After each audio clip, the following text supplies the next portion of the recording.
Hey guys, welcome to the Starfield Crimson Fleet side quest full movie. Enjoy. If it isn't the Vanguard's next great recruit, you ready to sign up? Help the people of the UC? Glad to hear it. Signing up's simple. All you've got to do is pass a flight exam and make it through one probationary mission and you're in. We'll have you working your way to UC citizenship in no time. Well, all right. Take the elevator down to the Vanguard Orientation Hall. You can get started at any of the registration terminals. The system will walk you through the rest. And if you've got any questions, I'm happy to answer them.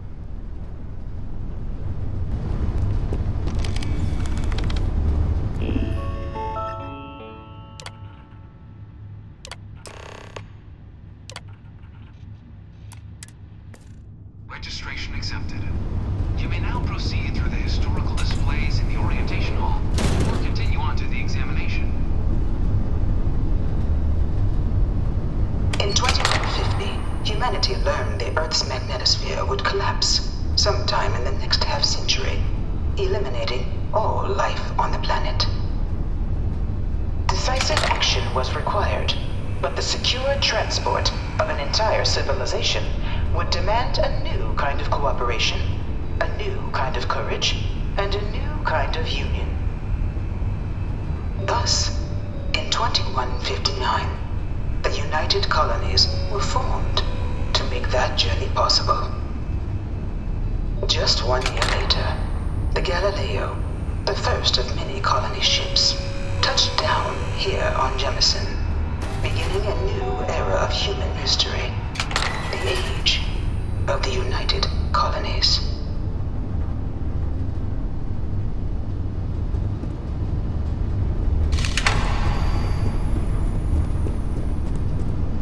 From their foundation, the United Colonies strove to provide all their citizens with opportunity, security, and peace. But there were those among the UC that still wanted something more: independence. So in 2161, the UC issued the Centaurus Proclamation, granting UC citizens the right to settle distant worlds and form their own sovereign powers. It wasn't long before the first new faction, the Free Star Collective, was formally organized in 2188, later followed by House Varun, revealing themselves to the universe in 2230.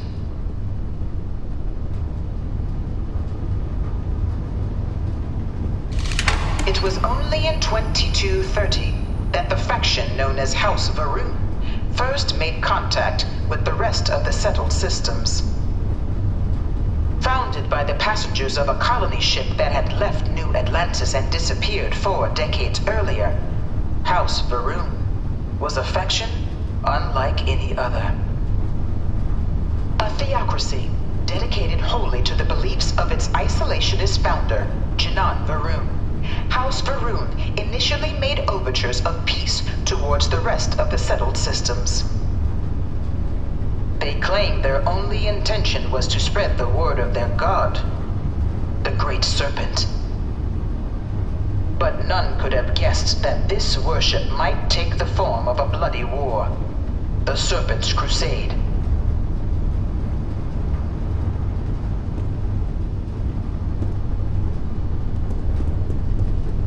The Freestar Collective was initially founded in 2188, when the citizens of Aquila banded together with the pleasure city of Neon in mutual defense. But in 2194, after the deployment of a UC medical star station in orbit around their world, the citizens of Narion also requested to join the collective. The resulting rise in tensions between the Freestar Collective and UC culminated in the settled system's first intergalactic conflict, the Narion War. Despite a decisive victory by the UC, the colonies permitted the citizens of Narion to join the collective, forming the basis for the fiercely independent union that persists to this day.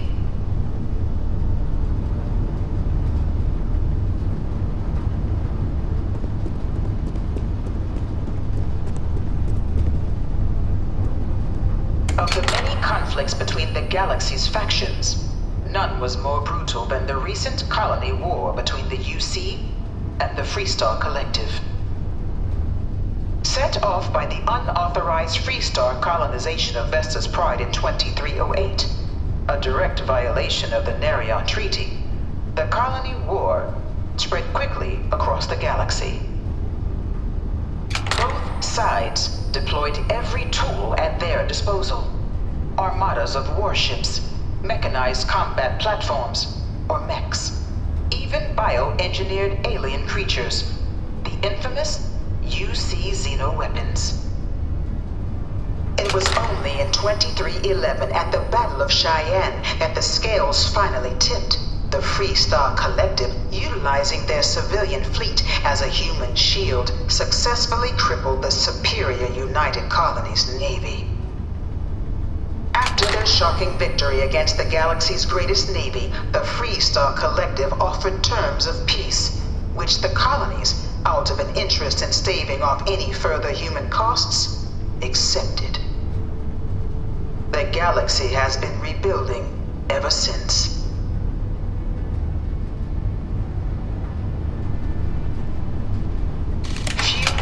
Worlds were left untouched by the colony war.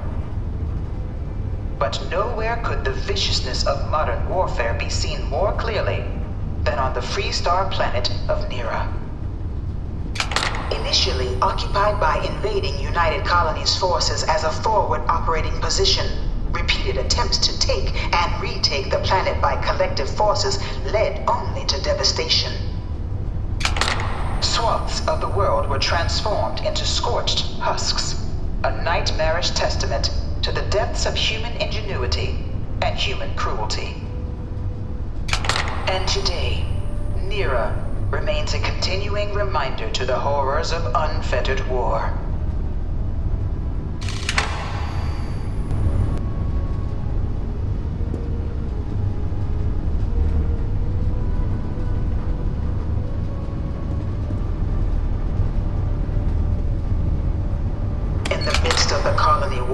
A different kind of tragedy struck the UC city of Londinian.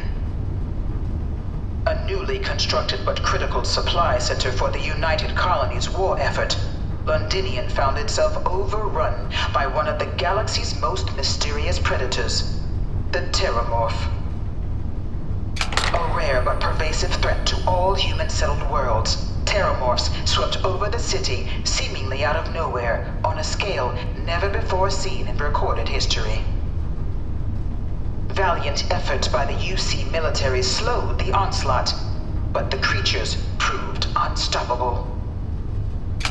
Ultimately, the decision was made to destroy the Londinian spaceport, sealing off the city, the outbreak, and its citizenry from the galaxy at large.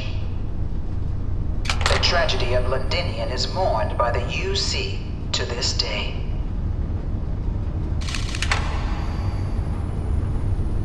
One of my slates said Terramorphs can control people's minds.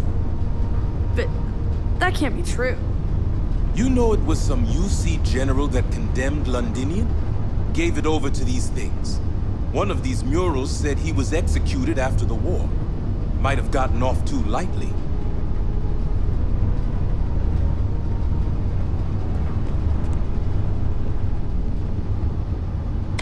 Devastation wrought by the colony war, the UC and the Freestar Collective came together to ratify a treaty that became known as the Armistice. Both sides agreed to a vast reduction in standing forces, and that xenoweapons and mech warfare would be outlawed. All related research was sealed away, accessible only in cases of dire emergency. But the Collective had another demand, that the active commanders of the UC military stand trial for their actions. The United Colonies, in the interest of peace and galactic security, agreed. In 2311, 3 United Colonies senior officers were found guilty. Commander Henry Durant, General Indira Rastogi, and Fleet Admiral Francois Sanon, known better as Ve Victus. All were sentenced to death for their actions, bringing the colony war to a close and returning peace to the galaxy at long last. It was into this new world that the Vanguard was born. An official branch of the UC Navy, the Vanguard is the United Colonies Volunteer Fleet, serving a myriad of security, logistical, and reconnaissance roles. And after a sufficient length of service, UC citizenship is guaranteed to every Vanguard member. Open to all captains, regardless of origin, the Vanguard is leading the charge to protect and support the citizens of the United Colonies, wherever in the galaxy they may be.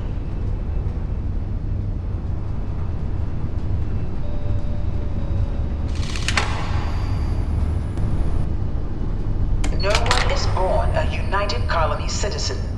Only through service to the UC can one hope to earn one's citizenship. But the UC prides itself on taking care of its people. Cost of living controls mean citizens pay less than their foreign counterparts for needs big and small. All citizens are issued a grant upon joining to get themselves on their feet. And only UC citizens have the opportunity to purchase property, getting the chance to live in one of the most beautiful cities in the settled systems. By joining the Vanguard today, you too can begin earning your place here, in the heart of galactic civilization, as a citizen of the United Colonies. Welcome, applicant, to the piloting simulation chamber. Please enter the designated simulation pod to initiate your exam.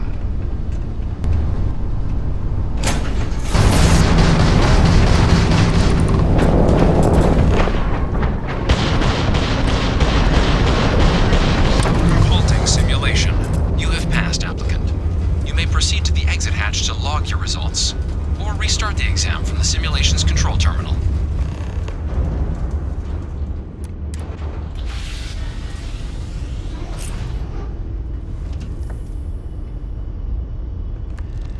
Congratulations, applicant. You've passed.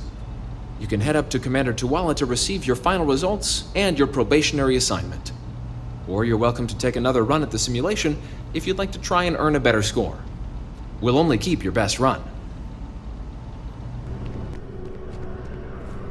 Well, look who's back. Everything go all right with the exam? Or did you have some questions you needed answered first?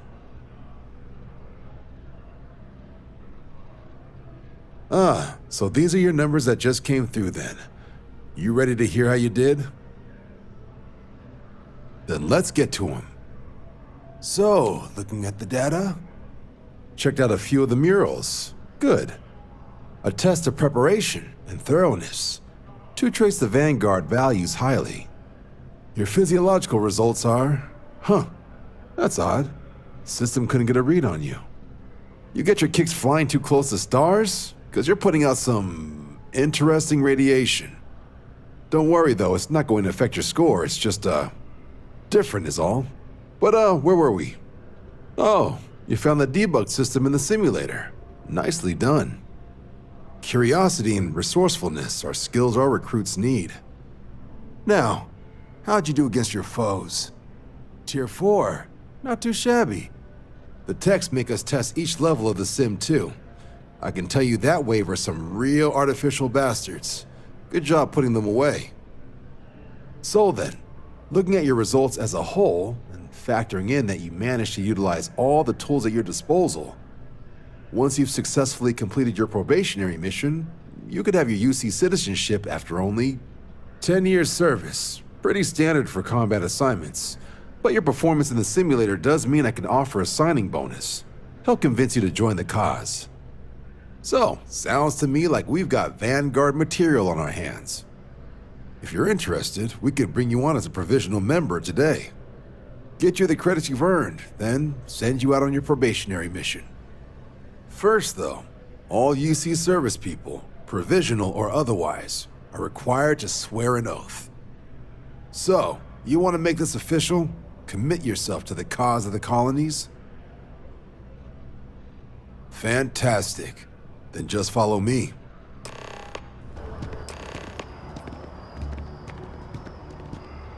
Wouldn't be right doing this where we couldn't see the stars. Now, raise your right hand. The motto of the Vanguard is Supra et Ultra, above and beyond. That is where we serve, beyond the furthest reaches of the United Colonies military, and with honor and duty above reproach. Do you swear to protect and defend the citizens of the United Colonies to the best of your abilities, and to uphold the values of the Vanguard, honor, loyalty, self-reliance, in all your actions as a member of the United Colonies Navy? Then let me be the first to officially welcome you to the United Colonies Vanguard. Now, only thing left is getting you that probationary mission. And what I've got is comms repair. Group trying to refurb an old colony war processing plant on Tau Ceti 2. Sounds like they'd barely gotten set up when their communications died. Place is as isolated as they come, so Brass wants a Vanguard to deliver the repair suite and ensure anyone present is safe and secure. So, can the people of Tau Ceti 2 count on you? That's the spirit. Head down to the spaceport and talk to Crew Chief Harath. He'll get you the repair suite plus your new recruit kit. Oh, and your advance. Give it your all out there. Supra et Ultra. Get back here at all. Pull it for leeches, get it fixed up, and let her know we'll have it ready as soon as we can. Ah, you are new probationary then?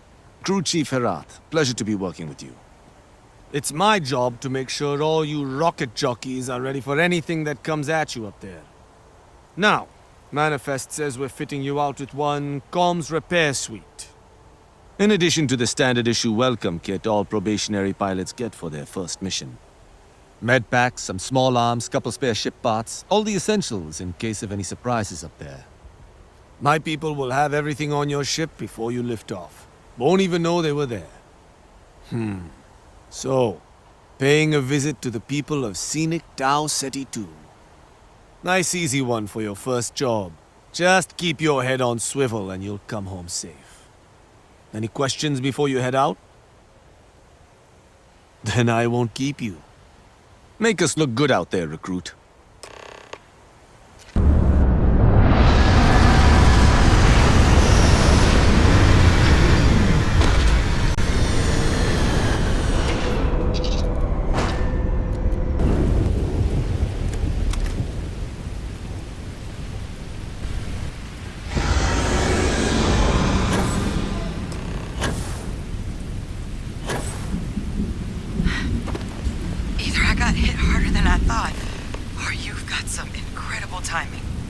Regardless, I think it knows you're here.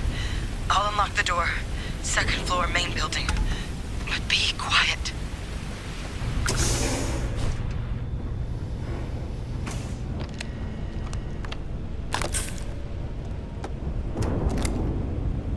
So what do we got here?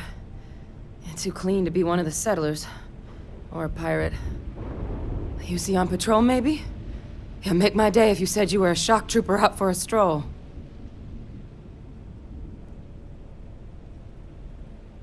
Vanguard, huh? Yeah, I expect they didn't. I'm Hadrian. I was a researcher with the UC. I came here on a rumor of a... Well, I expect you saw the results on your way in. What's left of the settlers? The work of Oxysio Machina. A terramorph. One of the nastiest aliens humanity's ever crossed paths with. And this one, well, it's something of an anomaly. Possibly a worrying one.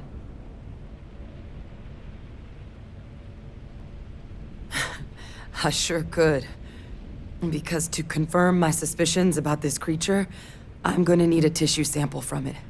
And to get that, I need its corpse. But there is a way we can give ourselves an edge against this thing. The plant's security system. The admin terminal's here in this building, but it needs its connection reset. And as I found out, That's not a one-person job. But if you can make it to the security outpost and restore the connection, I think I can get things back online. See if the settlers left us any other tools.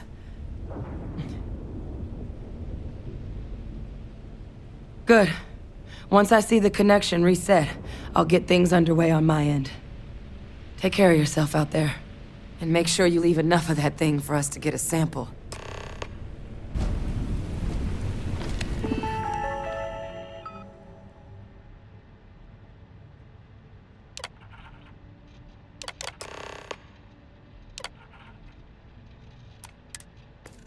Connection restored. I'll make this quick. Plant's turrets took a beating, but I should be able to get you a couple of kill lanes.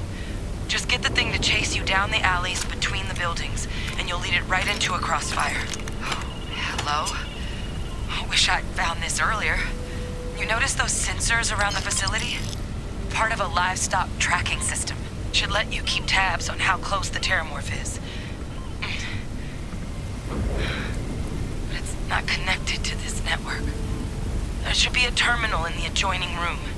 Tune it to 183.5.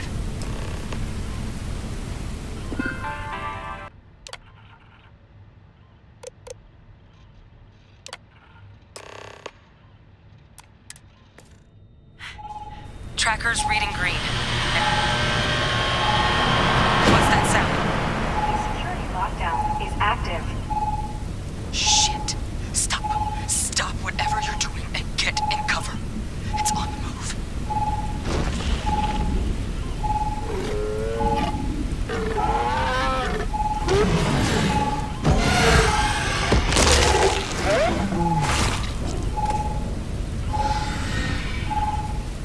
Look, I wouldn't engage directly if you can avoid it. The kill lanes. They're set up but need power. There's breakers on each of the buildings you can throw to get them live. Once they're online, lead the terramorph towards the lights and watch the fireworks. Give it hell, Vanguard. System rearm. Fail. Local defenses restored. Additional power required. Weapon group activated. Stand clear. Power levels insufficient. Proceed to next power breaker. Weapon group online.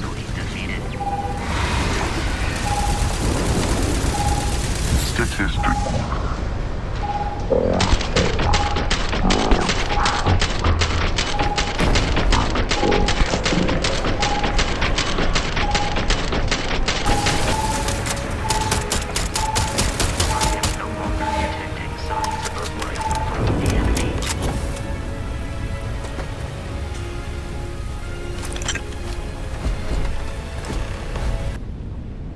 Tracker's gone quiet. I suspect it's either hiding or... Wait. You did it, didn't you? Heavens above! You just flatlined a terramorph! Oh, yeah. Taken care of. No big deal. You didn't happen to grab me a tissue sample, did you? All right. I spotted a microscope downstairs. Let's see if we can't get to the bottom of this.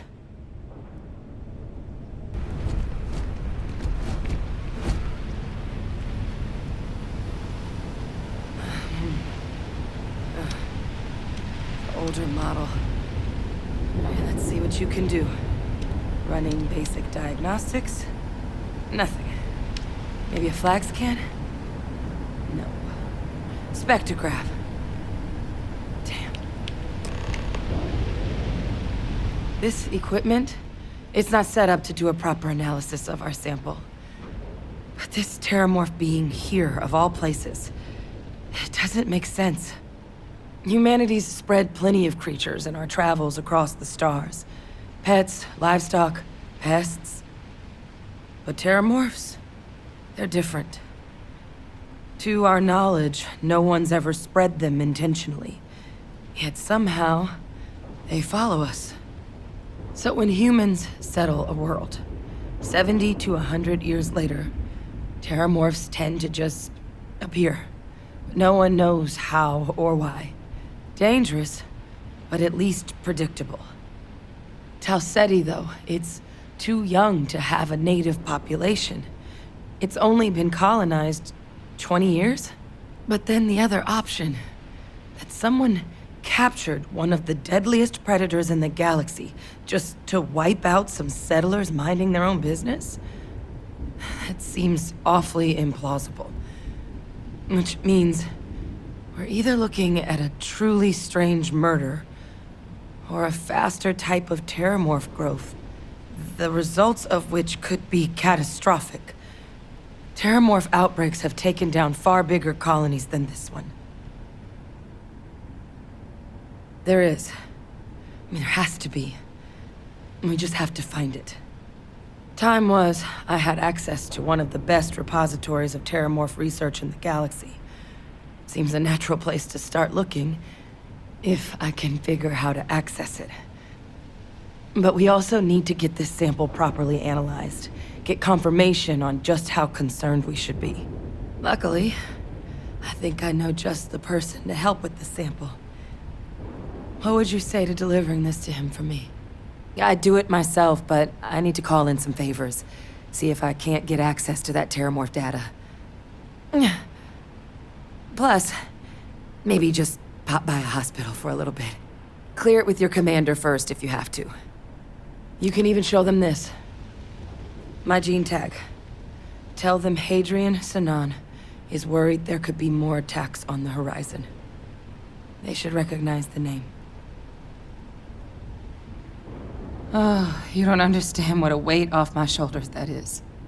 I need Dr. Percival Walker to put together a sample analysis for this thing. Full workup. He'll know what that means. I'm not sure exactly where to find him, but last I heard he was contracting with the Trade Authority on Mars. There's a place called the Sixth Circle in Sidonia. A bar run by some old friends. I'll meet you and Percival there. And here. It's not a lot, but you've definitely earned it. Should cover the cost of fuel to Mars at least. Now please, go check in with your commander. We need to know what we're dealing with. Look who's back. All set with that probationary mission? We can do your debrief and formally welcome you into the Vanguard whenever you're ready. A terror? What? How did you walk away with the terramorph tissue sample running comms repairs? What happened to the settlers? You killed a terramorph on your first mission. If I could be frank for a moment, holy shit. Above and beyond doesn't really begin to describe it now, does it? Earned yourself some serious hazard pay on this one. But, if none of the settlers made it, who's got you delivering this sample? A researcher. Let me see that. Sanan. I know that name. Let me check the database. A lot of this data's been classified. Here we go. Service record. Wow. That's a lot of commendations. Seems like she served with distinction as co-head of a UC Xenoweapons division. Faced tribunal at the end of the Colony War. And was dismissed from duty. Guess that's why I'd heard the name before. If she's former Xeno warfare, though, well, we can at least be sure she knows her aliens.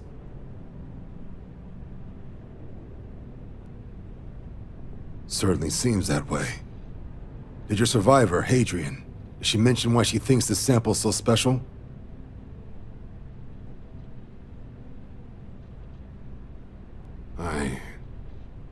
I see. This has been one of the more surprising debriefs I've ever been a part of. I did actually have another mission lined up for you, supporting UC system defense against the Crimson Fleet. But now I guess you have two options on how to proceed. Head to the UC Vigilance and help out SysDef, or deliver that sample.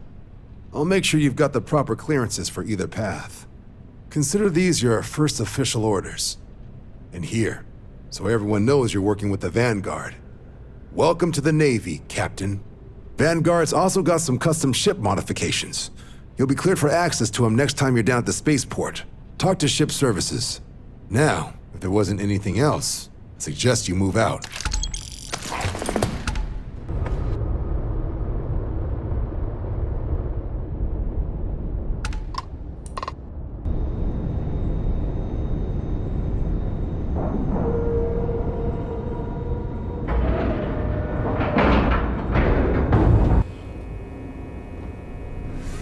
Welcome aboard the UC Vigilance. Did you have any questions before I escort you to the commander? I'm not authorized to divulge information about this vessel. Suffice to say, it's one of the toughest ships in the UC's arsenal. Yeah, listen to him, carefully. The commander's a one-and-done kind of officer. In other words, he hates to repeat himself. Other than that, just observe standard military decorum, and it should keep you from serving any time on the ship's cleaning detail. Of course, if you'd follow me, please. So, you're the Vanguard that took down that terramorph on Tau City. You've made quite an impression around here. Everyone upstairs is talking about it. Damn. That must have been one hell of a firefight. I almost regret missing out on all the fun. Of course, we don't normally see that kind of action on the Vigilance, but we have our moments. All right, Vanguard. Take the lift up to Ops. Commander Akande should be waiting for you. Good luck. Yes. I'd like to brief you on the mission, so please, pay attention. Ah, there you are. Commander Kibwe Kande, UC SysDef. Glad to have you aboard. I was beginning to think you were having second thoughts about Commander Tuala's offer. It appears he's certainly picked the right person for the job. So, now that you're part of the team, allow me to introduce you to your new home.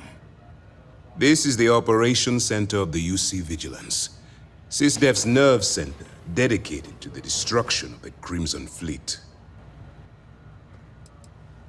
Which is precisely why we're taking a more clandestine approach. We need eyes and ears inside the Crimson Fleet.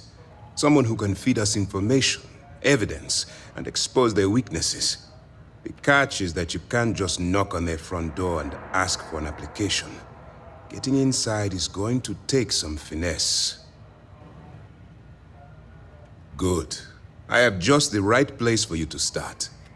Our intelligence has managed to find a possible opening into the Crimson Fleet through Saoirse Bowden, one of their contacts.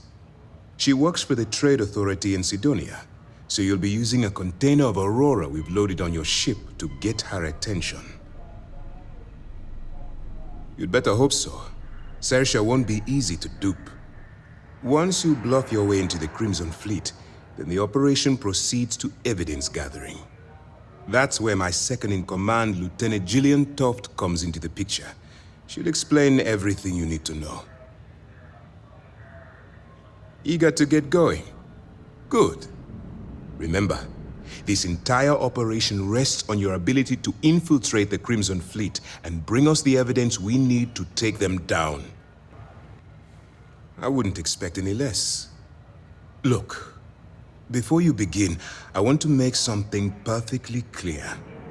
As an undercover operative for UC SysDef, you'll be expected to follow our code of conduct and ethics. Allow yourself to stray too far off the path, and you stand a good chance of spiraling out of control. To put it simply, you can't go into every situation with guns blazing. Think before you act. Calculate what you're doing and pull the trigger only when it's absolutely necessary. At the end of the day, your primary goal is taking down the Crimson Fleet. That's the greater good. That's what I wanted to hear. Anyway, it's time to hand you over to Lieutenant Toft. She'll brief you about the details of the evidence-gathering portion of the operation. Now, get out of here, and good luck. That's easy to answer. You don't. We'll be monitoring your activities from the Vigilance and attempting to keep it within your vicinity. When you feel you've gathered enough evidence, and at the completion of your assignments, head back here for a debrief. Beyond that, you're completely on your own.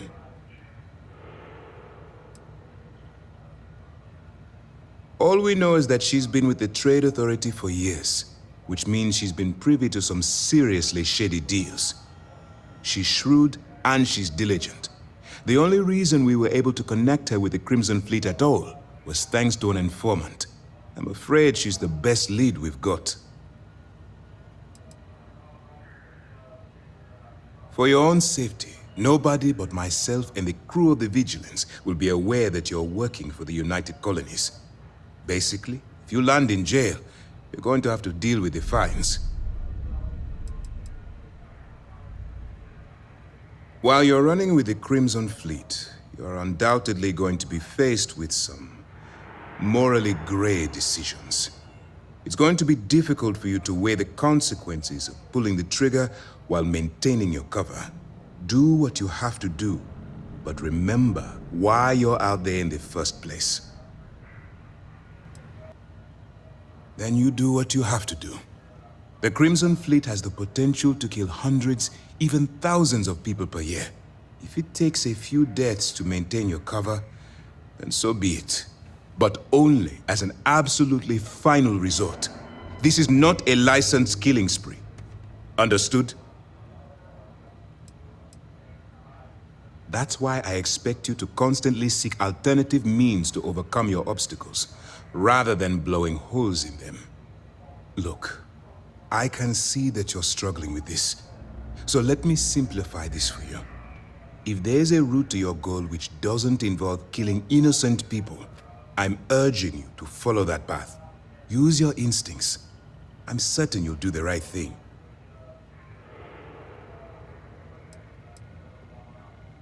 Dismissed.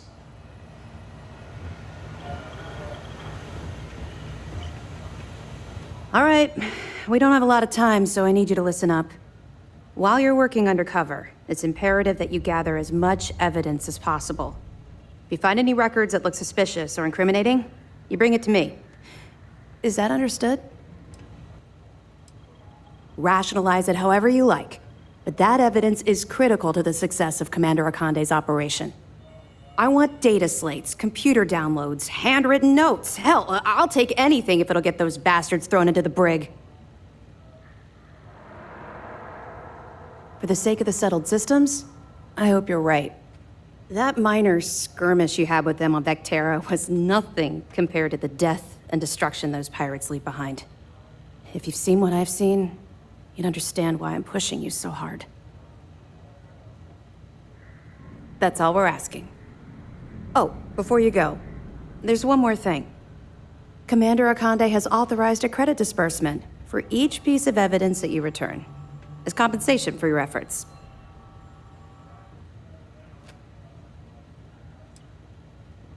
It's not generous, it's motivational. Commander Akande's idea. All right, we've loaded a container of Aurora into your ship's cargo hold. We're also providing you with a sample you can use to tease the goods. We've cleared your ship for launch. Proceed to Sidonia. Make contact with Saoirse Bowden. And with any luck, she'll point you to the Crimson Fleet. That should do it. You're dismissed.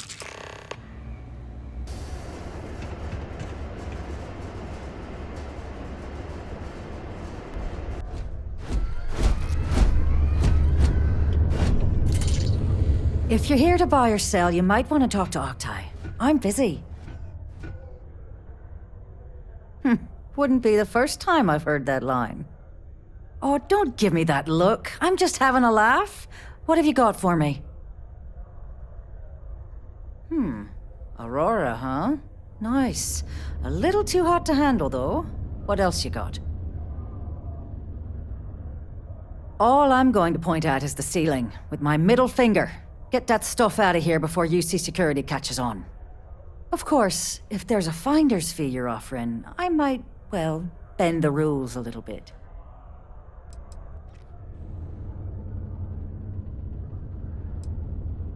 Sure, go ahead.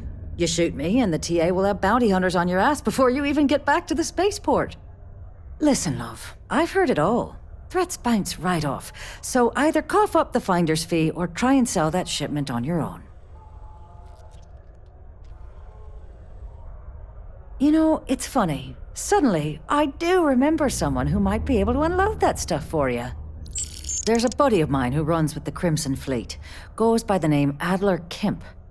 If he isn't passed out, you can find him killing the rest of his brain cells at the Broken Spear.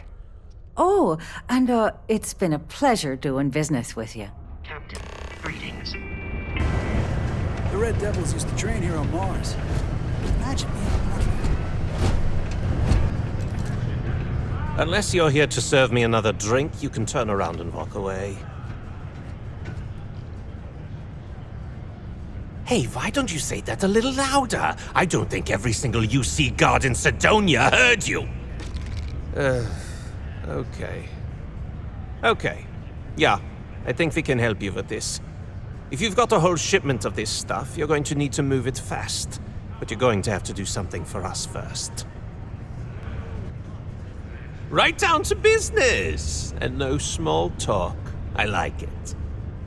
Now listen up, because I'm not going to repeat myself. I need you to deal with a miner who's racked up a bunch of debt. He probably spent it all on booze, not that I blame him. Either way, I want that money back.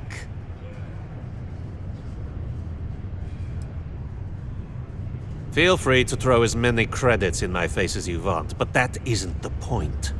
We need to make an example out of this guy.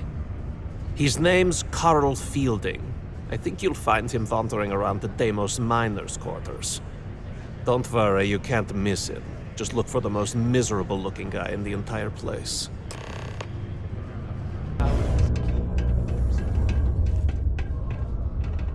Something I can help you with? Adler Kemp. Who the heck is that?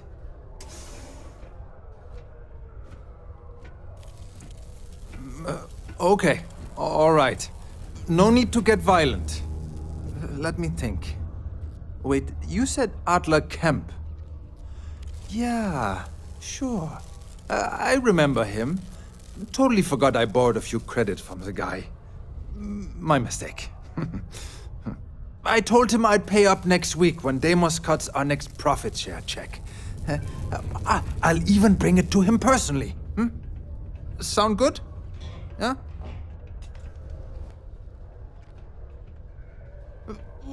Come on! Give me a break! What the... Look, I haven't got a single credit to spare right now. Okay? You can't squeeze blood from a stone. You know? Right?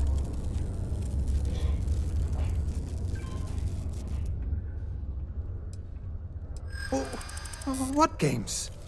Why are you doing this to me? I don't have the money.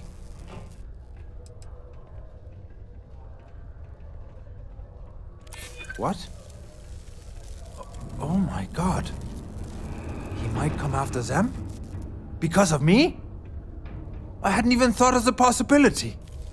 Please, tell Adler I'm sorry for trying to wiggle out of the debt. I didn't have much of a choice. It is pleasant to see you. To instantly jump. Have something for me? Keep rocks out of boots. There, would you look at that? I knew that bum was holding out on me. He going to be a problem anymore? Or did he get the message?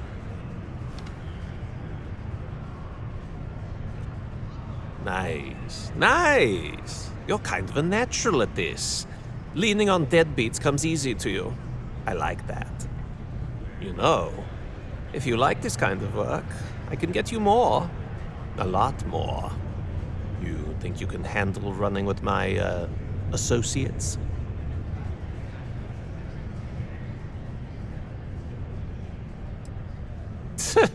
I'm interested?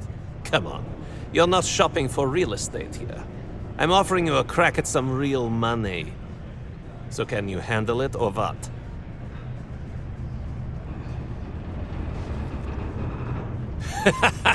That's what I'm talking about. I like your style. All right. I'll call ahead and get a hold of Neva Mora. She's second to the big boss himself. Head out to Europa. You'll find her there. I suggest you listen to whatever she has to say. Oh, and I've taken care of that Aurora shipment for you too.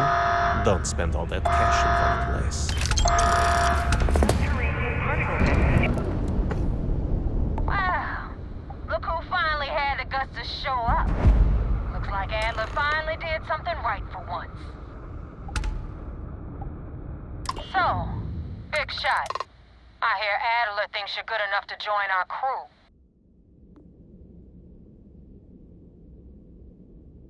We'll see.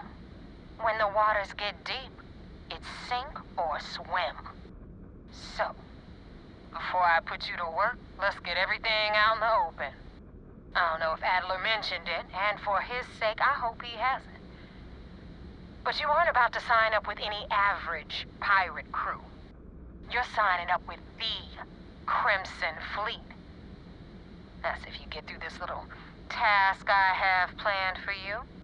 There's a medical supply ship called the Ragana, jumping into Enceladus's orbit. On board that ship, you'll find a traitor named Austin Rake. I want him dead. It's done when Rake stops breathing. Head back here when you're finished. And don't keep me waiting for long.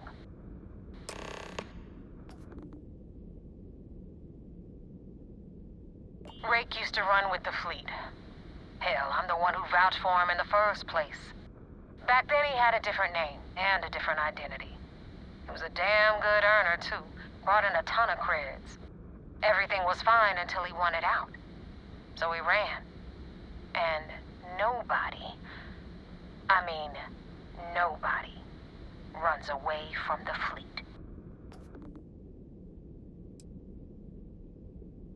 I've been tracking Rick for months. He's making it tough, not gonna lie. He changes his location and identity so often, it's costing me a small fortune just to keep tabs. But you know what? It's worth every damn cred. He's made me look like a fool in front of Delgado, and I'm gonna have his head on a pike.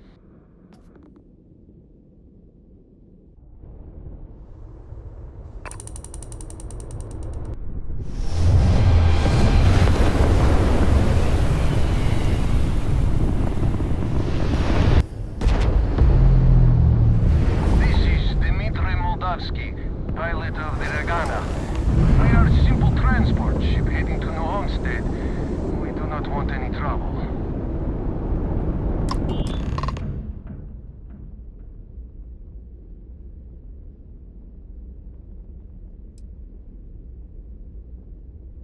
All right. And what are your intentions with these crewmen?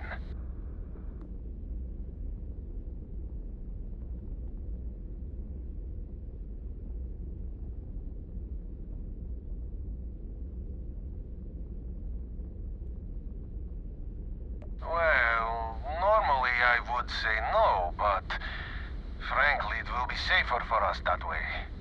Alright, you can dock. We will talk then.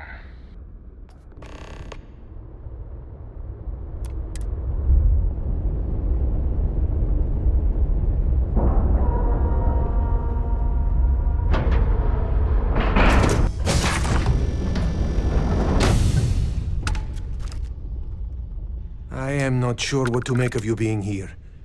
If you wanted to kill us, you could have done that from your ship. If you wanted our cargo, we could have jettisoned it.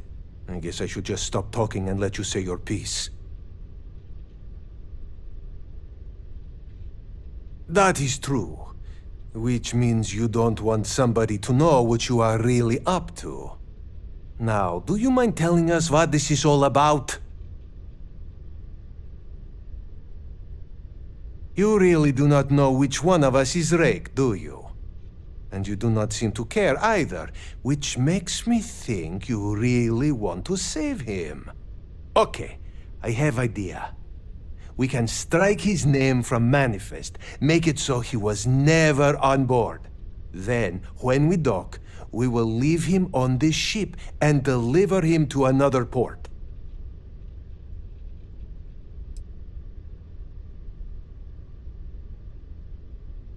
That is fair. We do not want any part of the fleet. Is that all right with you, Austin? Do I have a choice? It does not appear you do. Well then, it is agreed. You go back to your ship and we will make sure Rake was never on ours. And in case any of your handlers get suspicious, here. We had an extra crate of supplies loaded, in case one got damaged. This should be proof you were not here to bargain.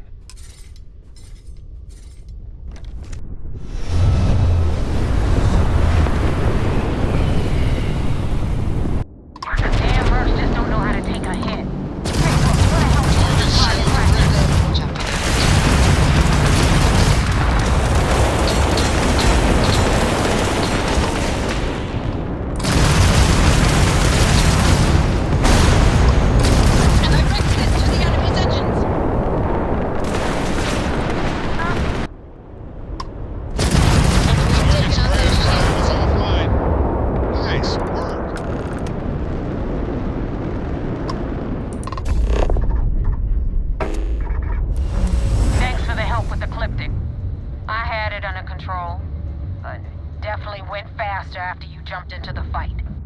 Now tell me about the Ragana. Give me some good news, then we can go celebrate.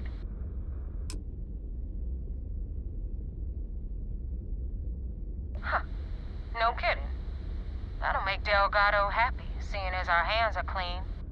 I would have preferred if you hadn't left witnesses behind, but at least you got the job done. Anyway, you wanted into the Crimson Fleet? Well, you're in. Yep, it's that simple. Hope this business with Rake's taught you something. Because I'm about to stick my neck out and vouch for you. If you screw up, and I wind up looking like an asshole, I'm gonna send someone after you. We clear?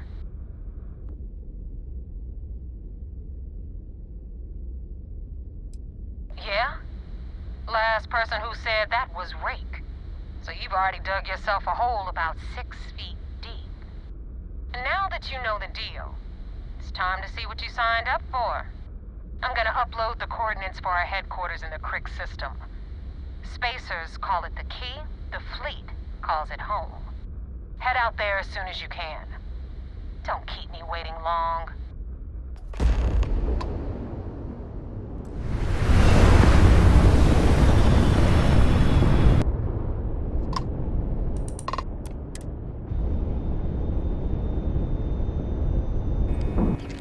Commander Ikonde wants to see you. Follow me.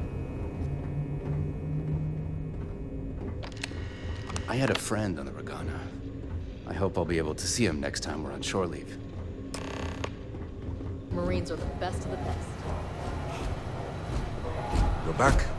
Anything to report? We got the message from the Ragana about Austin Rake. We had him dropped off at a separate port, off the books. Suffice to say, he's got a lot to answer for.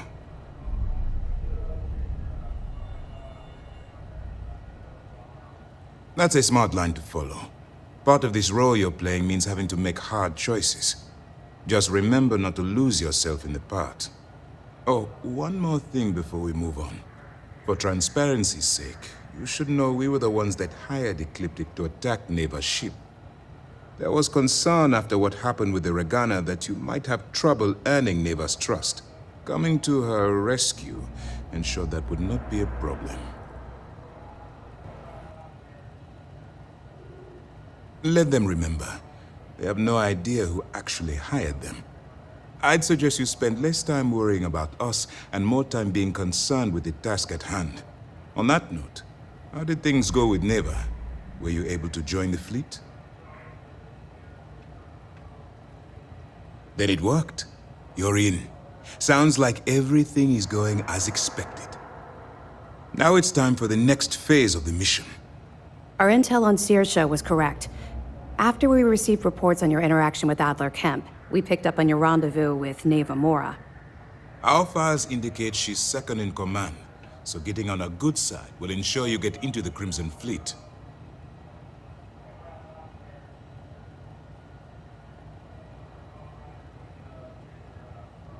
Yes, you passed your first test and you're still alive. But before we get too confident, that either means she suspects nothing, or she intends to make an example of you later.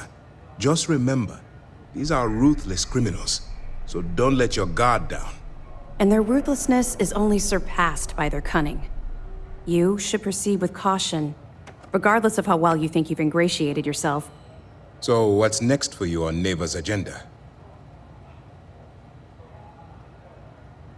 Where you'll meet Delgado, no doubt. Delgado is the leader of the Crimson Fleet. I have a profile here with some information on his background. You'll want to know the individual cadences of every member of the fleet, but Delgado's most of all. In any case, now that you're with the fleet, you'll be operating independently. We will shadow you eventually, but we'll need to maintain our distance for now, especially while you're on the key. This will also give us time to bolster our defenses, should we need to engage with the fleet in the future. Sir, on that note, shall we begin implementing the upgrade to our shields? Immediately, Lieutenant. Notify the engineers and relay the information to the crew. I hope your entry into the fleet has overcome any doubts you may have had regarding your mission. It certainly increased my estimates on success. Keep up the good work. We'll expect further reports. Dismissed.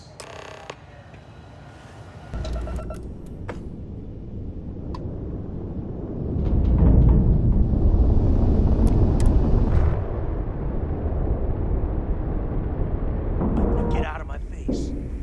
You said the take was 10K, but it was 30. Big difference on 40% of 10 versus 30. You wanted 4K, you got 4K. Not my problem. If you're stealing from me, you bet your ass it's your problem.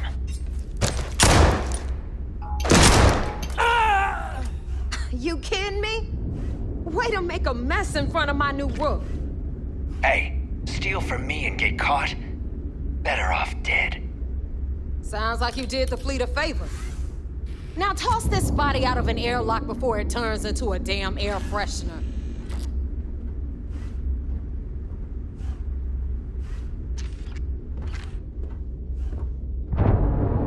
The hell took you so long?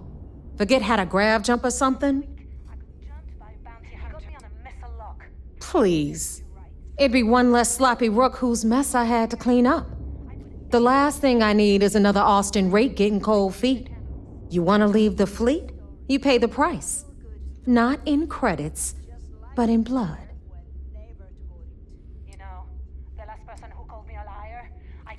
Fair enough. Glad to see you showing some backbone. Just be careful that you can back up that attitude before you square off with someone who can kick your ass. But, all that aside, you made it. So now, you get to hear a nifty history lesson. Pencils ready? Good. This floating scrap heap you're standing on is called the Key. Used to be an old UC military star station, and now it's the fleet's base of operations. Might look a little beat up on the outside, but we keep it together.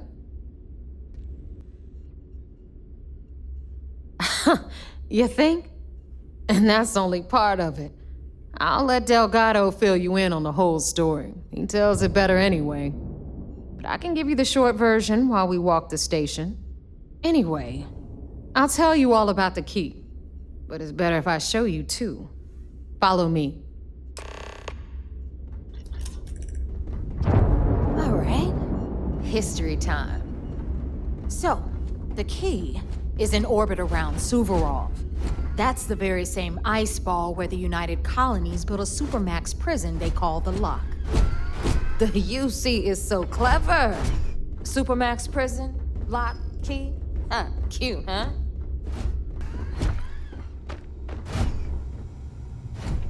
Now, we've got everything the fleet needs right here. Of course, you've got to pay for it. Remember, on the Key, credits are king. What the hell is this? All right, hang on, Nev. Before you get pissed, I've got my hands full. Jasmine, sweetie, I'm trying to give a tour here. So you want to tell me why those damn doors are sealed? It's called a malfunction. You know, that thing I spend most of my day dealing with. Believe me, my people are on it. Have a little faith for once. Aw. And you, always, Angel. This here's Jasmine. You need anything for your ship, she's got you covered. We'll hit up the depot next since these doors have given out on us. So anyway, we were talking about the lock. About 100 years ago, the prisoners down there rioted and took over the place. After stealing some ships, they were actually able to make it up here and took over the key. About time you brought us new blood, Neva. I was getting tired of trading with the same old faces. You're just ticked everyone's getting wise to your ridiculous prices, Aludra. Anyway, welcome to the depot, Rook, where you'll be lucky if these blood-sucking leeches don't bleed you completely dry. Whoa, whoa. It's not our fault if people don't appreciate how much it costs to get untraceable merchandise onto the key. Neva's just whining because she thinks she lost a ton of cash selling us a shipment of gear. She should have done her homework. Yeah, sure, laugh it up. I'll remember that next time I need something from you cheapskates. Let's move on. Back to my story. After the liberated prisoners grabbed the key, they established it as a base of operations and began pirating the spaceways. That was how the Crimson Fleet began. Of course, Jasper Cricks had a lot to do with all that, but, we'll get to him later. Rook, meet Zuri, Queen of the Rare Exports. If I don't have it, you don't need it. Neuroamps, blueprints. Hit her up and she'll take care of you. Speaking of which, you still owe me for that last purchase, Neva. It's like 5 figures. Don't make me collect it the hard way. The hard way? Oh no. Rook, protect me from Zuri's vengeance. Enough of the bullshit, Zuri. I'll pay you when I pay you. Deal with it. Got a problem with that? Take it up with the boss. On the right, you've got Bradley from the Trade Authority. I'm sure you know the deal there. He'll buy pretty much anything, no matter how hot. Then we got our med bay on the left, run by the one and only Samina Mizra. She'll patch you up, if you've got the money. We don't run any free clinics up in here, you don't? Okay, this is our final stop. Over there, you've got the Last Nova, where Bog serves watered-down drinks at ridiculously exorbitant prices. And right here is the most important place on the entire station, the Reckoner's Core, run by the incomparable Shinya Voss. Another new Rook, Neva? I can't believe Delgado still lets you recruit given what happened with the last one. You mean Austin Rake? It's been taken care of, all right? I don't like loose ends, and this Rook is the one who tied it off. Perhaps next time you'll try to be a bit more discerning regarding your choices. It's far more cost-effective. Yeah, love you too, darling. Anyway, Shinya handles our lifeblood. The money. We call him our Reckoner, but if you ask me, he's actually a pain in the ass. And Neva will slit your throat if she thinks you'll bleed creds. Go to hell, boss. Take care of our new friend here, or I'll find a way to pull the pin on that little party popper in your chest. Anyway, Shinya will get you set up in our system. I've got real work to do. Once you're done, head upstairs and I'll introduce you to the boss. Time for a proper introduction. I am Shinya Voss, the official reckoner for the Crimson Fleet. And since Neva so thoughtfully mentioned it, yes, this is a bomb embedded in my chest. And no, I'll never know the meaning of the word humble. In fact, I find Delgado's idea of a security measure to be quite empowering. I see the bomb as a symbol of my importance, and it's a constant reminder to everyone of the sacrifice I was willing to make. The freedom I've given up, the pain, It's not something that just anyone has the resolve to bear. Glad you approve. Obviously, betrayal isn't taken lightly around here. Since I oversee the bulk of transactions and maintain all accounts for the fleet, I'm a prime target for information. Should our enemies capture me or I grew any semblance of a moral conscience, you might consider me the greatest threat we have. For Delgado, the bomb grants peace of mind and a certain degree of safety.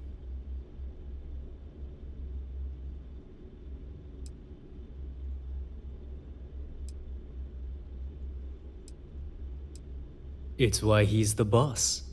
Of course, I'm not the first reckoner to bear a bomb under my ribcage, but Delgado was smart enough to continue the tradition. Now, let me get you set up. A moment while I convene with the core. Thanks to advanced modifications even Eugen would envy, I can interface directly with our mainframe and the Galbank network. This allows me to move and clean credits faster and more efficiently than any run-of-the-mill cyber runner. There, you're done.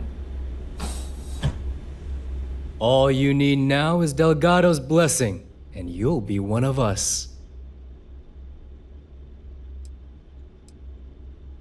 Getting into the system is a piece of cake. Getting out? Not so much. Anyway, I need you to listen up. Thanks to our relations with contacts across the galaxy, we always have a steady stream of jobs available. I've granted you all the necessary permissions to access these listings at any time, using the computers that surround the core.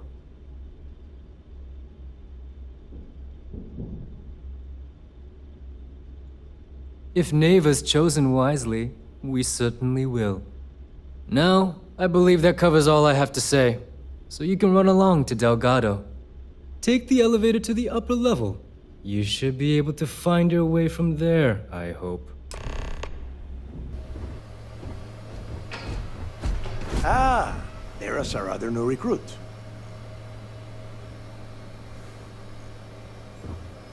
So, now that we are all here, it's time to get down to business. The two of you are the only rooks that have made the latest cut. The rest, well, let's just say they won't be joining us ever again. Neva's willing to put her neck on the line and vouch for you, which means you've got what it takes to join the Crimson Fleet.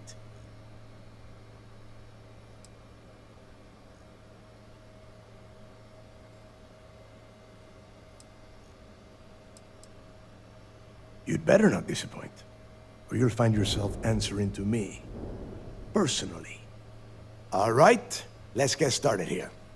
When you sign up with the Crimson Fleet, you're in it for the long haul. No one quits. No one retires. The only way out is death. You stay loyal or you pay the consequences. Fleet before friends. Fleet before family. Fleet before yourself.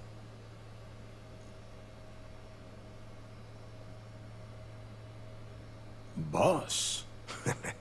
Good. You're getting it already. I like that. Can we get on with this? I want to get drunk at the last Nova. I'm impressed. That is the first intelligent thing you have said this entire time, Mathis. Since you two seem so eager to move forward, let's get to your next job. Pack your cold weather gear, Rooks. Where we are going, you're going to need it. Oh, God, don't tell me you're dragging him down to Suvarol for another one of your little initiation runs. 10 Johns to the surface, 12 dead Rooks. You'd think by now you would have given up on that goddamn campfire story. Crix's legacy is no story, Neva. We've got fresh eyes in the fleet. And if these two want to impress, they're going to help me search those ruins. I hope you're right, Dale. That new code we grabbed for the lot cost us a ton of credits. And a decent captain. This initiation, as Neva calls it, is your chance to see where it all began. On Suvorov with Jasper Crix. Crix led the riots that gave birth to the Crimson Fleet. And if his legacy is still out there, we're going to be the ones to find it.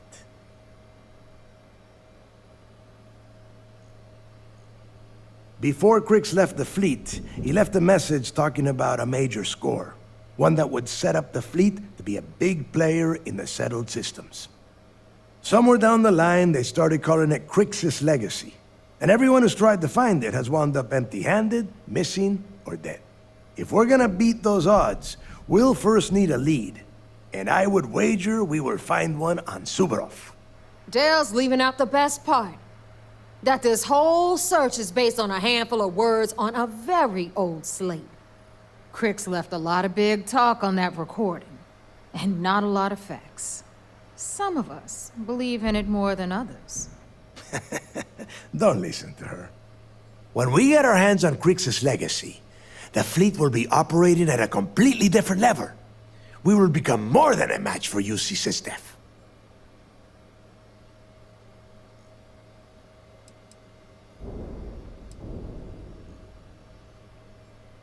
Listen to the words that I am saying.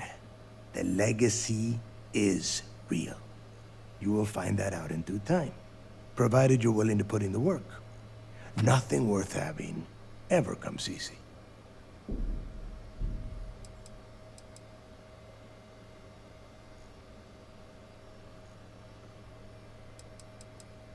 Exactly. Now you're beginning to understand. Okay. Enough discussion. We have got a lot of work to do. To that end, the next stop is the lock. I've had Jazz feed the coordinates into your ship's computer. Since Mathis doesn't have a ship, he's going to ride with me. I'll see you down there, Rook. Don't keep me waiting.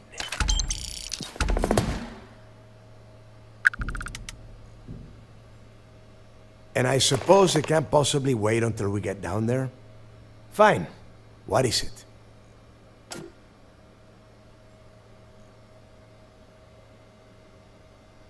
There is no deal. You and Mathis are two sides of the same coin. A couple of rooks fighting for a spot in the fleet. Only problem is that he is down a ship and you are not, which puts you ahead. Just barely. Who knows? Maybe he'll get lucky and you won't make it off Suvorov in one piece. It's cold. Bitter cold. Just about the last place you would want to find yourself without heat. The few living things that can survive the extreme temperatures are constantly fighting to stay at the top of the food chain. The Crimson Fleet called Suvorov the White Hell. To me, it's paradise. Someone up here pisses me off enough, I send them down to the surface for a little overnight visit. Snaps them right back into line. The UC built the lock as a supermax prison a little under... well, it must have been at least 100 years ago. Before that, those concha de sus madres marooned prisoners on the planet's surface and left them to their own devices. So you can imagine, these turned into some kind of demented survival of the fittest. Prisoners killing each other for a chance at meager supplies. Luckily, some whistleblowers back in New Atlantis saw this as cruel and unusual punishment and pressured the UC into building the facility. 5 years after the prison was completed, Crix touched off the riots that overran the lock and eventually the key.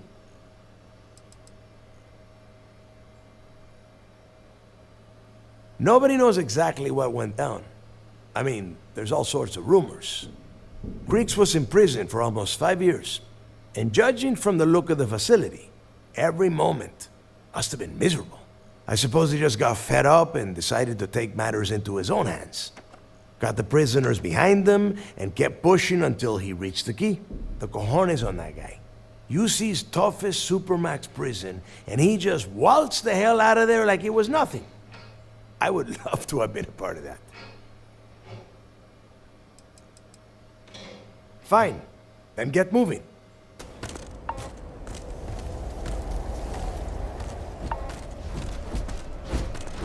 About time you got here. I told you you were wasting your time, Del. Yeah? We will see. And Mathis, I am running things around here, so keep your mouth shut. You got that? Fine. All right, listen up because I am only going to go through this once. We are here to dig up any info about Grix's legacy. We are not here to scrap for loot. Whatever you pick up, don't think, don't get creative, bring it straight to me. It's so simple, even a rook like you can't screw it up. Hold on, no scrapping? How the hell am I supposed to make money around here? All right, that's enough. If either of you want to fly with the Crimson Fleet, then you need to follow one simple rule. When you're on a job, you do exactly what I say. No questions asked. If that doesn't work for you, just say so, and I will leave you on this ice ball without a ship. You will be dead within hours. Yeah. Oh, and there's one more thing. Your little friend can tag along until we get to the outer doors of the prison, but I will be damned if I'm letting them inside. We have a lot of ground to cover between the landing area and the lock, so let's get moving.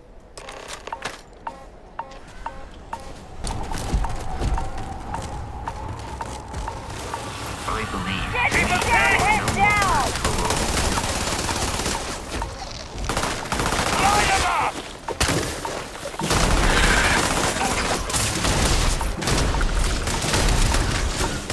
I believe you would consider this victory cause for celebration.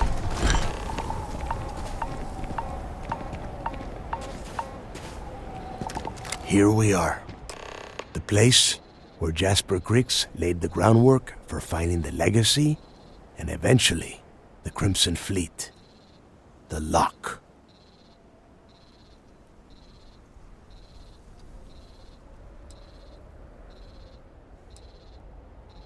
Yeah? Oh, good. I don't want the place collapsing on us. I've been down here several times in the last few years. As long as we keep the damage to a minimum, we shouldn't have any problems. All right, let's keep moving. Standing out here isn't doing us any good. This ID card cost a small fortune. Let's hope it pays off. We are in. Let's go. First time I've been inside this part of the lock, so keep your eyes open. See anything unusual, call it out. If it's hostile, take it down. Listen. How many people did the UC stick down here, Dal? A couple of hundred at least. Might not look like much, but it was better than trying to survive on the surface. Not much better. Even with the heating on, this place looks like a goddamn dump. Now you know why the prisoners got fed up and looked to Grix to lead them out of here. And that's how the Crimson Fleet began. Yeah, we've all heard the story. It's not a story, Mathis. It's history. Remember that. Now, keep your mouth shut and your eyes open. This must be where they registered the prisoners before transferring them to a cell block. Could you imagine being stuck under a ton of ice like this for the rest of your life? Yeah, sure. Must have been awful. Better them than us, though, am I right? Wait, shut up a second. Did you hear that? Whoa, something's out there. Say your prayers!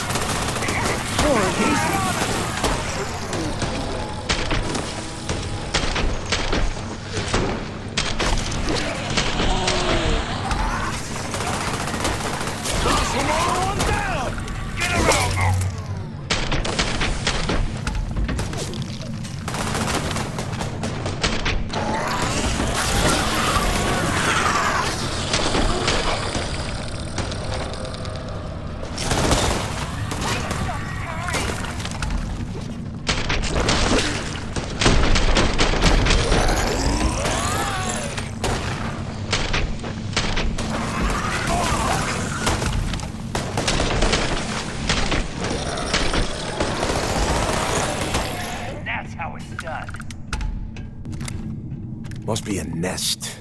I bet these things are crawling all over the place. Yeah, and their buddies probably heard us firing from about a kilometer away. Hallelujah.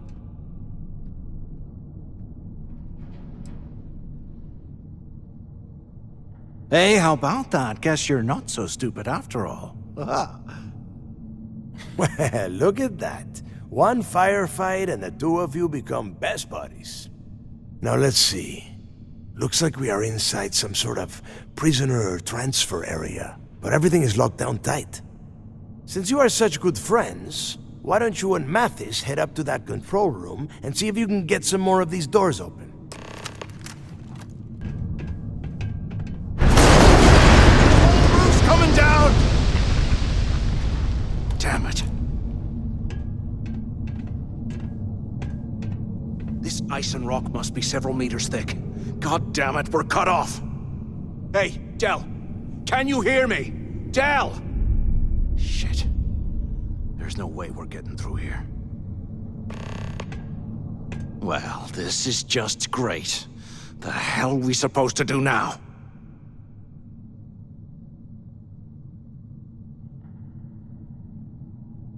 The plan? Who gives a shit about the plan? Let's face it, we're on our own now.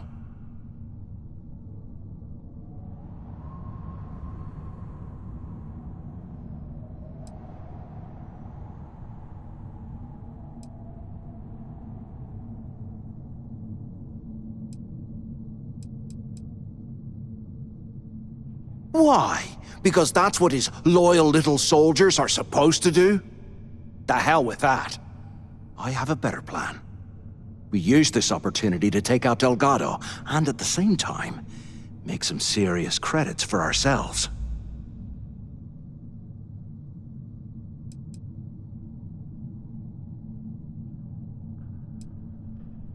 We bide our time, and when the moment's right, we hit him with everything we've got. Even the almighty Delgado won't stand a chance if we work together.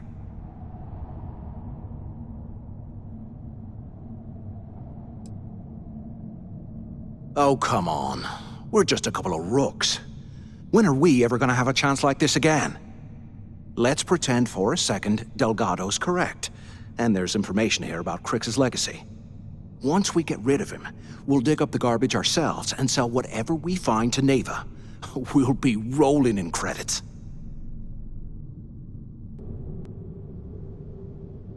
Oh, fine. Suit yourself. You know, for a second there, I was almost starting to respect you. Now, let's find a way out of here.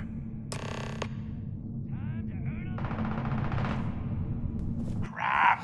Is this thing even on? Use the intercom up there if you can. So the two of you made it, huh? Well, brush the dust off and listen up. We have obviously been cut off, so I need you to do two things. First, I want you to keep looking for a way to open the rest of the doors down here. Otherwise, I'm not going anywhere. And second, try and dig up whatever you can about Jasper Crix. You both got that?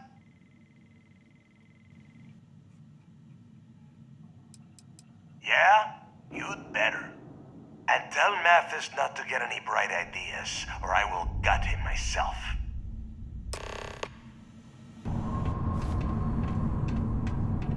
Looks like there's a guard tower overlooking the cell block.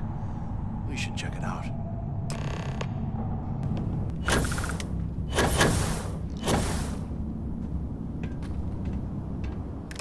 Hey, you hear that?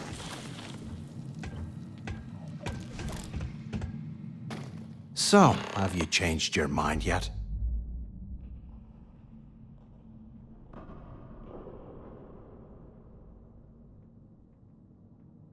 Yeah, right. You saw it back there. Those things, whatever they were, they've probably ripped him to shreds by now. Did the job for us. And if they haven't, we can still handle the job. We just have to get our hands a little dirty. Wouldn't be the first time, am I right?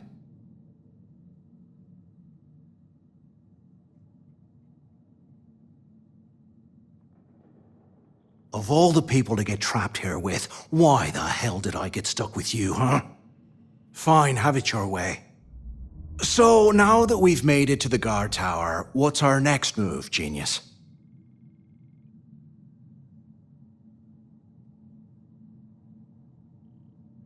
Keep doing what we've been doing. Right. Glad I asked. I suppose we should start off by searching the tower for the location of Crix's cell. If he stashed any useful information, it might still be hidden somewhere inside.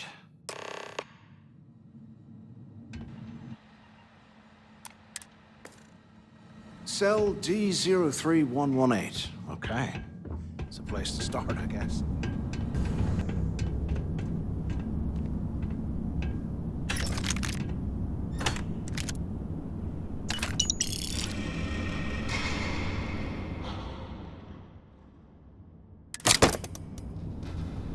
Today, I bumped into someone in the mess hall yapping about a ship carrying a fortune in credits. I know it's usually bullshit, but he seemed to have details. After striking up a conversation, I found out the ship was a Galbank transport named Legacy that went down in some remote system during the war. This is exactly the score I'd been waiting to find. I need to contact Carter to let him know it's time to get off this rock. He'll help the mining detail slip into the utility closet in the ventilation room. That's where we'll dig. Not up, but through. Right to the armory. Carter mentioned that security keeps rotating codes on all the terminals in the lock, so we'll have to coordinate this carefully. For now, we'll continue using his locker in the showers area as a drop point for the code to the utility closet.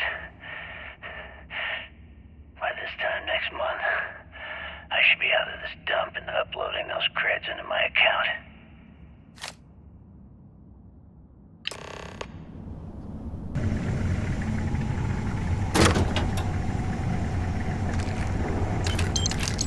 Okay, Carter. Confirming that the latest code to the utility room is 486111071. The mining crew tells me it'll take them a week to cut through the ice, so I'm giving you that long to square your end of the plan. When the tunnel reaches the armory, I'll get my people to start a riot. When you hear the fireworks go off, get your ass to the shuttle bay. We get one shot at this. If we play our cards right, this gets us one step closer to that fortune that went down with the Legacy. You report any of this to the guards, well, you know what'll happen.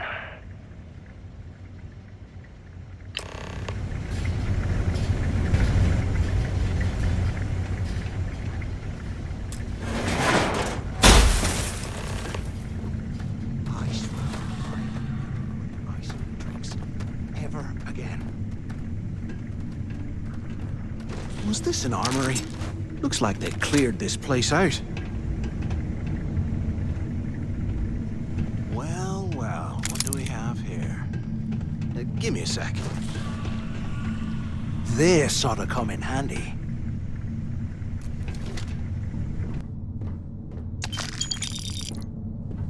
Those things are crawling right behind the wall.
Yup, that's right. It was a team effort all the way. We had each other's backs the whole time, Del.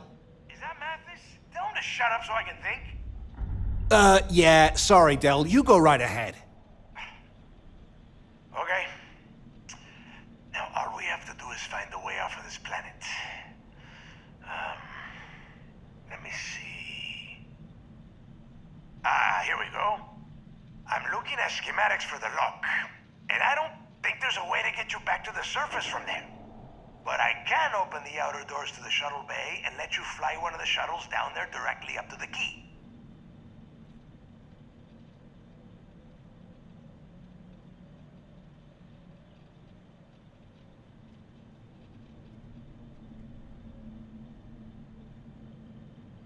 Good answer. You're learning fast.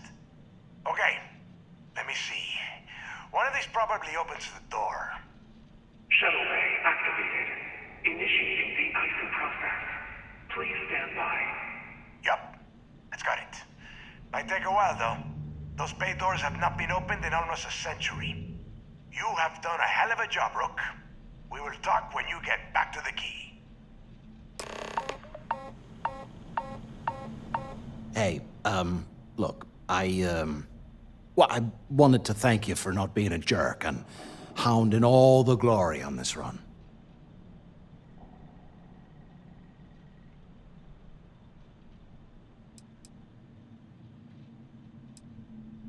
What? No, no way. But, well, now that you mention it, look, about all that killing Delgado stuff, why don't we just forget about everything that I said? You know, like it never happened.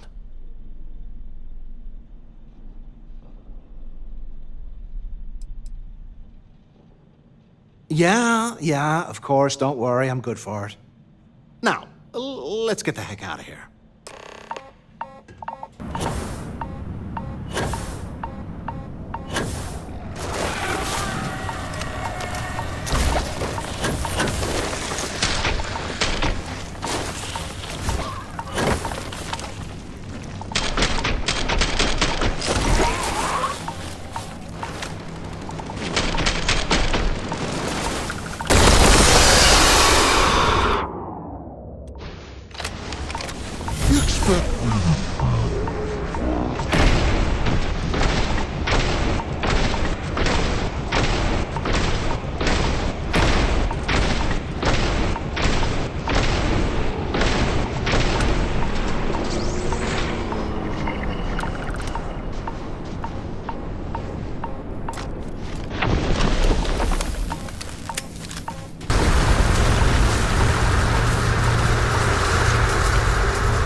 There you are. The hell took you so long? It's about time. I was about to fly down and loot your bodies. Not now, neighbor. Well, you said you found something. Hand it over. That's it? Just one slate? After losing so much of our crew, it better be a map with a big red X on it. Well, I'll be damned. Legacy wasn't referring to Crix's fortune. It's the name of an actual ship. A Galbank transport probably loaded with credits. Never heard any stories about a Gal Bank ship going down. And even if it had happened, it would have been picked clean years ago. No, neighbor. Think. If Galbank covered it up, and over time, the location was eventually forgotten, it wouldn't be on anyone's radar. Okay, this changes things. Now that we know what we are looking for, we have to narrow the search.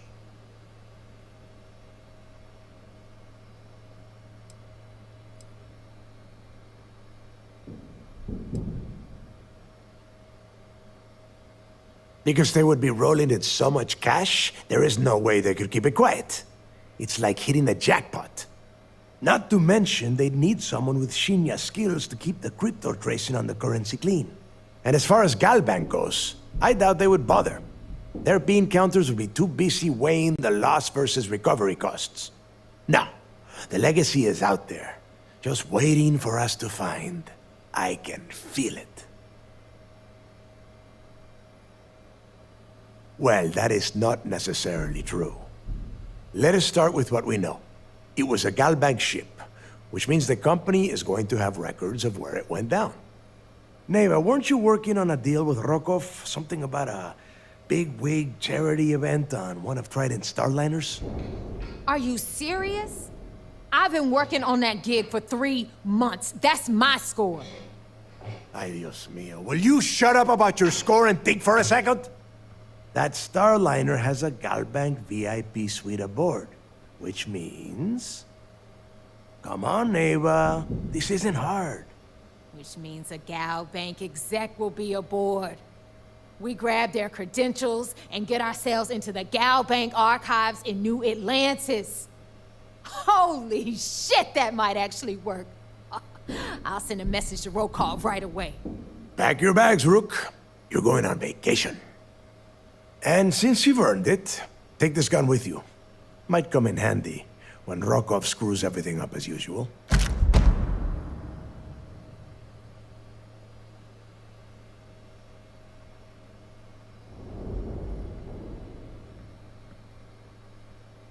Good, because that is exactly what you are going to be doing. Neva and I are too well known to walk around the Starliner without being recognized. If Trident Security spotted us, it'd be over.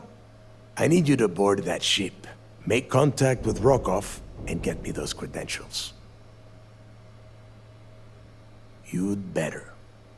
Oh, before you leave, I wanted you to know that I took what you said about Mathis into consideration, and I've decided to let him join the fleet. We'll see. That's it then. Next stop for you is Rokov Starliner, the Siren of the Stars. And remember, Rokov does not need to know anything about Grixis' legacy. For now, it's just between us. Now get out of here. Hey, Rook. Before you head out, I need to have a word with you. Meet me at the last Nova after you wrap things up with Mathis. Hey, I wanted to thank you one last time for not ratting me out to Delgado. And telling him how much I pitched in. That was pretty damn cool. If he would have found out what I was planning, well, I don't even want to think about what could have happened. I appreciate that. And look, if you ever need anything, an extra gun or whatever, I got your back. You just, take care of yourself out there. There you are. All right, look. I've been lining up a score with that asshole Rokov on the Siren of the Stars for months. I'm not about to let a payday slip through my fingers. So guess what? You're gonna finish the job for me. I'm about to tell you, so shut up and listen. Rokov's been tipping me off about some kind of bullshit charity event that the Siren of the Stars is hosting. At the event, they're gonna give away something called the Earth Savior Award, which is worth tens of thousands of credits. So it's simple. While you're on the Siren, swiping those Galbank credentials, I want you to grab that award and bring it to me.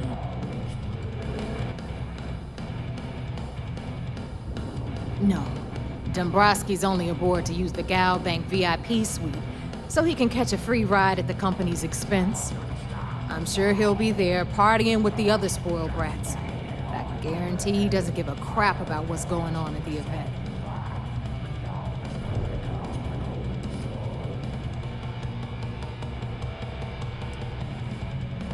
And I'd prefer to have the money that award's worth in my account.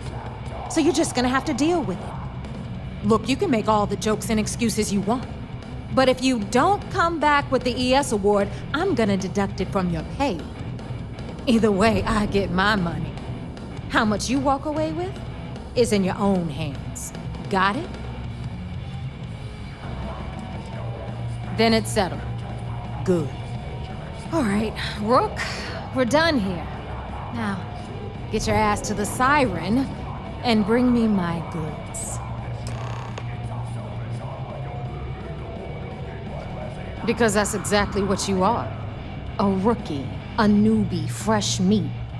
Beneath all of that inexperience, I'm sure you have an actual name. But honestly, no one gives a damn. So get used to hearing that word. Until you earn your stripes, you're a rook to everyone in the fleet. Here on the clown show. Looking forward to reading your report. You're back. So how did it go?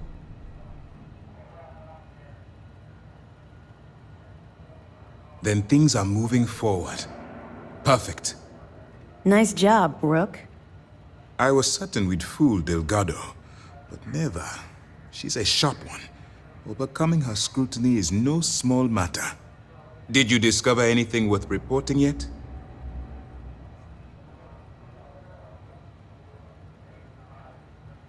Legacy.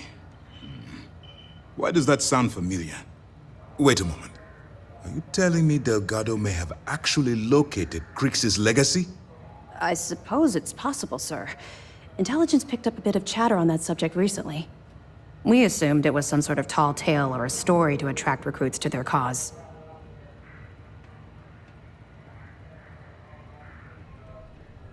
Well, we can solve that little mystery in about 10 seconds. Let me see what we have here. Nope. There are no records of a Gal Bank transport named the Legacy in the database. I think Delgado's trying to manipulate you. What do you think, sir? I think there's no record because Gal Bank is hiding something. Delgado's no fool. If he risked his own neck to get that information, then he must be on to something. We have to take this seriously. What's your next move?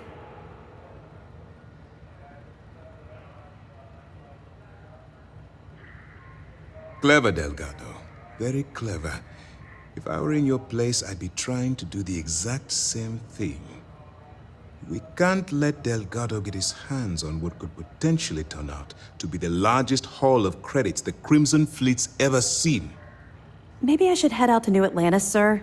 I could press the Gal Bank execs for information. Get ahead of everything. No. Let's allow this to run its course. We have our agent here feeding us information. I think that's good enough for now. There's more to this than just finding the location of the transport. Jasper Crix was clever. For some reason, he never got there.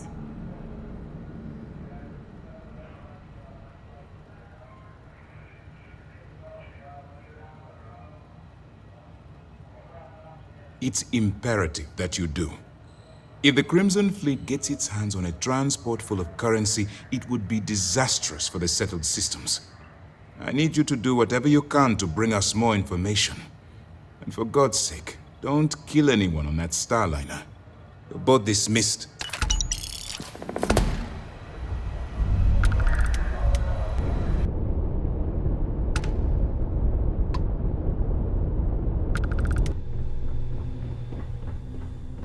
About time you showed up. All right, I want to know what's going on. I've been trying to get Delgado's attention for, I don't know, 3 years now. And what do I get? Nothing but radio silence.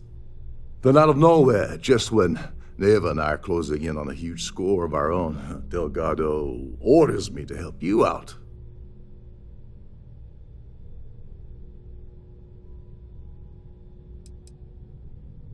Well, I'll be damned. Someone from the fleet finally agrees with me about something. It's a goddamn miracle. So Neva's message said you were here for Dombrowski. Was that all she sent you here to do? Or was there something else you were sent here to steal?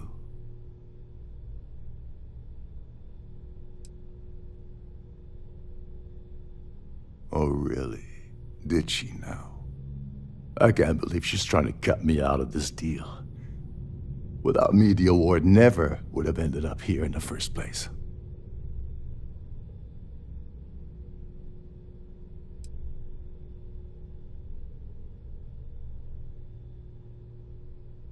Yeah? Funny you're only bringing that up now. Fine, I'll help. But you're doing all the legwork, and I'm still taking my cut of the payout. Anyway, we'll get to that later. First, we have a much bigger fish to fry. So why are you targeting a Gallbank exec anyway? Not exactly your average Crimson Fleet prey. Why the interest?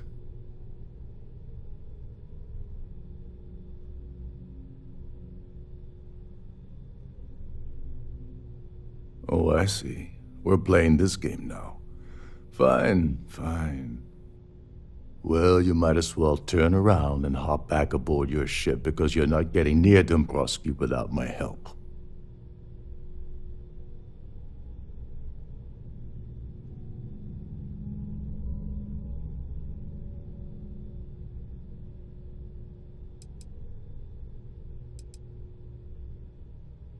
Well, well, it appears we have a mind reader here. You're absolutely right. I don't want money. I want back into the Crimson Fleet. It's as simple as that.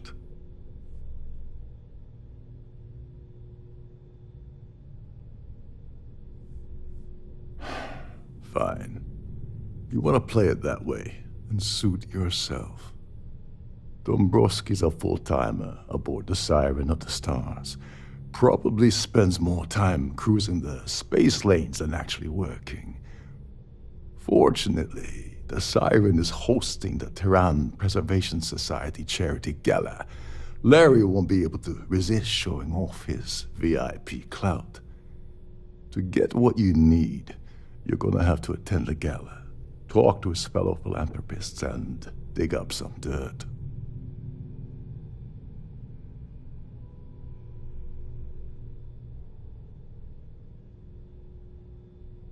Yeah, well, lucky for you, it's not black tie, so you'll be fine.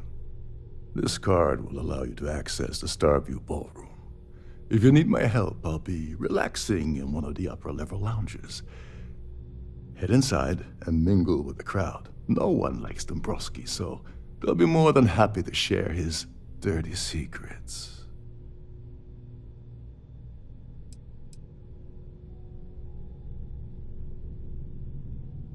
He's a VIP executive, which means he either worked really, really hard using blood, sweat, and tears to make the arduous climb to the top, or he backstabbed, lied, cheated, and betrayed his way up the corporate ladder. From what I've heard, it's the second option.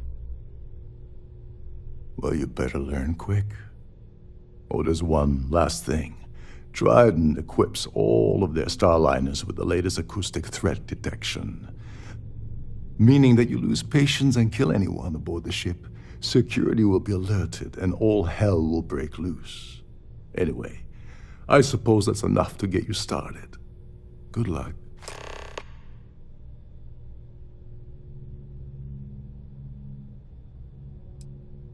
They claim their goal is to celebrate the soul of the Earth, the culture, the people, and the ideals of the past.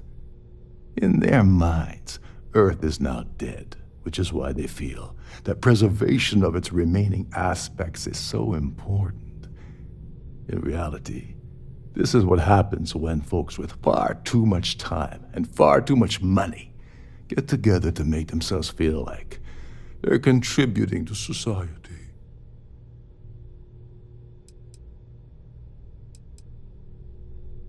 As long as you remember that I'm getting paid my cut, I'll help you with anything you want.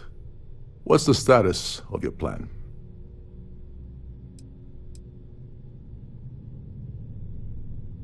Okay, then let me point you to the person in charge of the award. Her name's Sheila Holbrook, and you can probably find her in the Starfield ballroom. I'd press her to reveal where the award's hidden, and we can go from there.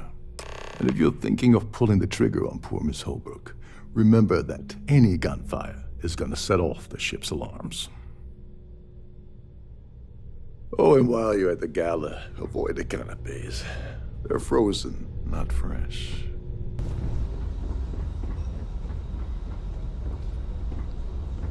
Is this important? I don't have a lot of time for idle nonsense. Yes, I'm extremely busy preparing for the award ceremony, so this better be important.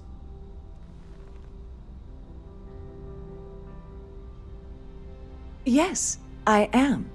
Actually, I've been entrusted with the transfer of the award for the last 7 of its 9 years. Why do you ask?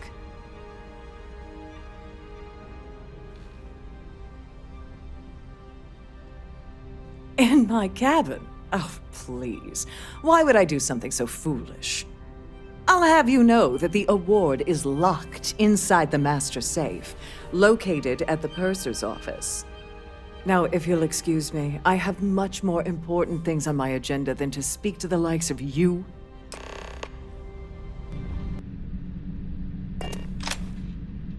Welcome to the purser's office. I'm Chief Purser Murata. How can I be of assistance today?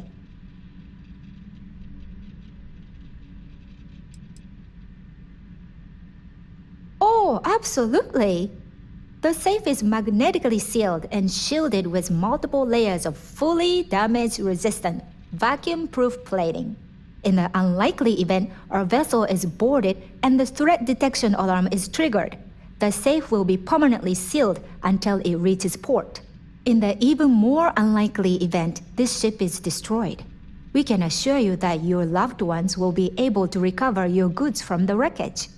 So, as you can imagine, your property will be completely secure until you decide to retrieve them from our safe.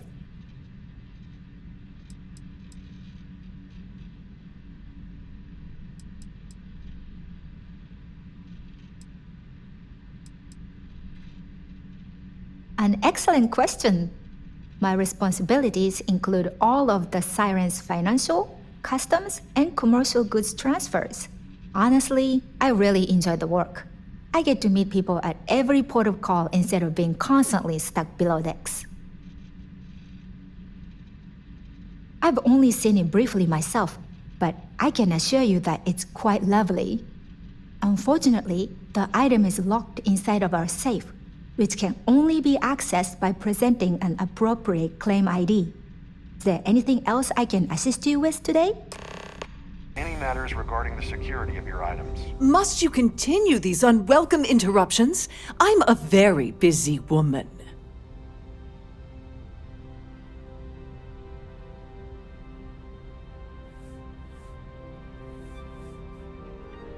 Excuse me?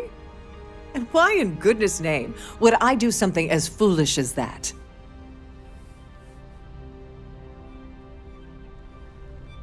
And why in goodness name would I possibly agree to that ridiculous demand?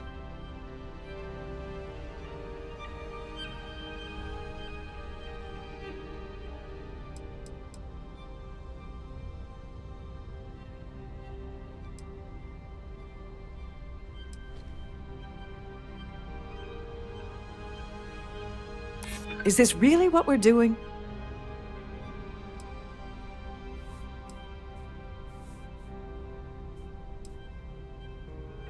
I'd like to help you. I really would. Oh, just take the damn thing already. Listen, maybe you can keep this between us. If the award goes missing, there's no need for the insurance company to get involved.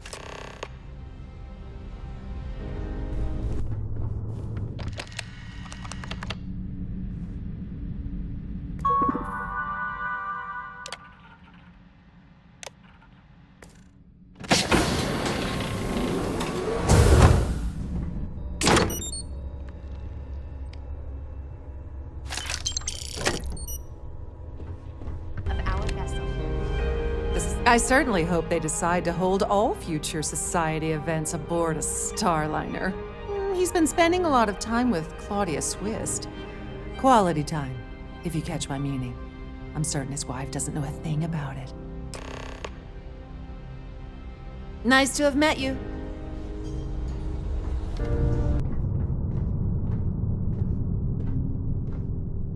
Sorry, do I know you? Look, I think you're definitely confused here. I really don't have time to have a discussion with you. My partner's waiting for me. He's a very important man. Oh my god. Are you kidding me? How did you... That idiot. I told Larry to keep his big mouth shut, but did he listen? No. He had to impress his friends and treat me like a trophy. Look, I've been in this business for a long time, and I know how this game works, so let's skip all the banter and get it over with. What's it gonna take to make us both happy? If I give you dirt on that son of a bitch Dombrowski, all I'm doing is endangering myself. Why would I do that?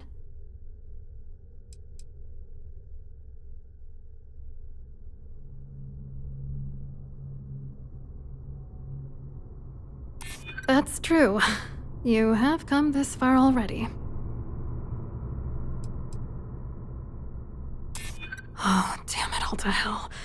You're one of the authorities? Then I'm already sunk. All right, you've made your point. You know, this whole thing really pisses me off. Larry and I had the perfect scheme worth thousands of credits all worked out, and then he goes and flushes the whole thing down the toilet.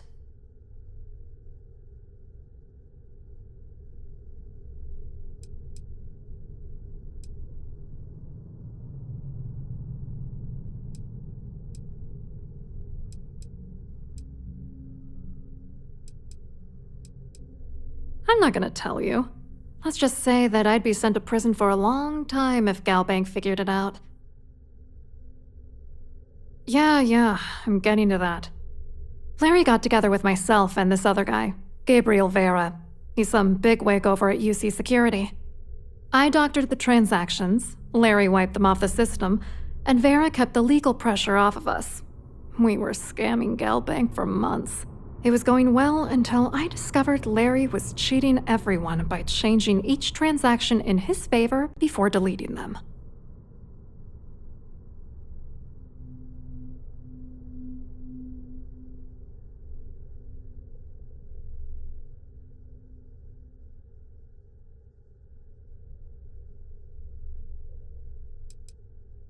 I was going to confront him back on Jemison, but then he invited me on this little trip through the stars.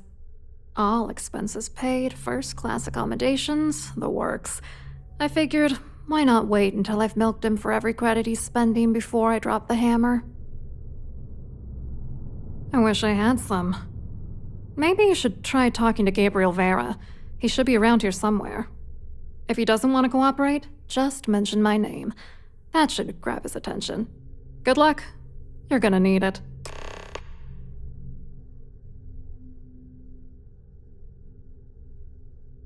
I wrote a computer algorithm that basically creates a randomized number of false ghost credits that mimic the crypto key of actual credits. Then the algorithm simply passes the ghost credits to whatever legit transfers that the bank transacts. The genuine credits enter a dummy account. The best part is that I also alter the crypto keys as the real cash flows into our accounts. By the time it lands in our pockets, the creds are clean. So, on paper, it appears that all of the bank's transactions are covered, when it's really just our ghosted dummy creds. Genius, right?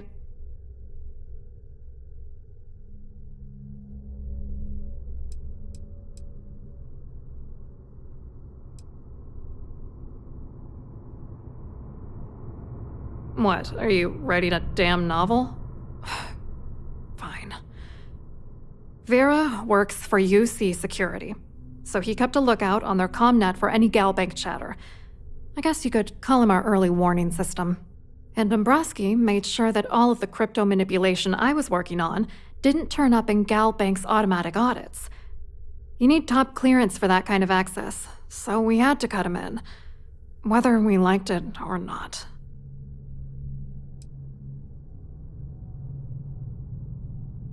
What do you think is going on? I'm using that gullible idiot to get what I want. If I have to squash him on my way to the top, then so be it. Let's get one thing straight. Larry Dombrowski's no saint. He deserves everything that's coming to him. It doesn't matter if you're here to judge me or not, because there's nothing to judge. Dombrowski is a piece of human garbage. He'd stab you in the back for table scraps, then stab you again to steal dessert. The plan's always been to milk the guy for everything he's worth, and then leave him in the dust. Not bad for a lowly Galbank worker drone, right? I hope you hurt Dombrowski. Nail his ass right to the wall. Here for business or pleasure? You look a bit lost in these surroundings. Hello. You here for the charity event?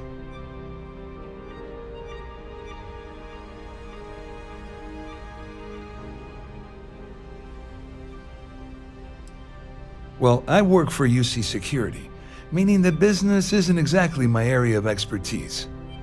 I'm afraid I can't really help you. If you're looking for a business opportunity, you might want to check with someone else.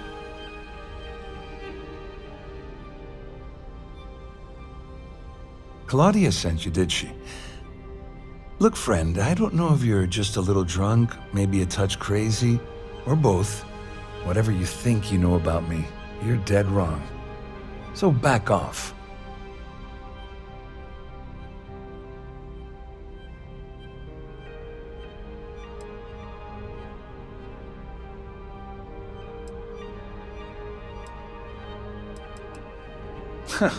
Just in case you weren't aware, I am the authorities. Anything you try to report will boil down to your word against mine. And since I work for UC Security, who do you think people will believe?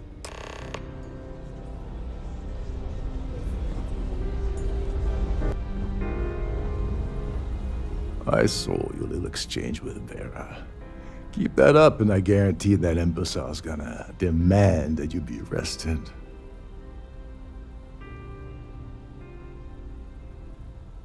Which is why he's threatening you. That makes sense. We need hard evidence of their scheme. But it's gonna be tricky. The problem is he's not gonna talk to you in public. We need to get Vera isolated so he'll spill everything he knows. Smart. If there's an emergency, standard practice is for all passengers to clear the decks and report to their cabins for lockdown.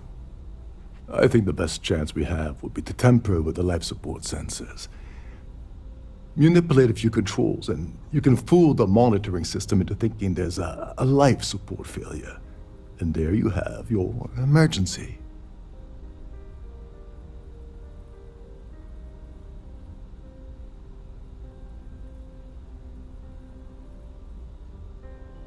I have no idea what all of that technical jargon meant, but cause enough confusion and it will buy us plenty of time. One more thing. If Chief Engineer Sundin gives you any trouble, tell him I'll erase that gambling debt he owes me. I prefer you use that as a last resort, but hey, what's the harm in losing a few credits when I'm on the brink of rejoining the fleet, right? Anyway, I better start packing. Things are getting hot around here, and won't be long before Trident figures out you had help. Don't you have somewhere to be?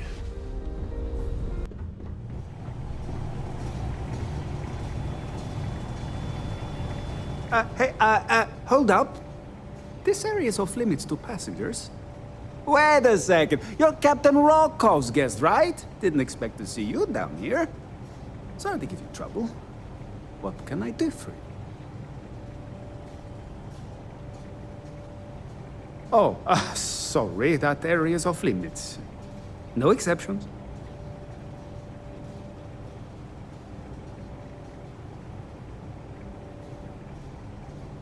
Ah, you're a fellow techie, huh? I can respect that. Tell you what, I'm just going to step out for a bit and stretch my legs. Maybe you can hold this for me while I'm away? Feel free to look around, but don't mess with any of the controls.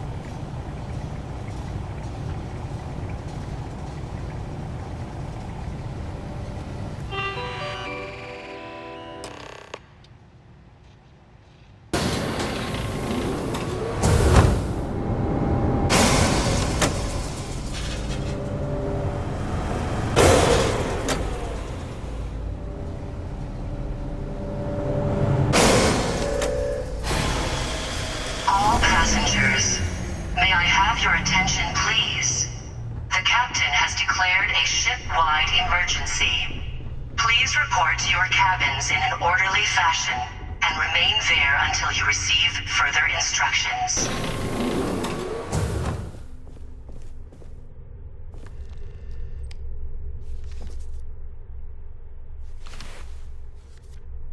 I was wondering if you were the cause of the ship-wide emergency. It's time you stop playing games and tell me why you're here.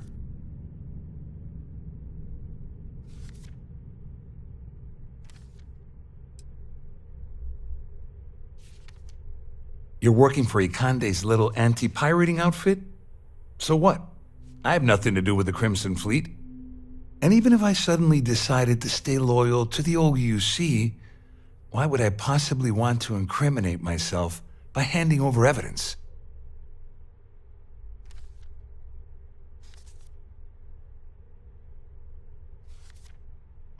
Claudia said that. You sure? Damn it! That means my money's already gone. And Dombrowski's going to walk away with a fortune. I'd love to see the bastard fly. But if I give you that information and it falls into the wrong hands, I could end up in jail.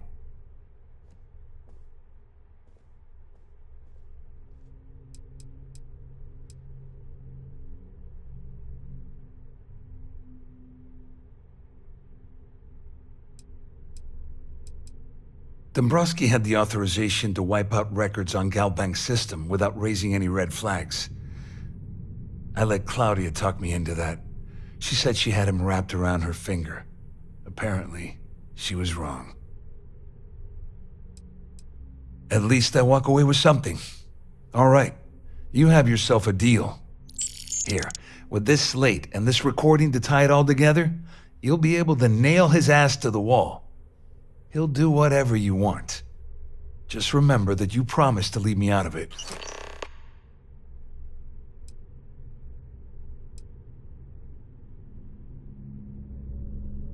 Well, since Claudia has been spending time disgustingly close to Dombrowski, I think she's suffered enough.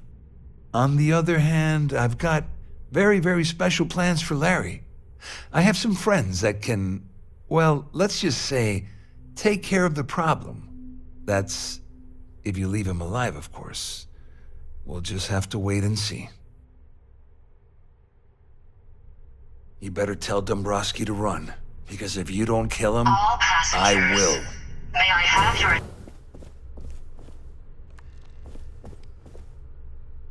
Well, well. You must be the one who's been accosting Claudia and Gabriel. I'm uncertain what you hope to accomplish here, but it appears we should rapidly enter into some sort of negotiation.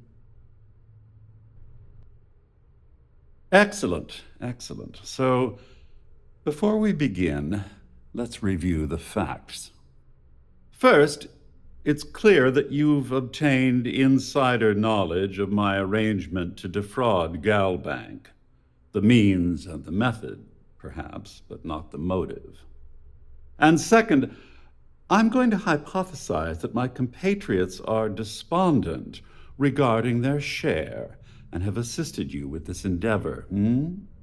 Since we're speaking and I'm not at the reporting end of a bullet, this leads me to conclude that you desire something personal from me. I see. Well, that certainly places a damper on our negotiations. Perhaps I can hasten my diatribe to temper your violence-ridden contribution. In blunt terms, you have compromising materials about me in your possession. The only thing I have to offer in return are my Galbank credentials. I assume that's what you've been angling for all along? Splendid. It appears we've reached an accord. Wait, I'm sorry. Let me simplify that for you. It sounds like we have a deal. Oh, of course, I trust you'll understand if I ask for us to avoid any further contact. Now, if you'll excuse me, I need to formulate how I'm going to utterly ruin two very annoying business associates. Good day. Being asked to return to their cabins at this time. Well, looks like everything worked out, just like we planned. I'm glad you feel that way. Just remember to tell Delgado how much I pitched in to help. You know, I'm still wondering exactly what you needed those credentials for. You feel like telling me, partner? Wide emergency. Please report. I usually have a nose for these things, but in your case, it's a mystery. Very frustrating. Whatever the case may be, it's apparently worth risking your life over. That's telling me it involves a lot of money. That also means I want in.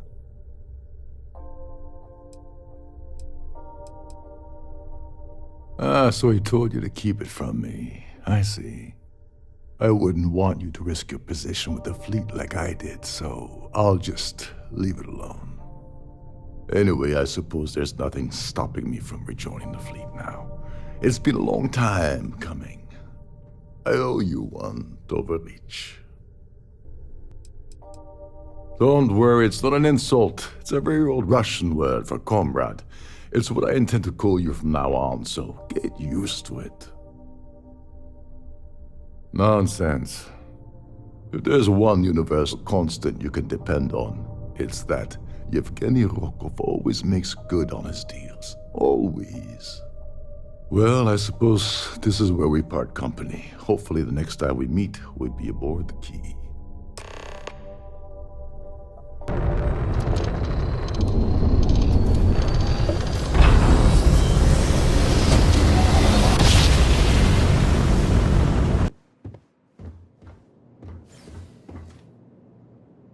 Hello. Welcome to the Galbank Archives. May I see your credentials, please? Oh, no. None at all. I'm all alone down here. Yep. Completely by myself.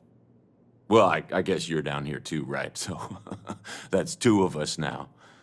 Sorry, not trying to lie to you or anything. Just, yeah. Just one moment while I verify. Oh. Yes, Mr. Dombrowski. Welcome, sir. Give me a moment to log your visit, and then I'll unseal the archives.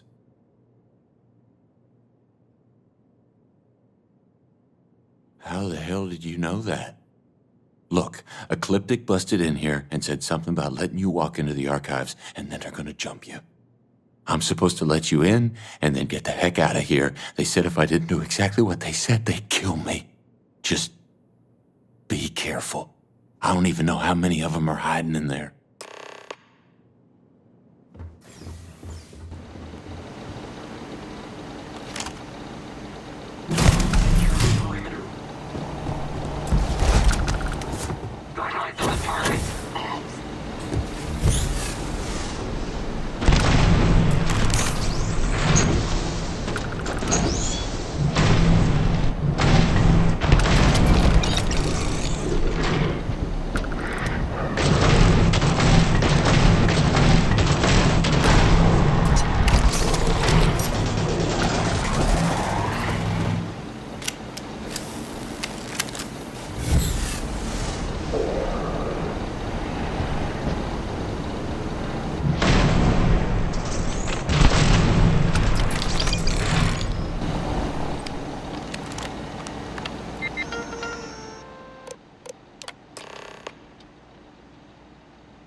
Finish it. Your buddy Rokov is aboard the Key. Told me everything that happened. Yeah, he won't shut up about you. Keeps going on and on. Now I remember why we kicked his ass out the fleet. Yeah, that'd be a first. All right, neighbor, you've made your point. Well, since you're vouching for Rokov, I guess we can give him another chance. All right, now that is out of the way, we can move on to the matter at hand. Crix's legacy. Speaking of which, let me see that data you copied from the Galbank archives. Ah, so So the Galbank transport went down over Bannock 4. Bannock. Why does that sound familiar? Neva? Yeah, keep your panties on. I'm looking it up. And I got it. Bannock 4. Let's see. Damn it. Bannock 4 is an EM-class gas giant. We can't even get a ship near the thing without frying every circuit aboard.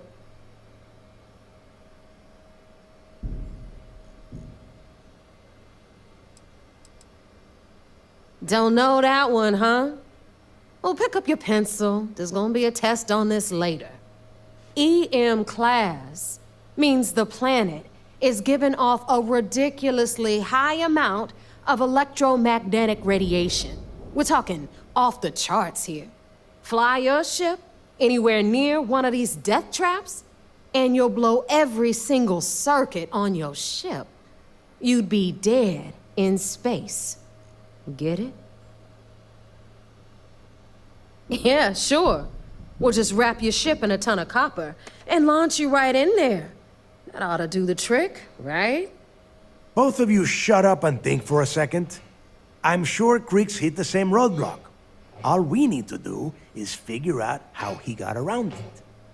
This sounds like a goddamn waste of time to me. That's the spirit, Rook. That is the essence of the Crimson Fleet that has been slipping away lately. Neighbor, the Galbank data says the transport had a CBR-27 transponder. Can we track that kind of thing? Pinpoint its exact location? That transponder is military grade. We're talking ultra-bit encryption, constantly reshuffling frequencies. We don't have shit like that laying around. But before you get that pissy look on your face, I heard that the UC's been working on a ship signal decryption system called the ComSpike. We grab that little beauty, and we'll be able to track anything you want.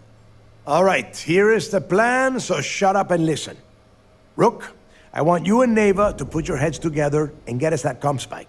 I don't care if it's mounted at the top of mast. I want it. In the meantime, I'm going to find out more about this EM-class gas giant problem. And I think I know just who to ask. Give me a little time to crunch the numbers on the ComSpike with Jazz, and I'll point us in the right direction. I promise. You gonna write that in your diary, little girl? All right, that is enough. We are in arm's reach of Crix's legacy, and I don't have time to deal with this kind of bullshit. Now, both of you, get the hell out of here and get to work. All right, let's get this over with. Follow me.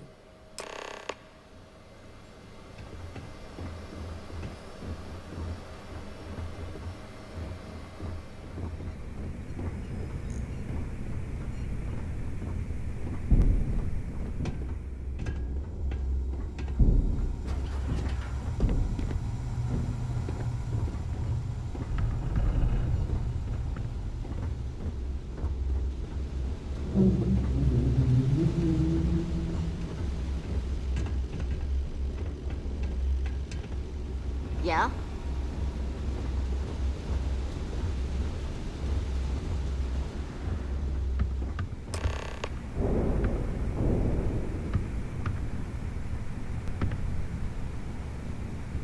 All right, let's get right to it. Did you get the Earth Savior Award, or am I gonna be very disappointed? Well, look at that. You followed my directions, and now you're gonna end up with some credits in your pocket. Of course, it would have been more money if you hadn't blabbed about the damn thing to roll off, but that's on you. Anyway, here's your cash. Keep this up, and I might even start respecting you. All right, Fleet? We've all got work to do, so let's get to it.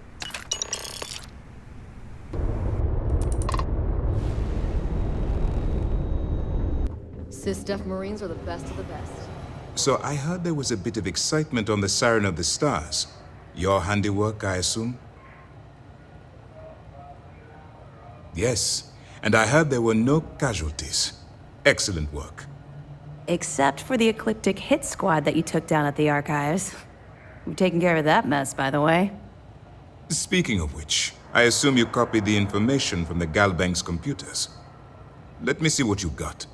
So the legacy went down at Bannock 4. Bannock 4. Why does that sound familiar, Toft? Bannock 4 is an EM-class gas giant, sir. There isn't a ship in the fleet that could safely get near that type of world.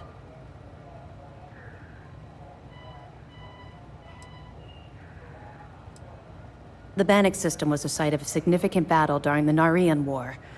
I had to do a research paper on the subject at the Academy. It sounds like you admire that lunatic.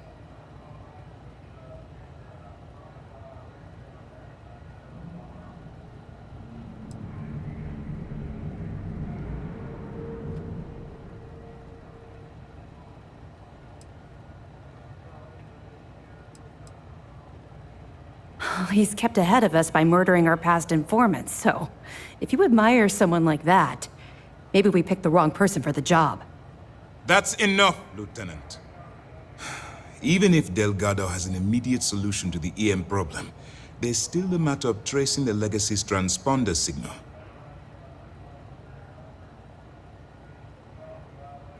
They have information about the comm spike?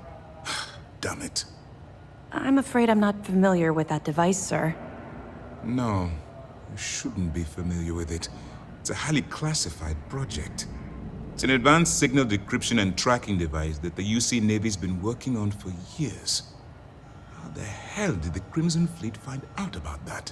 There must be an information leak somewhere, sir. It's the only thing that makes sense. I'll see what I can find out. Fine. This is what we're going to do. You keep playing along and go after the comm spike. Lieutenant Toft and I will see what we can find out about Bannock 4.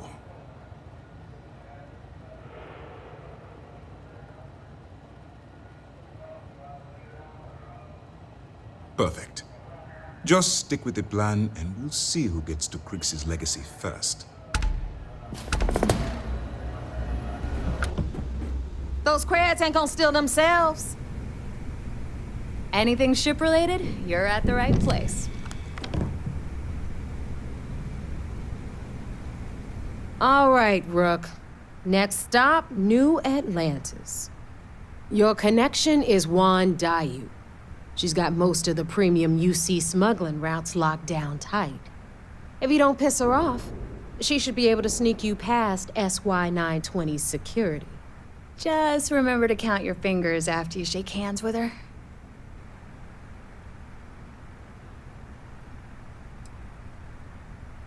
I sure hope so.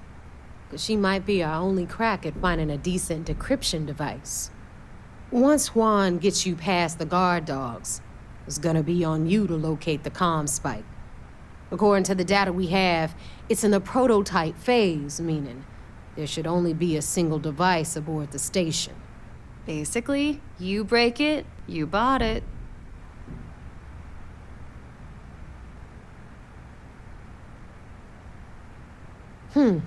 Interesting. Well, don't take any chances. Nave is right. Just grab everything labeled comm spike that isn't nailed down. Oh, and one more thing. SY-920 is a UC military installation.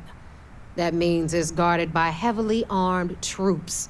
And we both know those idiots don't mess around. If you intend to turn the place into a shooting gallery, you might want to be sure you're hauling an arsenal, because you're gonna need it. Perfect. That's what I like to hear. Okay, so I'm gonna arrange a meeting with Juan at Kay's place in the well. In the meantime, I'll make sure Jazz comes up with a solution to the electromagnetic atmosphere problem at Bannock 4. Oh, okay. You'll make sure. More like get drunk while Jazz does all the hard work. Typical. Privileges of rank, my darling. We'll discuss it a little later. And you, get the hell out of here. And don't come back without that comm spike in your cargo bay. The Crimson Fleet made contact with her about a year ago. We were searching for a smuggling connection in UC space, and her name kept popping up repeatedly, so I decided to put her to the test. Not only did she pass, but the results were off the charts. Made us both a ton of credits. That was good enough for me. Beyond that, I don't know much about her. But hey, as long as she keeps my gal bank account humming, she can keep all the secrets she wants.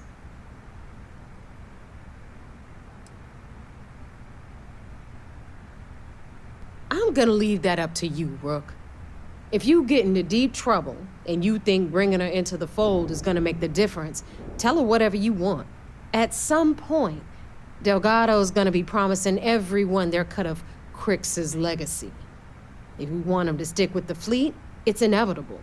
But until the money's within reach, the less people that know, the better. Good luck.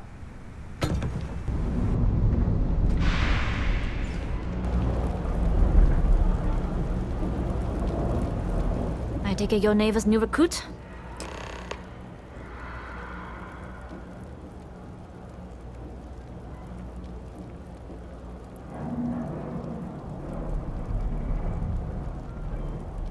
That you're new, but capable.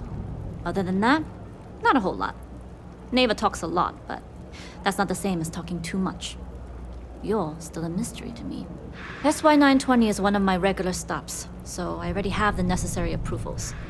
Neva says you're after a piece of UC tech. So to get it, we're going to need to get you on board. I can do that, but I have conditions.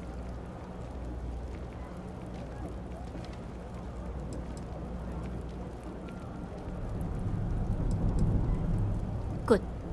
If I can be candid, for this job to work, we'll have to do this my way. We take my ship, and you're a member of my crew. But make no mistake, once you board, the risk is entirely yours.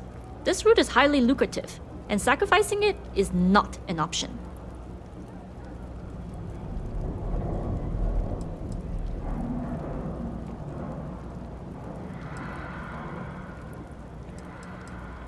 Good. Then we have a deal. In any case, when you're ready, meet me at my ship. It's the Jade Swan. And make sure you're prepared for the long haul. Once you're on board SY-920, you can't come and go as you please.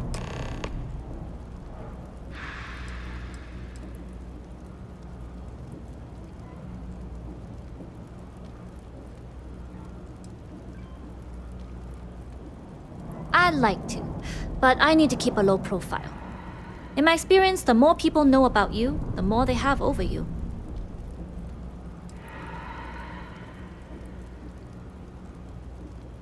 True, but silence is a powerful thing. I find the best way to get to know someone is to watch them work. Talking just muddies the picture. Anyways, I appreciate the small talk. Delgado's crew aren't usually so chatty. But let's keep our focus on the mission. We can swap bar stories and share scars when we've got enough creds to buy the bar and fix the scars.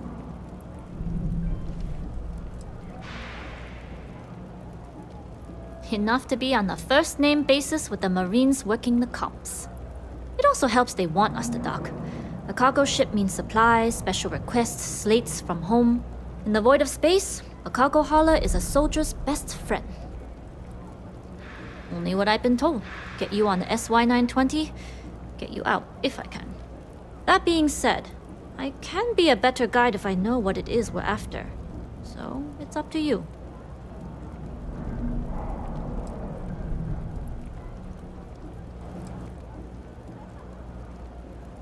Fine by me. If this goes bad, the less I know, the better. And if I do get caught, there'll be nothing to confess to. We'll talk more on the ship.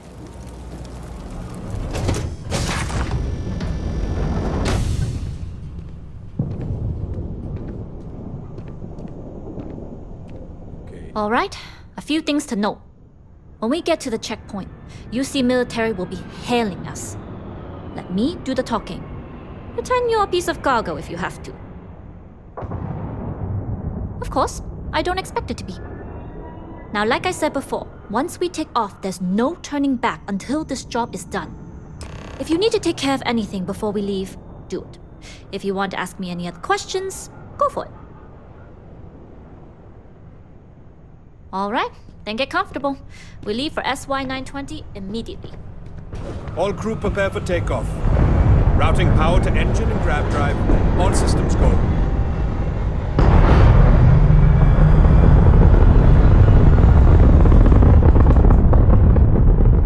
Jump the SY-920 from here. Don't worry about your personal ship. The fleet will make sure it's secure. You can take this time to prepare. Just try not to bother my pilot while they're flying. Don't worry, Captain. I've spent half my life walking and chewing gum at the same time. I can handle a little banter. Sounds like you're putting in a request for double duty. Captain, I retract my earlier statement. For the record, I don't even like gum. Noted. Military space. Identify yourself or you will be considered hostile. This is Captain Huan Daiyu, cargo class ship ID UC 793A, requesting permission to dock. Identity confirmed. Prepare your ship for scanning. You're cleared to dock at docking bay 2. Looks like we're clear. We'll talk more once we're docked.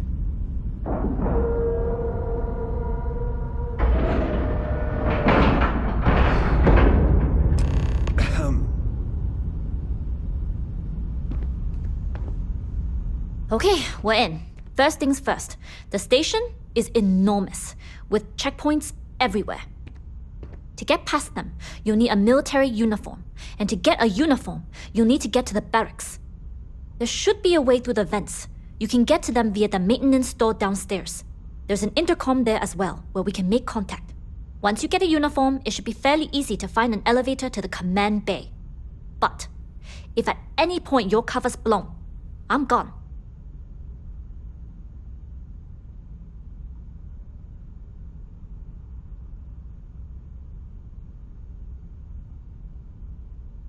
I would hope not. But if they do, we'll cross that bridge when we get there. Either way, for now, get on that station and find that intercom. We'll talk more then. Pardon. You with the Jade Swan? Loading and unloading only. Stay clear of the military barracks. Hold up. This area is for SY-920 military only. Rules are rules. Can't let you in unless you're military.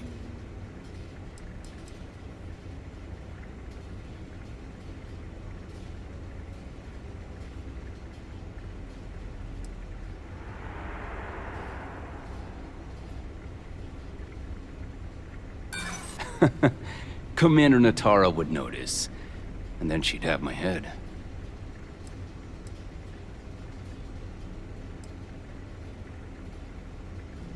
It doesn't matter. I don't care if you take one step past this line and turn around. You'd still be breaking protocol. That doesn't sound like Commander Natara. She's the type to add more checkpoints, not remove them. Sorry, no uniform, no entry. This is Captain Huan Daiyu. And you found the intercom. That's a start. If I'm not mistaken, the maintenance door should be in front of you. If you can find a way to open it, it'll get you past the first checkpoint.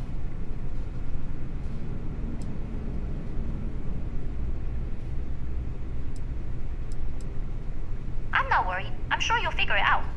Anyway, the door will let you access the vents. Go up the vents and to the barracks. You should find a uniform there. The uniform should get you through the checkpoint and to the elevators. We'll talk again once you get to the command bay.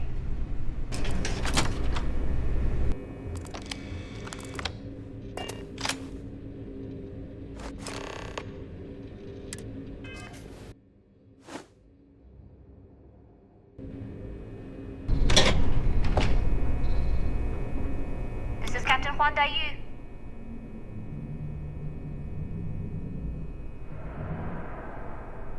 Good. And no alarms or warnings on the comms. Music to my ears. If you found a uniform, be sure to put it on. That'll provide some cover. Don't know what you're after, but I'm guessing there'll be another checkpoint. This far down, you might need a clearance code.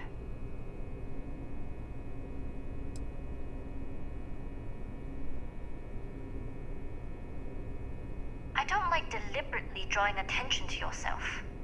But a disguise is never a bad idea. The uniform won't be enough though. You'll need to find a computer with the code. Try the security office. They likely have a computer there that has what you need. Going down for now. We'll talk again once you've located your target.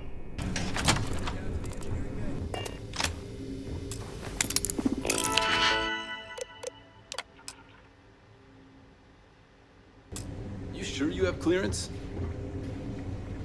Stop right there, Ensign. All right, Ensign. Why aren't you at your post? Who's your commanding officer? Only authorized personnel are allowed here.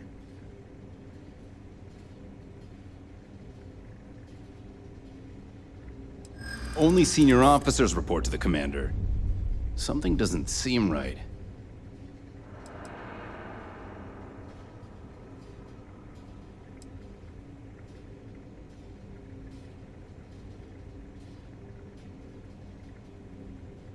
I think we can work something out. Fine, I'll let you go, Ensign. But as soon as you're done with your task, you should return to your post.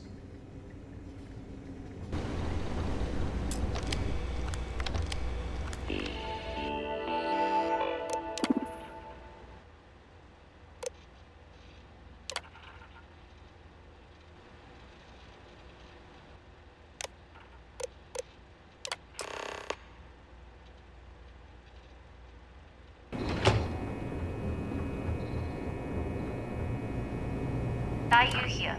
Goggles almost unloaded. We'll be departing shortly.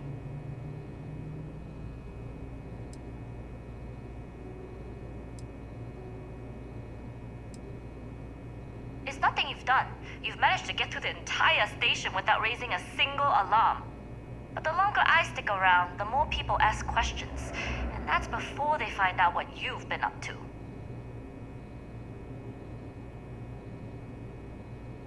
You are, and I've delivered you just as Delgado asked. That being said, I can stay in orbit for a short while. I'll need to send word to Delgado anyway, if you don't get off that station. But it looks like you'll need to find your own way off the ship.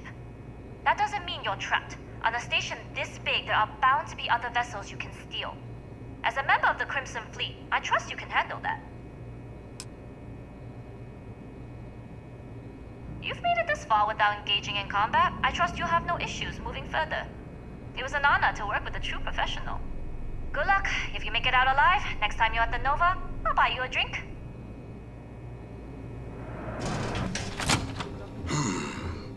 Intercepting transponder data in the Alpha system might be promising.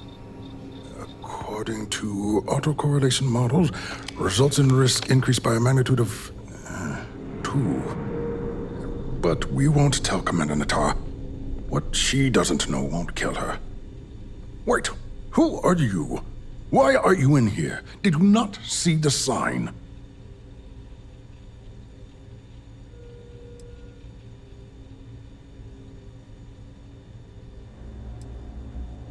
Oh, yes.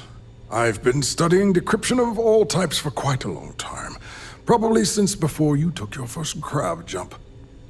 Signal protocol, quantum ratchet symmetry, interleaving data extrapolation. You name it, I've lectured on it. I've probably forgotten half of it, but I definitely knew it once.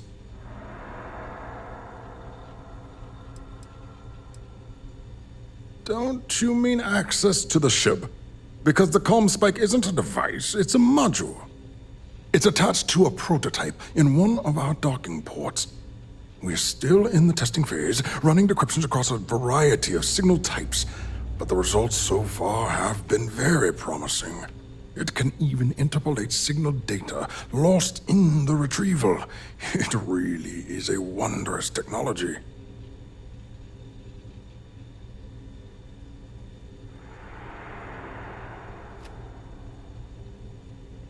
Yes, it's not quite cracking the Enigma code, but it will give us a significant tactical advantage. We'll be able to infer everything from battle plans to meal consumption. Not that we'd care about that sort of thing, outside of the effects of diet on combat readiness. And yes, There are certain kinks to be worked out, missing parts and the occasional traumatic injury here and there, but it's all part of the adventure.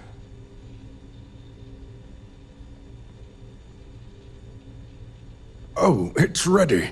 We're long past the inference stage. Statistical models can only go so far.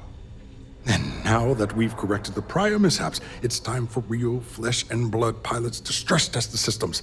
The kind unafraid to make the necessary sacrifices.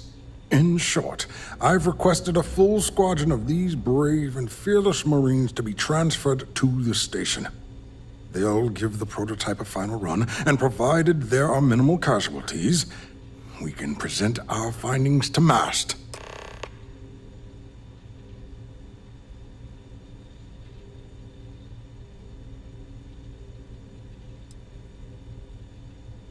Splendid. That was fast. I thought I put in the request this morning. Normally my requests aren't given this much attention, let alone haste. It seems a tad suspicious.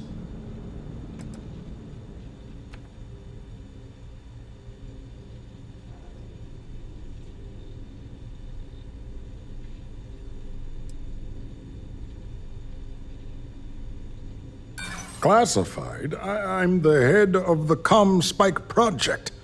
I would have gotten word of this ahead of time.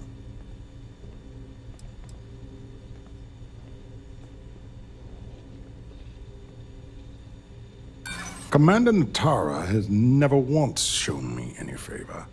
Why would she start now? We are in need of more tests to reach beta. Not horses, though. Actual human test pilots. All right, you've convinced me. You're the new test pilot. You'll need a uniform and a terminal password to authorize a flight and get past Natara's cumbersome checkpoints. The uniform you can get in the locker room area, the password you get from me. You'll find the prototype ship at Docking Bay 8. Use the password to access the flight terminals in the control center. And of course, best of luck. You are doing science a great service by undertaking this sacrifice.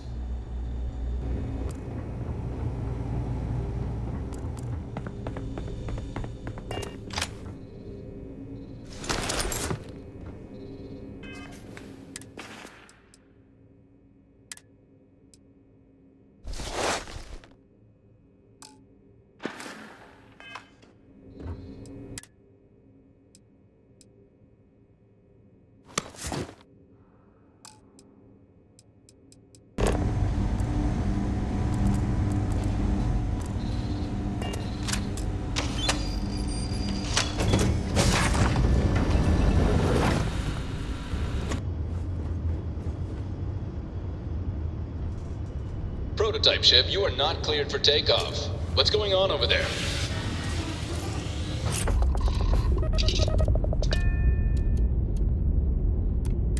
Unauthorized launch from engineering. All ships, secure the prototype. Have visual, safety's off.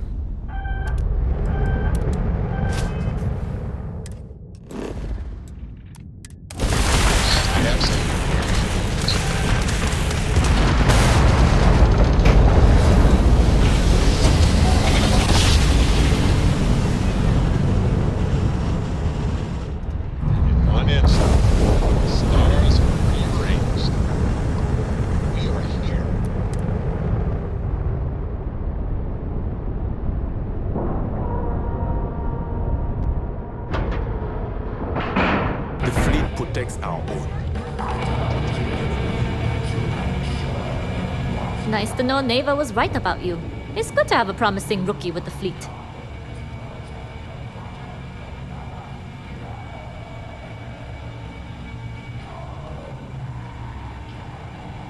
I won't deny I helped. Let's hope the compensation reflects that, huh? Anyway, I believe I owe you a drink. It's the last time I'm paying, of course. Because if Delgado's right about Crix's legacy, you've earned more than your fair share already with that comm spike.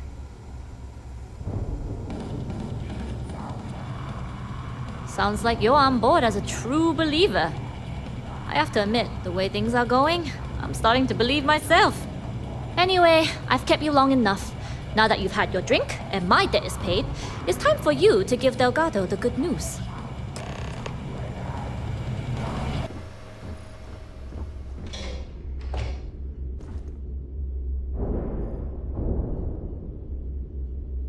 Jasmine tells me that you not only brought us the ComSpike, but an entire prototype UC ship. I'm impressed, Rook. Very impressed.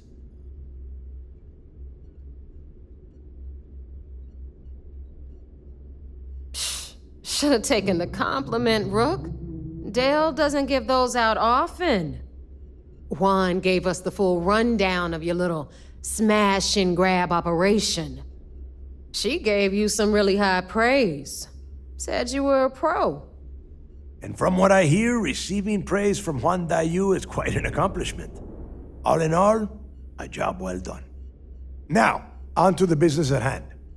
Jasmine, are you there? Yep, I'm here, boss. What's up? How's it going? I already have 2 of my crew tearing the ship apart from one end to the other. ComSpike shouldn't be too tough to extract. I'm looking forward to seeing what those UC techs have been up to. Keep me posted. All right, that leaves our electromagnetic atmosphere problem. And I think we've discovered a solution. There's a corporation in the city of Neon called Generdyne. They're responsible for the massive conduction grid that powers the city. We get our hands on their electrical absorption tech, and Jasmine swears she can tame it to handle Bannock 4.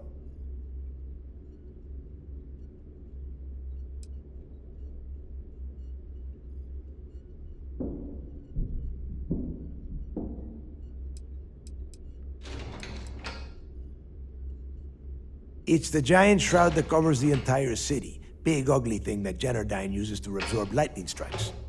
When you arrive in Neon, I'm sure your contact will fill you in with all the boring details.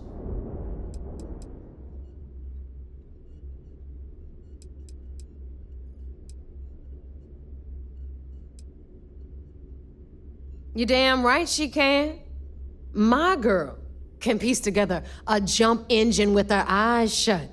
Literally, I've seen her do it. Lost good money on that bet. All right, let's not get carried away, neighbor.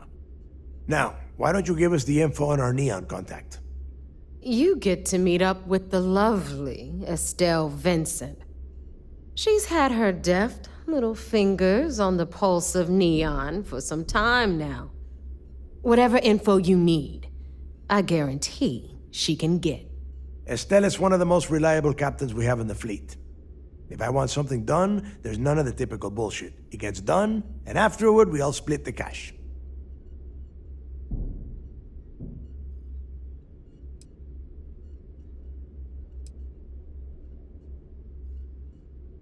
No. There is no getting along here. You are going to do everything she asks.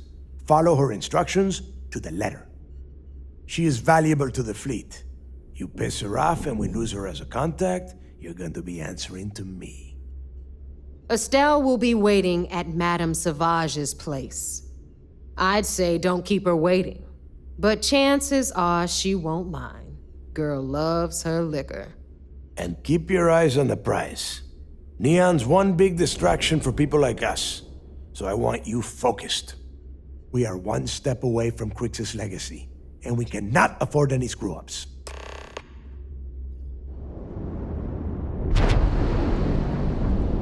Securing a station like this is pretty important. The command? Anything new to report? Well done. Let's see what you found.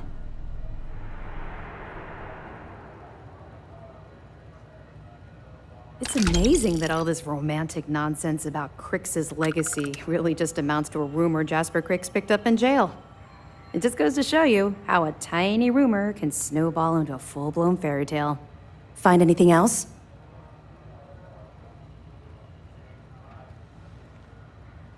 Are you kidding me? Dombrowski was already making a 6-figure salary, and yet he couldn't resist starting an embezzlement scheme. It makes me sick. It's gonna be an absolute pleasure to throw his butt in prison. Have any more? So, Mr. Yasso is actually Lionel Soto. We thought Soto was dead. At least, that's what the records told us. I'll have the records updated, but seeing as Mr. Yasso has surrounded himself with the Crimson Fleet, there isn't much we can do. Yet. That it? Okay, fine. I know there's more out there, so keep on it.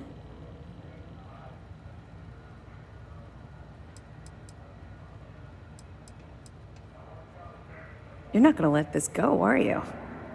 Why do you care so much about my past?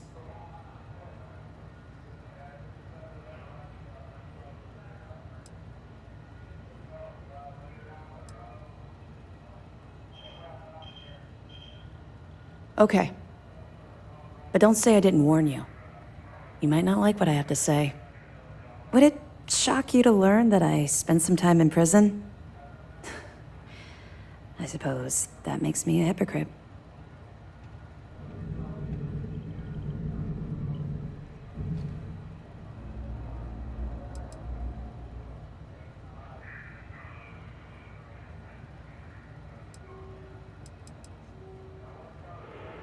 Oh, does it now? Was I giving off some kind of ex-con sort of vibe? Well, give me a chance to explain. I grew up in the Well in New Atlantis. Parents made barely enough money to keep the lights on in our apartment. After I dropped out of school, they begged for me to look for work. But I realized it was a lot easier to simply take whatever I wanted instead. A year after that, I'm a career criminal with UC security breathing down my neck, and my parents kicking me out of the house.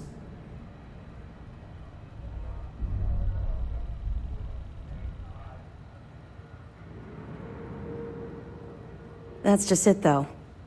I was having the time of my life, earning way more than I needed to simply get by and loving every minute of it. Back then, if you would have told me one day I'd be wearing this uniform, I'd have said you were out of your mind.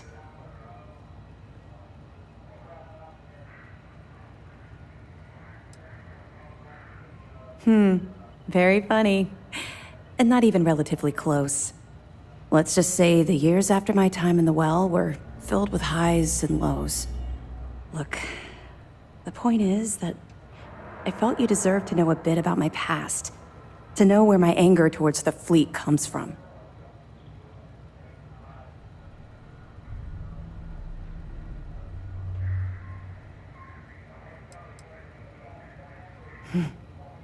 Longer than you can possibly imagine. Well, I think you've had enough for now. You get the point.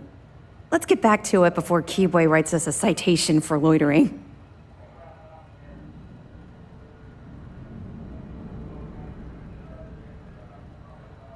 Two reasons. First, Commander Akande's playing this operation extremely close to the vest. That means keeping prisoners under his own roof until this is resolved. Second, this is an undercover mission. For our safety and yours, we need to keep these prisoners out of the spotlight.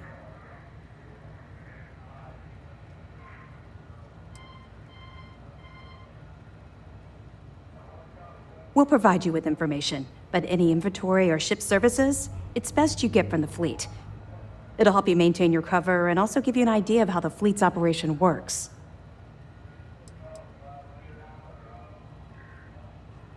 They're pirates in every sense of the word, but they've managed to get more organized under their current leadership. That makes them especially dangerous, but hopefully it makes them a little more predictable too. I'll be here if you have any more questions. At ease, soldier. It's tough not seeing. It seems you had quite the eventful mission on your hands. You still have the Crimson Fleet's trust, and you were able to spare lives in the process. But you did so with an abundance of stealth and restraint. That's exactly what we're looking for in a SysDef operative. Excuse me, sir. I hate to interrupt, but there's still the matter of the comm spike to discuss. Yes, of course, Lieutenant. Time is short, and we should get to the matter at hand. Please give me your report.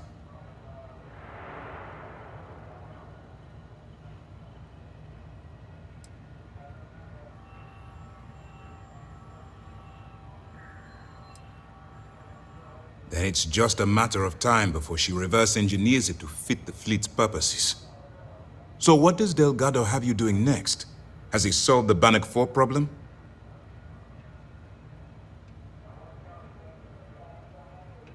The conduction grid?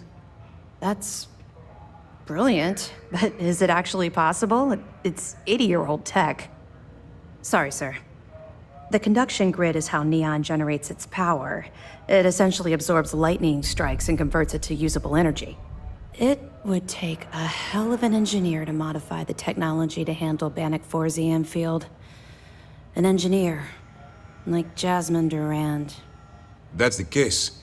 Inform our contacts on Neon that our operative will be touching down there in the near future. Absolutely, sir. And before you depart, I wanted you to know that your efforts are helping us gain interest among my superiors. They're finally beginning to believe that we can take down the Crimson Fleet and make amends for the UC's embarrassing mistake.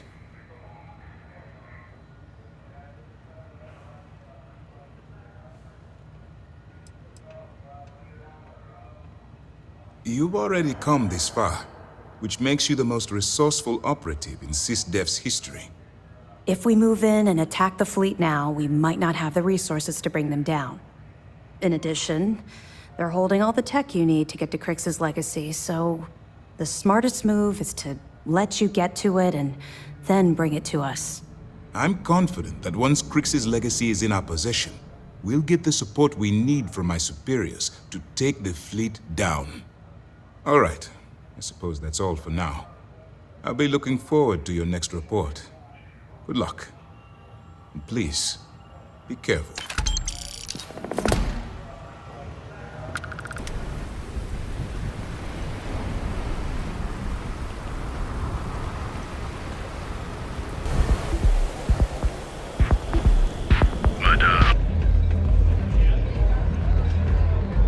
You looking to get zoned?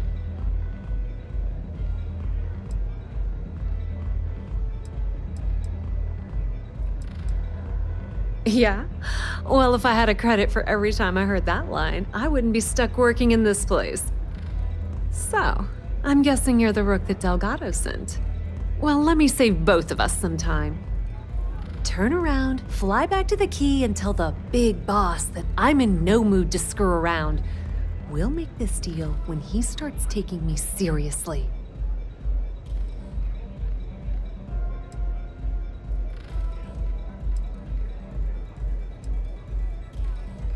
Come on, give me a break. You're not exactly a top dog over there at the key, now are you? Sending me a rook to handle a job this risky is a goddamn insult.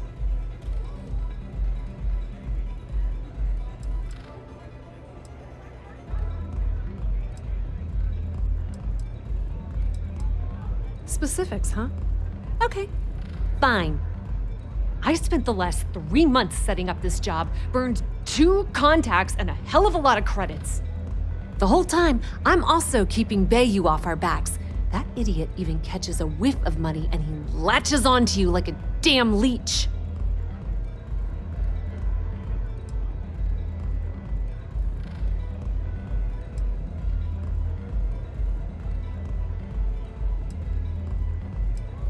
Yep, just like a couple of Model A's. Program us, point us in the right direction, and watch us go. I don't have a ton of time to stand here and screw around, so I'm gonna make this as clear as possible. You want the conduction grid tech, then you're gonna have to download it from the power core of Generdyne's facility in the underbelly.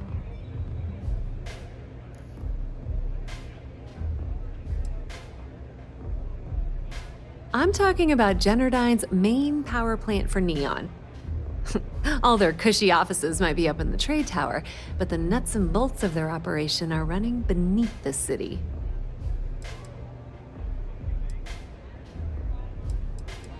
Love the confidence, but before you pull the ripcord, I'm afraid I need to add a bit of a wrinkle.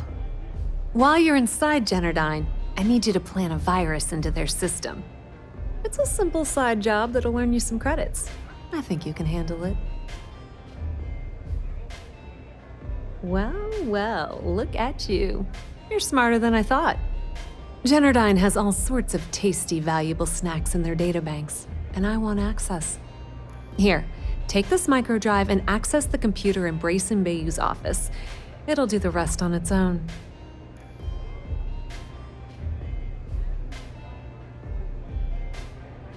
It might be wireless, but you aren't going to be able to use it from here, genius.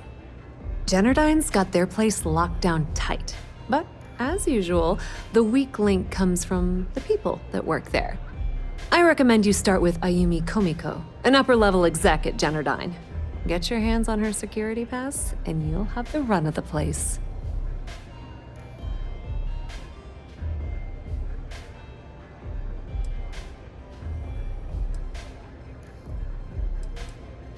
The catch is that Komiko's having a little fling with Benjamin Bayou. Anyway, you can find Komiko at Euphorica. Talk to the owner of the place, Micah. She'll point you in the right direction. As for dealing with Komiko herself, she's got an office in the trade tower if you're looking for something incriminating. The rest is up to you, Rook. When you're done, come meet me at the VIP booth in the Astral Lounge so we can celebrate. Not much to tell, really. Thanks to their nifty little conduction grid, they're able to provide power for the entirety of Neon. Damn thing was supposed to be some kind of miracle invention, turning lightning into usable electricity. Neat trick, right? Only catch is that you need a planet like Voli, where lightning strikes often enough to make it feasible. Guess how many of those exist? Ding! If you said 0, you're absolutely correct. So Generdyne has been in dire financial straits for years. You're not the only one. The only reason they haven't folded is because they charge exorbitant fees for power. I'm talking 2 or 3 times what it costs in New Atlantis. Okay, now, on to round 2 of our little game. Guess who has a major stake in Generdyne and soaks up all that delicious profit?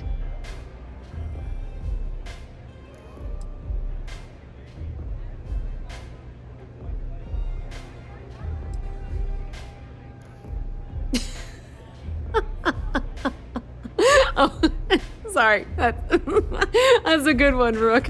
No, it's not Generdyne's shareholders. It's good old Benny Bayou. That son of a bitch has a finger in every single pie in this sorry excuse for a city. Generdyne's no different. All off the books, of course. How the hell do you think Brayson Bayou got the job down there? It wasn't because of his good looks or smarts, I can promise you that. Nepotism gets him the job at Generdyne as their chief technician, yet the guy doesn't know the first thing about electrical engineering. They obviously invented the position just to give the moron a salary, one of the many poorly kept secrets in Neon. Frankly, I think he's such a screw-up Benjamin Bayou stuck his ass in that facility under the city to keep him out of the limelight.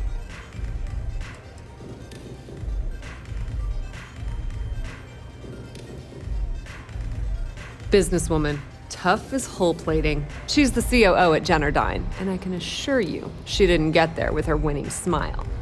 As for her relationships, well, that's a bit more complicated. Publicly, she's having a bit of a fling with Benjamin Bayou, but rumor has it that she's just using Bayou and having a little bit of fun on the side with Micah, the owner of Euphorica. If I were you, I wouldn't bother trying to appeal to her good nature.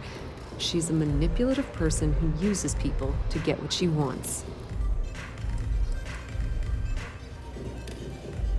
Pretty laid-back club over in Ebbside. Owner's name is Micah. She's young, but sharp as a razor, and has gang muscle to back her up. The little Aurora lounge she has tucked away in the building is the real gold mine. Said she modeled it after opium dens on old Earth. Bayou takes a cut of the profits, of course. The rumor says it's way less than he usually takes. No one knows why. Don't let Komiko push you around. She isn't as tough as she seems.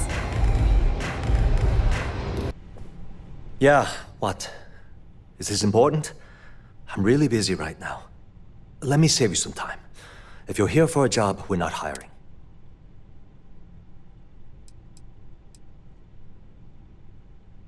Well, like I said, it's shut down.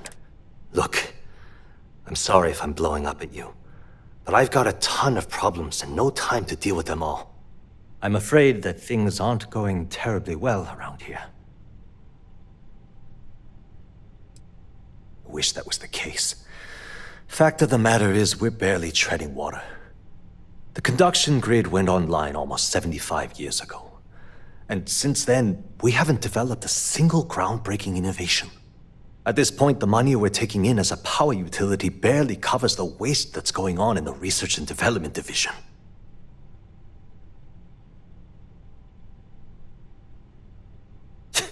You'd think that, right? The problem is that Brayson Bayou, Administrator Bayou's brother, is currently heading up the R&D division. I swear to you, the man doesn't know the first thing about power systems or electromagnetic technology.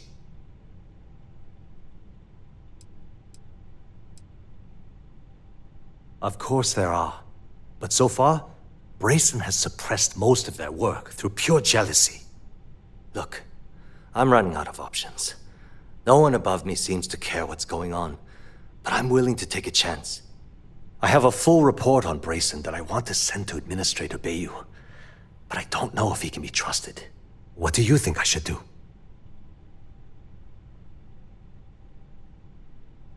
You know what? You're absolutely right. I can't allow Brayson to run this company into the ground. Hey, look, thanks for helping me out with this. It's been on my mind for a long time. If there's anything else you need, any questions at all, feel free to ask.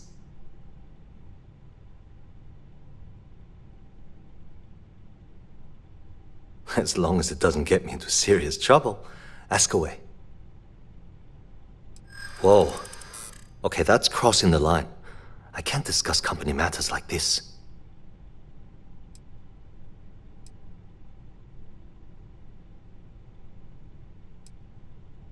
Maybe.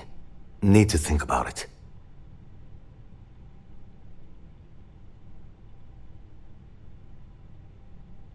I'm glad you understand the position I'm in here.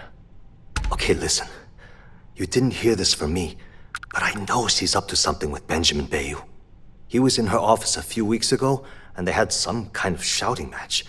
It got really heated until Bayou stormed out the door. I don't know what it was about, but I happen to know Miss Komiko keeps audio recordings of all her meetings in her safe. And before you ask, yes, I'll unlock it for you. Just don't tell anyone I helped, okay?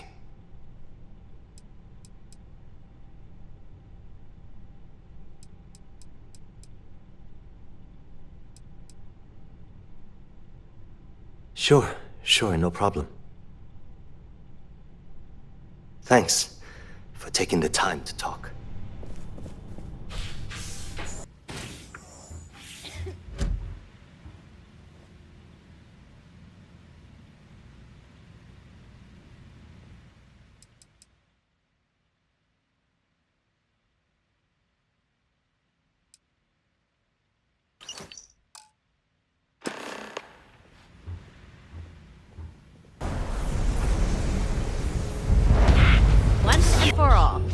Velocity?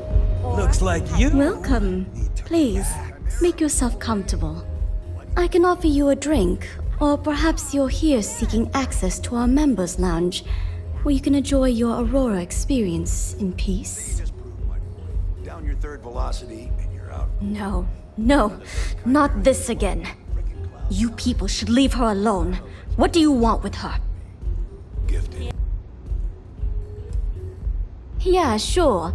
Tell me another one. You debt collectors are low-life assholes. She's broke, okay? Now get out of my club before I get really pissed off and have you thrown into the street.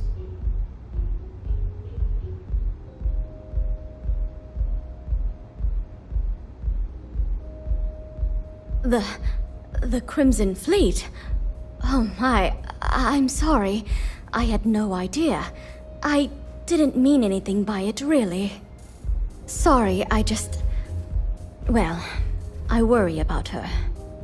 Ayumi owes a lot of money around town.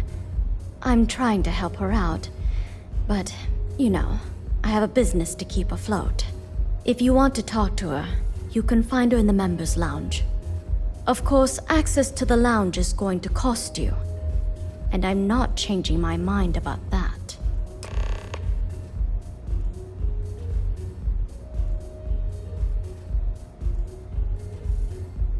Excellent. Then here is your access key. Please let us know if anything in the lounge interferes with your comfort. May all your journeys be safe.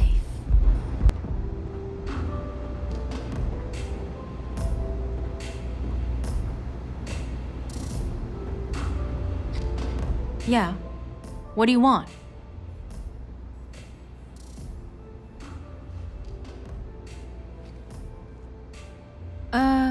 You must be zoned out of your mind, because there's no way anyone sober would say something like that.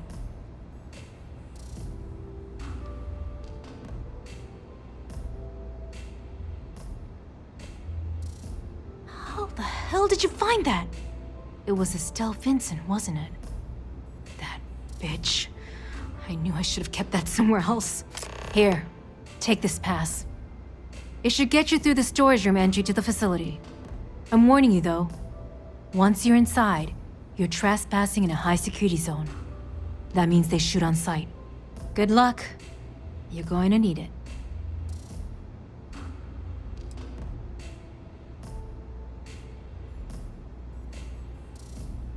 If you had to work with Brayson Bayou, you'd understand. The man is still a totally incompetent fool, and he's running our company into the ground. The worst part of it is that he's Administrator Bayou's brother. So I can't fire him. I can't reassign him. I can't even yell at him. It's like having a cut on your body and you're helplessly watching yourself bleed to death. Except in our case, we're hemorrhaging money.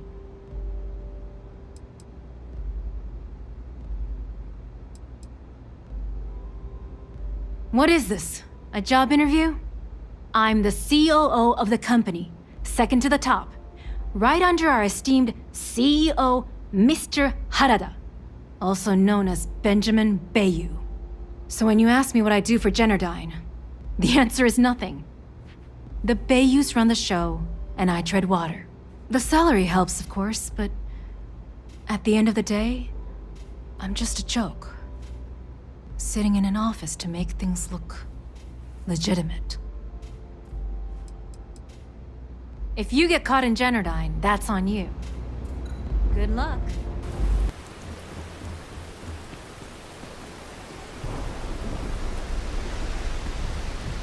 It's moping around because she lost something important.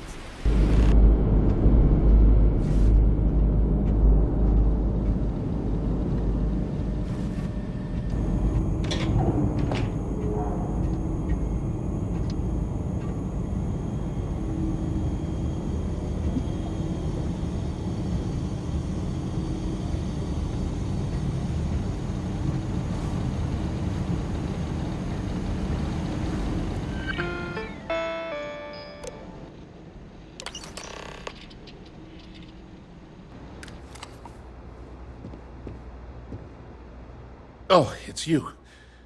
I was wondering how long it would take you to get down here.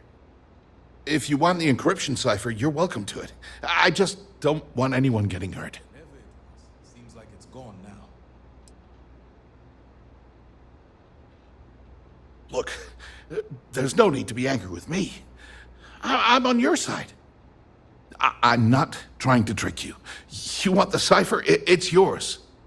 At this point, I'd do anything to get back at my brother. He deserves everything he's got coming to him.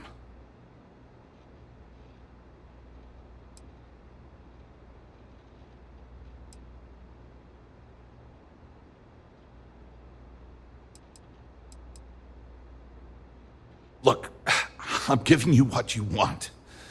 Least you can do is hear me out. You know, I've spent my entire life living in Ben's shadow. Everything always works out for him, while I've been bouncing from one job to the next, barely keeping afloat. And all the while, he laughs at me behind my back.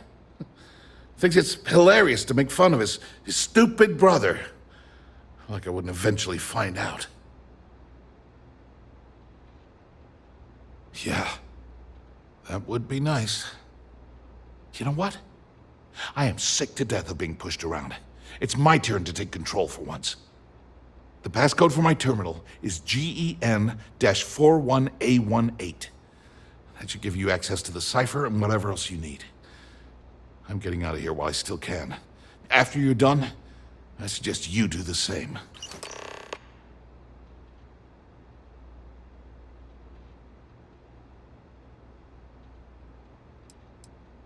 Thanks again for the talk.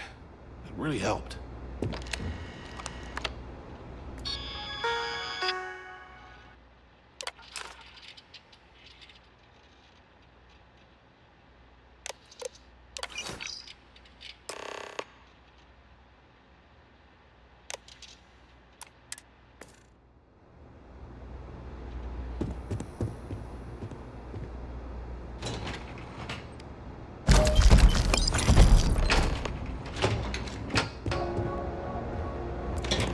Ah, there you are.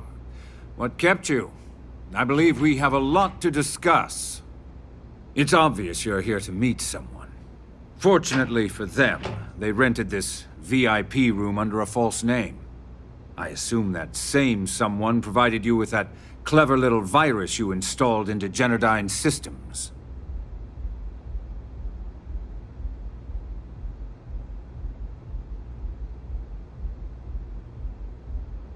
All too well.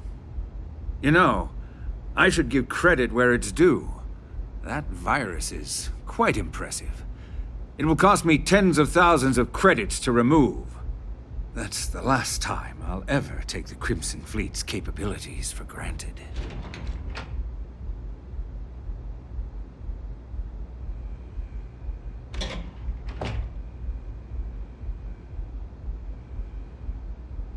Probably.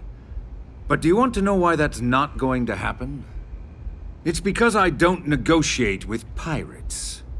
They don't understand commitments or contracts. How to get the deal done with finesse. No. For your kind, it's only brute force and violence. Shoot first, take whatever you want, and ask questions later. That's not how I do business.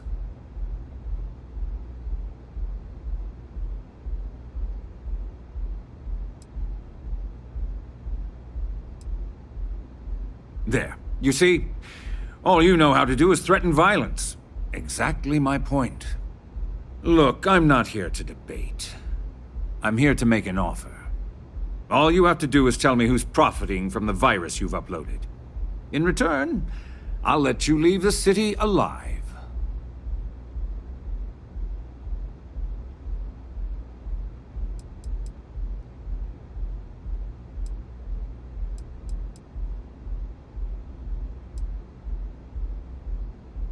Really? That's the story you're going with. Very well. There's a body that Neon Security is going to be discovering very soon. One with concrete evidence that links you to the murder. I'd say you have about 1 hour to leave this place before you have a price on your head. So, I assume this concludes our little arrangement, and you'll be leaving our fair city. Oh, when you get back to the key, be certain to give Neva and Delgado my warmest regards.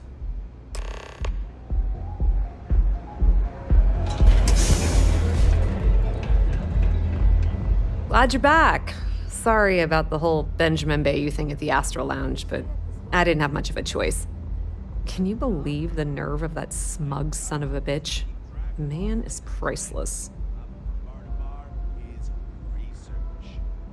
Really? How do I apply for that? So I've heard. Throwing yourself under the bus like that. Ouch. You are one crazy son of a bitch.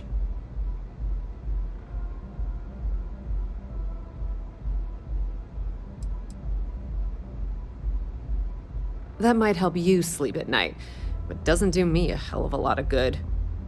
Since Bayou flagged the virus, I can't risk accessing the system now. All that work I did trying to crack Genodyne is gone. Now I'm in a bit of a bind. The prep work for this job put me in deep for a bunch of cash, and I have no way to pay it all back.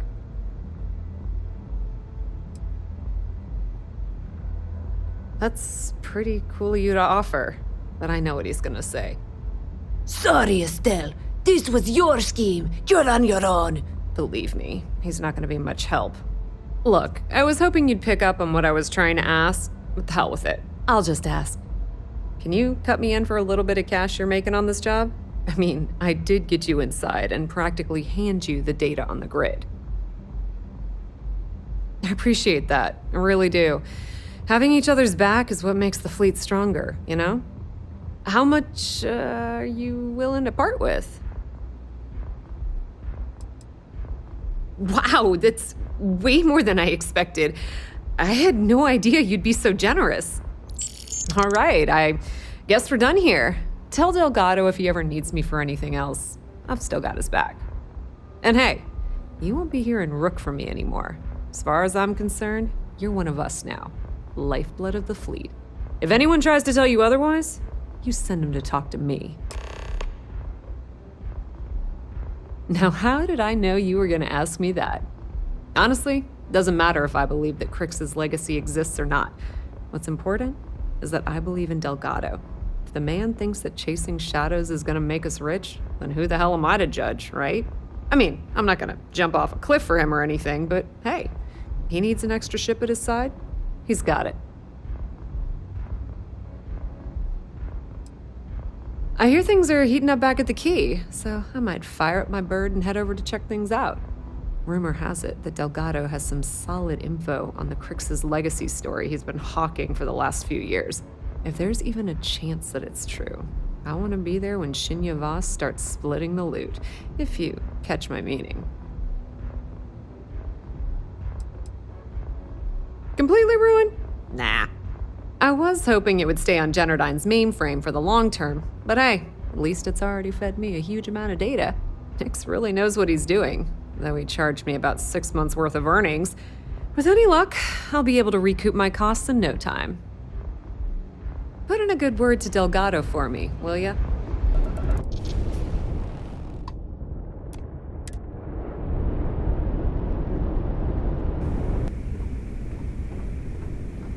All hell's breaking loose, Rook. Delgado needs you in the repair bay with Jazz as soon as possible. Oh, it's bad. Real bad. Delgado will fill you in with the details. Now get your ass to the repair bay. Go! And you are sure we will have those defense batteries up and running? No. I'm not sure. They're in bad shape, Del. Really bad shape. I'm already using duct tape and spit to keep the station from falling apart, and you want me to pull a rabbit out of my hat? I don't want to hear excuses. I want to hear that it's going to be fixed. Period. Get it done. All right. I'm on it. You want to quit standing there and hand over the conduction grid data? Perfect. I'll take that. Dependable as always. Unlike some people we know. Oh, that's real funny. All right, listen up because I don't want to repeat this twice. We've gotten word that UC SysDef is massing somewhere nearby for an attack on the Key. While we prepare for their arrival, I want you to head straight for Bannock 4 and bring Crix's legacy home. Just slow down and listen before you jump the gun and ruin everything. Lay it out, Jazz. All right, first things first. I'm gonna upload this data you snagged from Generdyne into the Key's databanks. All you need to do is build and then install a conduction grid module onto your ship. Oh, and if you haven't already, you'll need the comm spike module installed as well. Once your ship is ready, jump out to Bannock 4, board the legacy, and bring us the cash.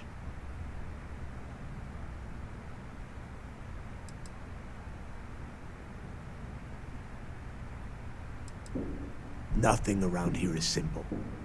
Del's right. You have to follow these steps carefully, or don't bother coming back. After you board the Legacy, be on the lookout for 2 transfer modules. They're special keys that allow access to the ship's vault. Once you locate the vault's control center, hook up the data core I'm gonna give you, and download everything they've got. And before you get any bright ideas, like running off with the money, that currency is going to be heavily encrypted. Only a genius like Shinya will be able to crack that encryption, so bring it back here right away. Yeah? I sure hope so. Look, I'm gonna make this real simple for you. If that money ends up anywhere but the key, I will hunt you down and pry it out of your dead hands myself. Now get moving.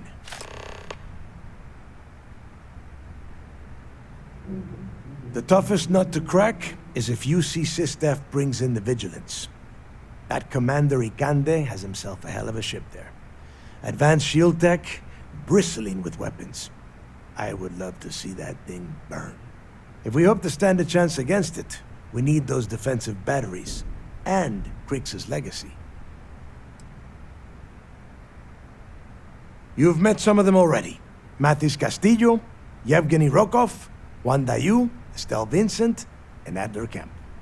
They might feel like independents to you, but each one of them has a stake in the Crimson Fleet, and each one of them wants a cut of the wealth. I am sending word out to every able-bodied captain that they are needed. We'll see how many answer the call. The Crimson Fleet isn't really a fleet. It's an ideal. A principle that Krix sought to set up so that pirates didn't infight over scraps. Over time, that notion has been lost. Captains have been turning their backs on the fleet, doing jobs on the side, killing each other. Bringing Krix's legacy back to the fleet would be like validating everything Jasper Krix believed in. And I'm certain it would unify us once again. Of course, it wouldn't exactly hurt to have all that extra money at our disposal. But I think you catch my meaning. Get moving before it's too late. I need to get those defensive batteries online, so make this fast. Not a problem. Conduction grid data is all set up in the system, so it should be an easy install. Oh, yeah, nothing like changing it up to make a ship feel new again.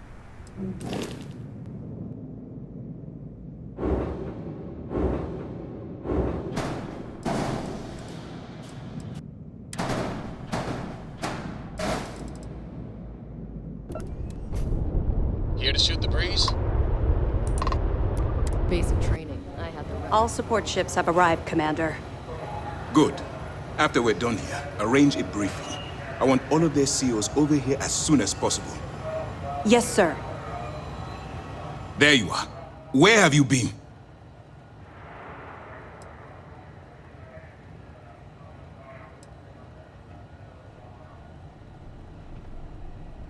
Don't mistake what you're doing as some sort of heroic gesture. We're all risking our lives here. I've received the reports about your little foray into Genodyne. Last piece of the puzzle before you go after Krix's legacy. Which means it's time to put all the cards on the table and prepare to attack the key.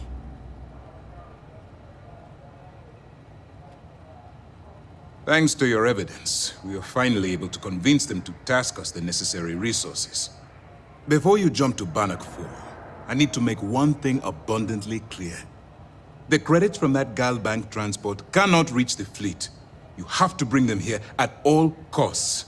If Delgado gains access to those resources, we might be touching off a battle we can't possibly win. We've been monitoring the Crimson Fleet's comm chatter in the Krix system. They're gathering allies by making promises based on your success. As much as I hate to admit it, UC SysDef won't stand a chance. The fleet will become stronger and more unified than ever.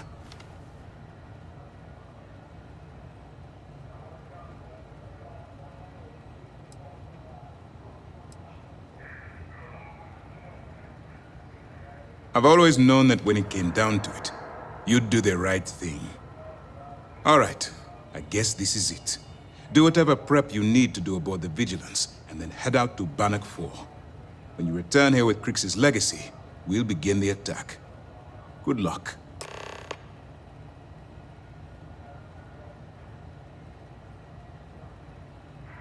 During the end of the Narion War, the money was destined to bolster the Freestar Collective's coffers. Even though we were rivals at the time, and I suppose we still are to some extent, the credits still rightfully belong to their people. After the money is turned over to Mast, I'm certain arrangements will be made to return the money to the proper authorities in Aquila City. The evidence you've been bringing to Lieutenant Toft has been instrumental in convincing the brass at Mast to greenlight the attack. They've sent us support ships, extra troops, weapons, all on account of your role in the operation. To put it simply, if it wasn't for you, this operation would be at a standstill. All my hopes go with you. Good luck. Need anything before you head to Bannock? Excellent. Let me have it, and I'll upload it to our database. Benjamin Bayou, pride of the Free Star Collective.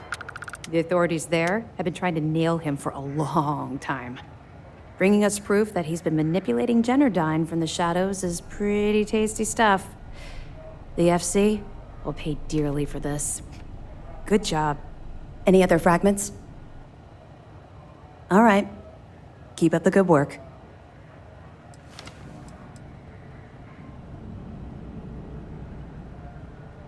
Even as long ago as the Narian War, Galbank used an extremely potent level of encryption on their currency.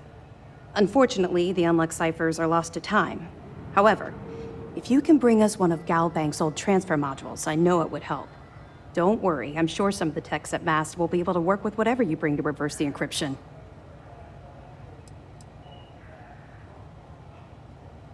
Anything you can tell us would be helpful. Yeah, I heard they even sent word to some of the contacts you met. They're writing an awful lot of checks they can't cover without Crix's legacy, but we'll be ready for them. Anything else?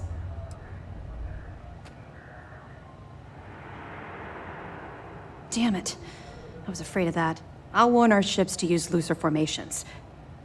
Hopefully Durand isn't as clever as she thinks she is, or you can help us take the batteries down when the attack begins. Was that all? Okay, well, if anything else springs to mind before you leave, please let me know. This is your moment. I know you can do this.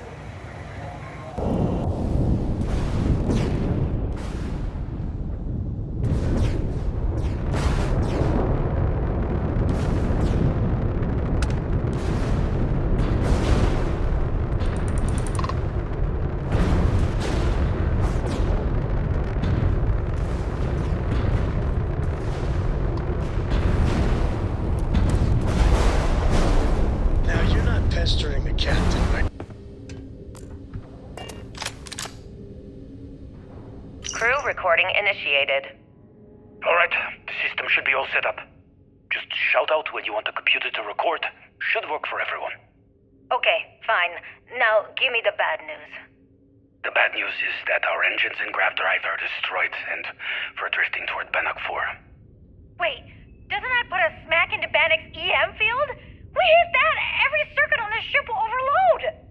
Easy, Simmons. What's easy about it? Huh? She's right. We end up in that electromagnetic radiation, and we're dead.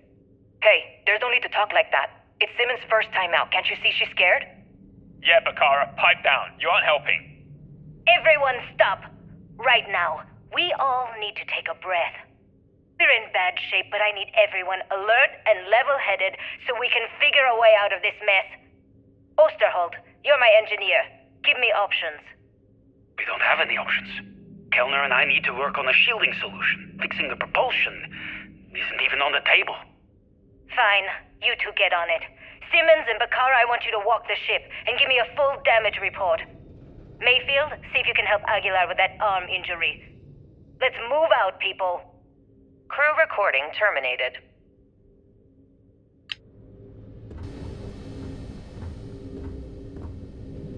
Crew recording initiated. I wouldn't go near Osterholt. He's drunk and he's got a pistol. Oh my god, are you alright? Tell me exactly what happened. I was bringing Osterholt his food. When I got near the cred tank vault entrance, I found him sitting on the floor. Bottle in one hand, gun in the other.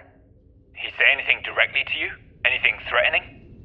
No, he just stared at me and kept drinking from the bottle. The gun wasn't even pointed my way. What's happening to him, Captain? What's happening to all of us? First Bakara kills himself and now this? You have to help us. God damn it! I'm trying. I thought Bakara would be okay. How the hell did I know he'd never come out of that room alive? Everyone's looking to me for answers. Well, guess what? I don't have them. This whole thing's falling apart, and it's my fault. Captain, come back. Please. I'm sorry. You didn't do anything wrong, Simmons. I'll go talk to her. Crew recording terminated.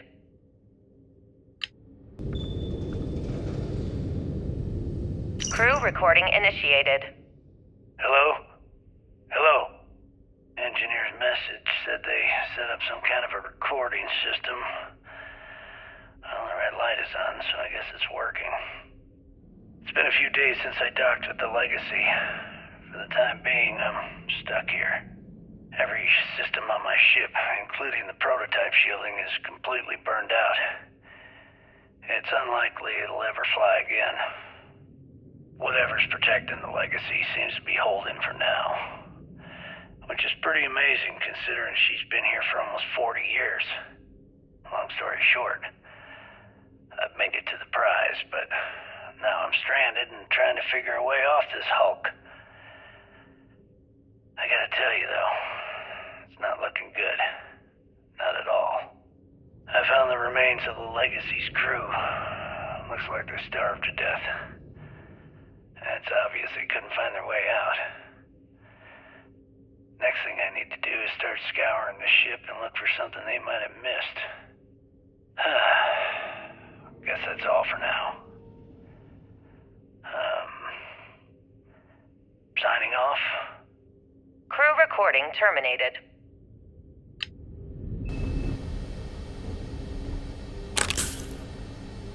Crew recording initiated. I just wanted you to know I placed a commendation in your record, Aguilar. Really? Why would you... Ah! Take it easy, Doc. I like to keep the arm, you know? Sorry. This field dressing's the best you're gonna get away from a hospital. Captain's right, though. You saved our asses, big time. You're the reason that we're having this conversation right now. That was a hell of a shot you made during the battle. This isn't necessary, Captain. I was only doing my part to keep us alive. Oh my God, Aguilar, take the compliment already. They had us on the ropes, shields down, engines down, escorts destroyed, then you hop on the one lousy gun we have on this crate. I'm not some kind of hero. We were just lucky, okay? Listen, I know losing Tremblay back there was hard, and that both of you were very close. But we have to move on and survive. That's easy for you to say. You still have Kilner. Everyone knows the two of you are together. Aguilar. You want to know the truth? Fine. Yes, we're together. But that's got nothing to do with what I'm talking about. I've lost 4 of my crew, and I'm trying to keep the rest of us alive and in good spirits while I figure a way out of this mess. So I'm sorry if I've offended you. Hope the arm feels better. Captain, come back. Not good, Aguilar. Not good at all. Damn it. Crew recording terminated.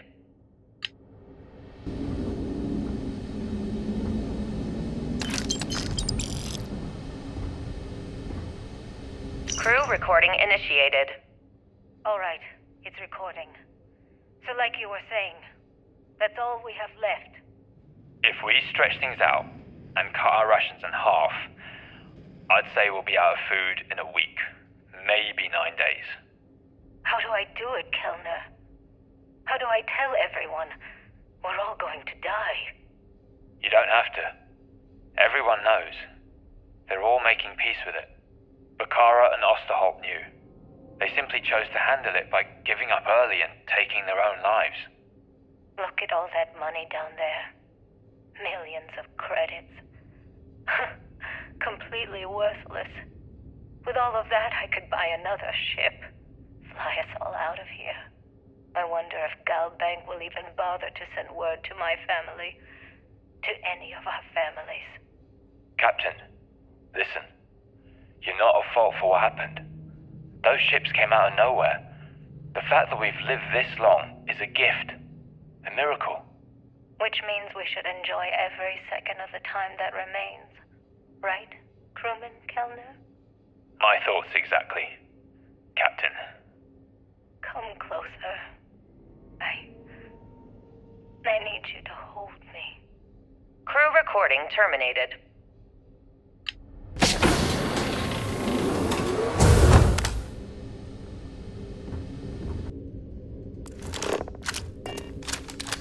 Crew recording initiated. Full house. Damn it, Mayfield. You must be cheating. There's no way anyone can be that lucky. Oh, yeah. I'm so lucky. Tell you what, I'll trade all that luck for a sandwich. Deal? Yeah, sure. It's been, what was it,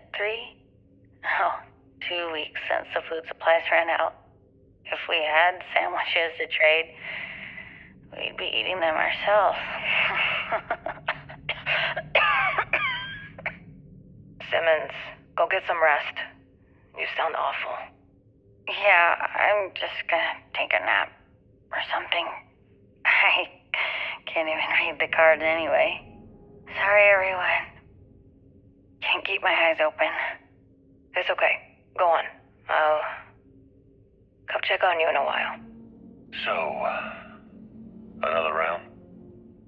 Aguilar? Kellner? Captain? You three go ahead. I'm just going to lean on Kellner here and watch. Oh, and let's cut the captain nonsense. Call me Liang. Alright. Young's out. I'm dealing the rest of you in. Crew recording terminated.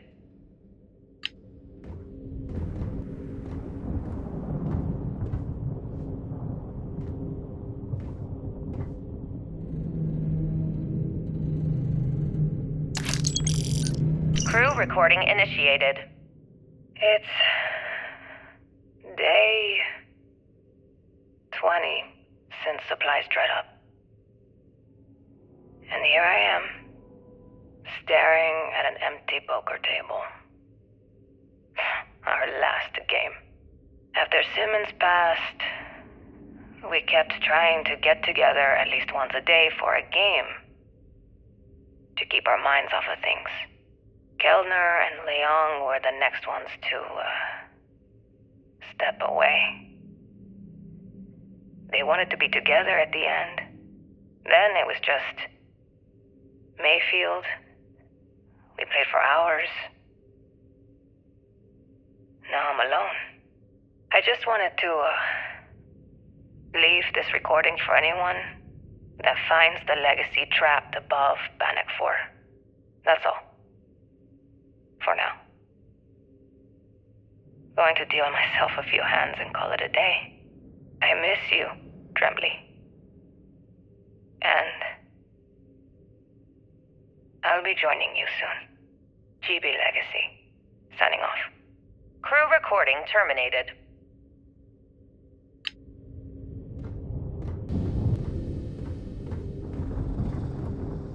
Crew recording initiated. All right, so how long has Bakara been locked in there? I'm not sure. A week? Maybe more. All I know is that he took some food packs in his duffel into the head and locked himself inside.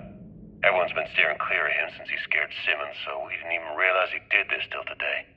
Bakara! Can you hear me? You need to open this door and let us in! The hell with it. I'm going to use the override. I already tried that. He's rewired the door or something. Maybe change a code. Not sure what he's done. Kellner, can we cut through the bulkhead or the door? I'm open to any suggestions. To be honest, I wouldn't go cutting anything in this ship right now. The structure is extremely unstable. Damn it. Well, we can't just leave him in there. Begging your pardon, but we can. It's pretty clear that Bakar checked out after our initial assessment, and he's been killing morale across the ship. Let him soak in there for a while. When he gets hungry, he'll come out. I suppose you're right. Crew recording terminated.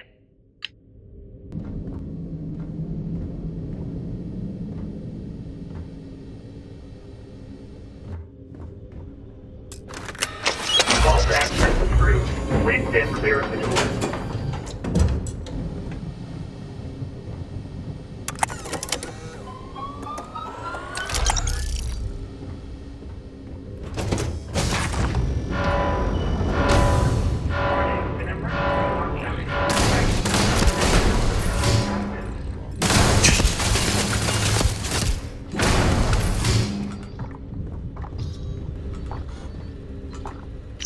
recording initiated. Alright, I'm recording. So, run that by me again? Okay. So, the cred tanks we're hauling are equipped with EM insulating circuits. Keeps the data from getting wiped, right? If we chain them all together and reroute that EM protection to the Legacy's shields. Holy shit, with all 2,400 of them hooked into an array, we should have enough juice to keep Bannock's EM field from lighting us up. What about all the micrometeorites and debris in Bannock's EM field? Will the shields still hold against them? They should. We wire the whole thing into the solar regenerators and we could run the system almost perpetually. Well, we'd still be trickling some gigaramps off of the reserves, but yeah, that all makes sense. I gotta tell you, this is genius. Well, don't get too excited. We still have two problems. One, it's going to take all of the ship's power to keep the array running. That means we've got almost nothing left over. And two, with the engines destroyed, we're still stuck orbiting Bannock 4. I'll set the computers to keep us in orbit, but that's all we got. Hey, it's a start. Gives us a chance to survive and time to think. Yeah, I guess you're right. I suppose we're lucky we were holding all of these cred tanks in the first place. If we were on our way back... Yeah, we would have been dead. I mean, it would have been a problem. Anyway, let's go talk to Captain Yang and get this show on the road. Crew recording terminated.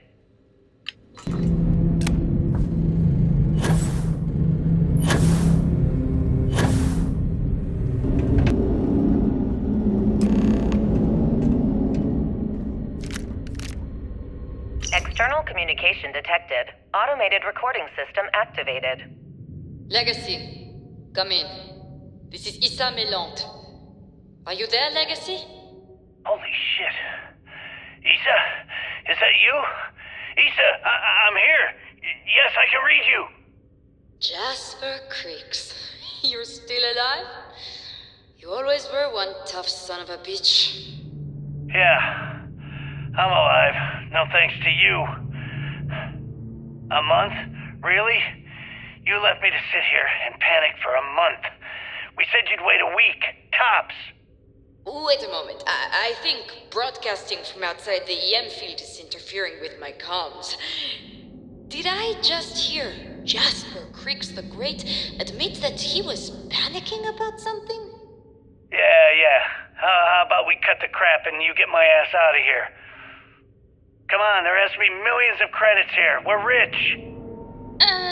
You know what? I think I'm going to pass. Right before you left, remember how you temporarily placed me in charge of the fleet? Well, right then I decided to make the job permanent.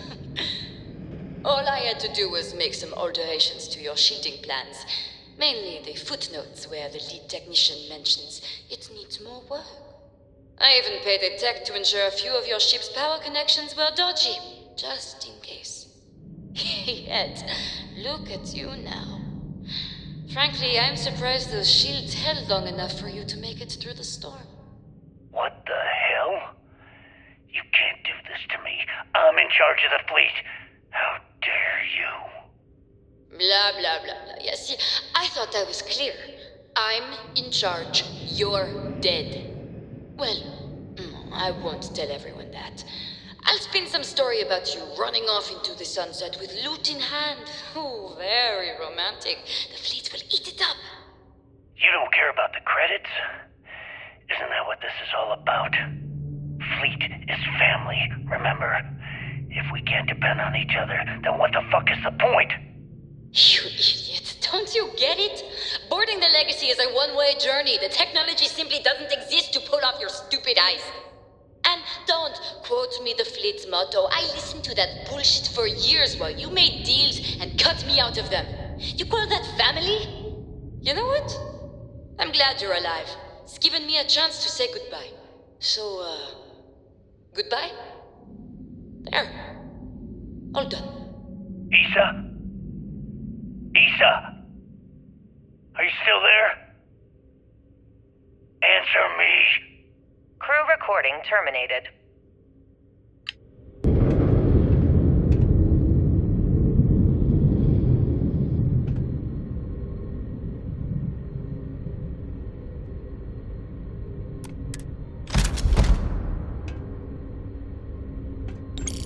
Crew recording initiated. Well, now, let's see. Another day's gone by. What's it been now? 6 weeks? Who the hell knows? Food packs from my ship are gone, so it looks like the clock's running down for me, and Issa wins. What a clever woman. I never saw it coming. I mean, I can't blame her. I was stupid enough to hand her the opportunity. Now the fleet's resting on her shoulders. I only hope she doesn't run the whole operation right into the ground. Anyway,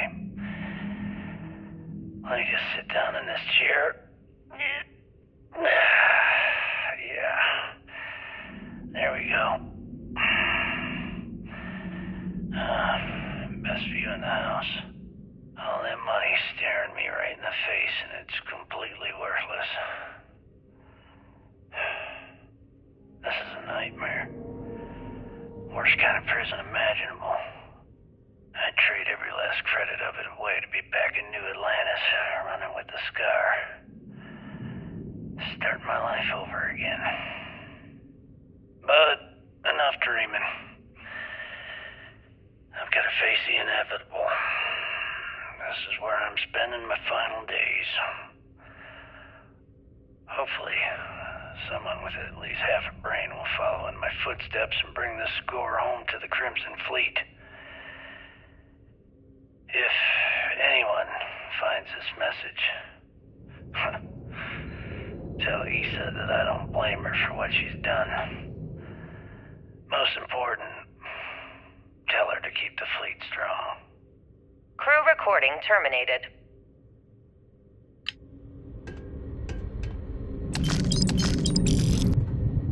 Crew recording initiated. Son of a bitch! Nothing. Complete waste of time. I've tried everything I can possibly think of, and I end up right where I started. Oh, here I thought I was so clever. Thought I had it all figured out. First, fix my ship and get the prototype shielding back online. Second, shunt the power from the cred tank array back to the system to drain the credits. And then third, haul ass back to my ship before the EM field rips apart the legacy. 3 easy steps, right? Only problem is, I'm stuck at step 1. Every system on my ship is dead, and there's nothing aboard this ship to use for repairs.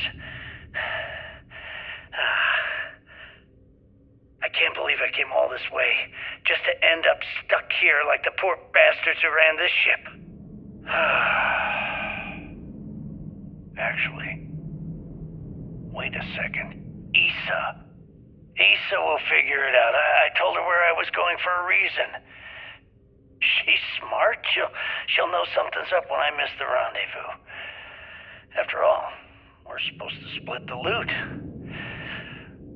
All I have to do is sit tight and wait until she figures out that something's gone wrong. Then she'll come here looking for me. In the meantime, I should start rationing my food. I could be waiting for a while. Crew recording terminated.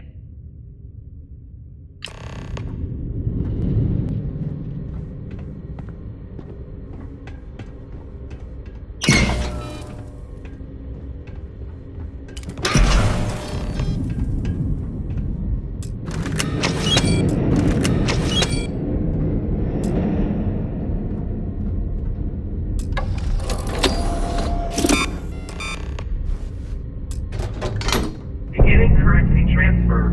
Please stand by.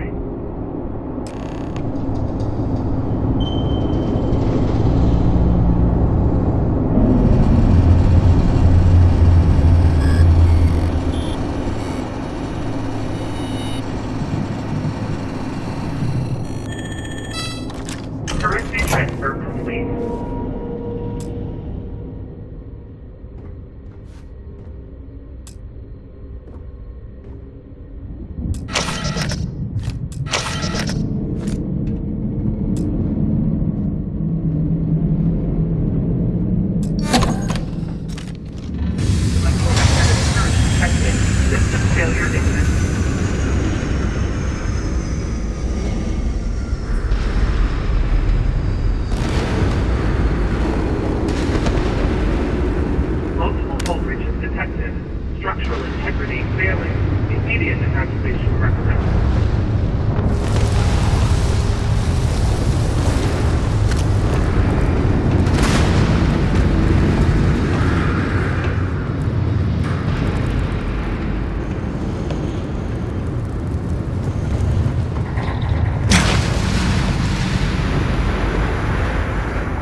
in my sights and I just fumbled the controls. Good work securing the Don't legacy. beat yourself up, kid. All that's left They now were gonna is know to- we were here, one way or the other. Exactly. You'll get another shot. When the commander gives the order, that scout will wish he surrendered when he had the chance. I'd hate to be the one who let that scout get away. The guild's probably killed him. It's good to have you Damn back. Scouts popped up right What when can you I do jumped for you? in. Final battle's My complete. God. Is that it? Is that Crix's legacy? Amazing. Ensign, take this and enter it into the data core analyzer. I'm on it, sir. You see, Lieutenant? I told you he wouldn't let us down. I have to admit, I'm impressed. Encrypted or not, that's quite a lot of money to be carrying around. The temptation must have been excruciating. Well, you came through. Now, on to other more pressing matters. We received confirmation that the fleet ships were scouts sent to probe our defenses. Unfortunately, one of them jumped away before you arrived. Which means that Delgado will have the Crimson Fleet prepping defenses of its own. That's the plan. Lieutenant, if you wouldn't mind explaining our strategy. Yes, sir. The Vigilance is equipped with the latest in hyper-resistant shielding, making it the only ship that can safely approach the key. The catch is that the key has access to 3 orbital defensive batteries that can fire electromagnetic energy. One hit, and we lose those fancy shields. Our mission is to take out those batteries. In fact, I'll be personally leading the assault on Battery Alpha. I need you to be my support. Sadly, we didn't get as much support for this mission as I would have liked. There just wasn't enough evidence gathered. We weren't able to convince MAS to lend us additional squadrons. They feel like they've committed too many resources already. That means we'll have to take out all 3 batteries ourselves. It's unfortunate, yes. But we wouldn't be here if I didn't believe you could do it. We've also given you a call sign, Renegade, to help coordinate our movements during the attack. Once those batteries are destroyed, you board the key and bring Delgado to justice. If you won't come quietly, you do what you have to do. I knew we could count on your support. Well, this is it. After years of planning, it all comes down to this moment. All my hopes and my best wishes go with you. Good luck. Questions? Glad to hear it. Let's see what you got.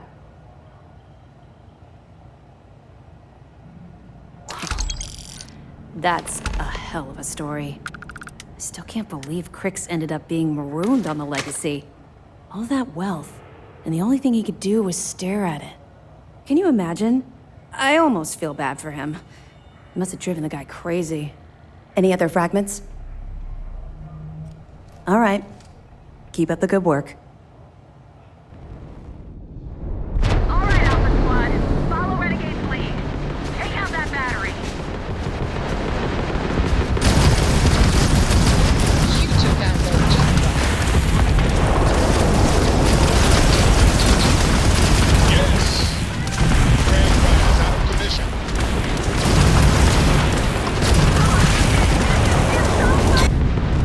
Disable the enemy's engines. Grand Prime.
back up anytime soon. Gives me plenty of time to blow your ships out of the void. All right, fleet. Triple share to whoever takes the traitor down. All ships, defensive formations.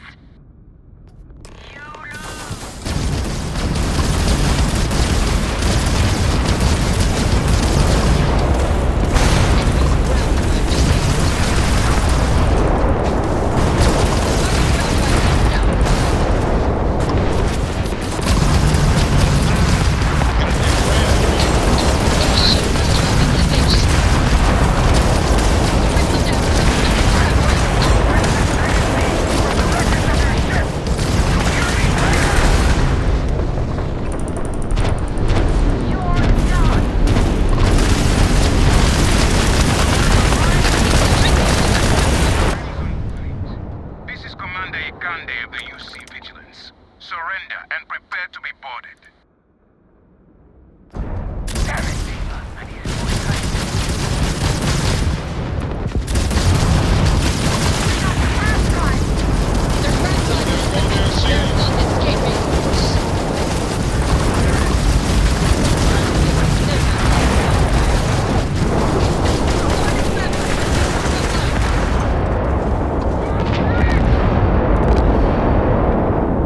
All Crimson Fleet ships destroyed.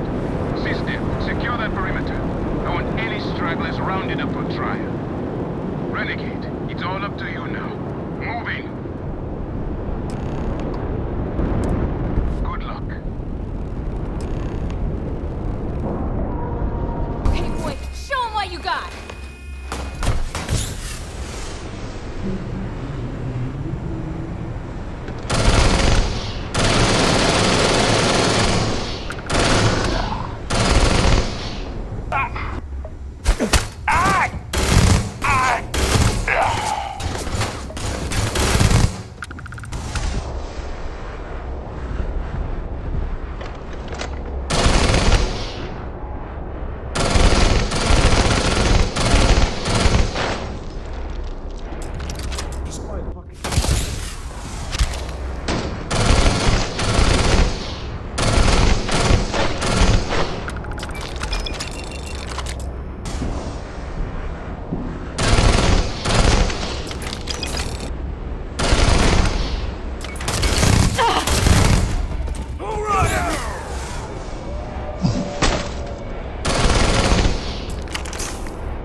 You did this to me. Do you feel these embarrassing failures I can decrypt and re-encode thousands of credits in seconds, but something as simple as this, I didn't see it coming. Not in the slightest. And now because of you, my bomb's been activated. Which means I'm as good as dead. You're right, I did. But I never thought I'd be staring the reason for its activation right in the face. I've paid you well, treated you with respect, and kept trouble off your back more than a few times. Look me in the eye and tell me why you've allowed this to happen to me. You owe me that much.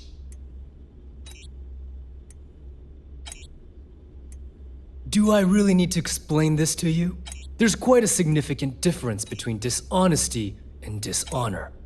Well, now that you're here, I don't expect that you'll stay and watch my rather spectacular ending. So why don't you just get out of my sight and let me die in peace?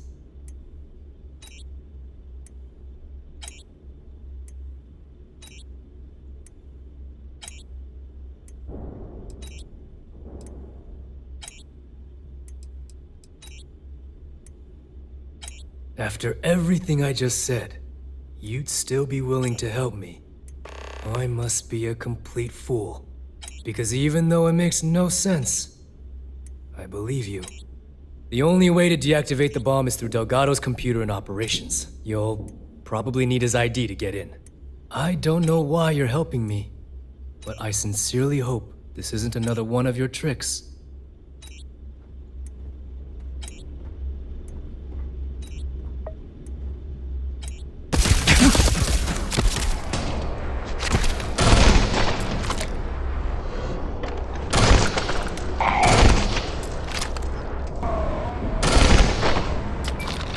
You're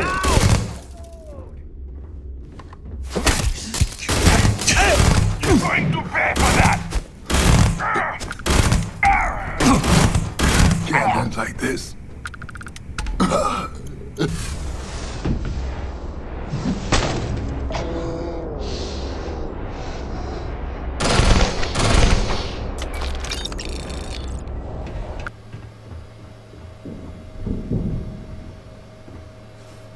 Came back to finish the job personally?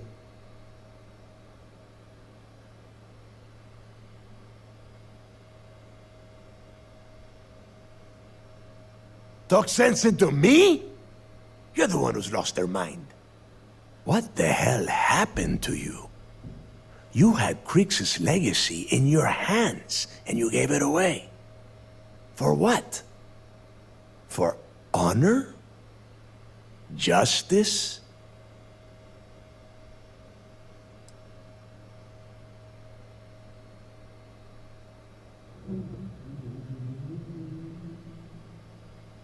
Yeah? And why the hell does SysDef get to determine what is right and what is wrong? You know, when we were on Suvorov, I saw the potential for you to become a badass pirate. One of the best. And now you suddenly expect me to believe I have been fooled the entire time? That this was some kind of elaborate game you have been playing? No. No way. For once in your life, be honest with me. Admit that you were tempted.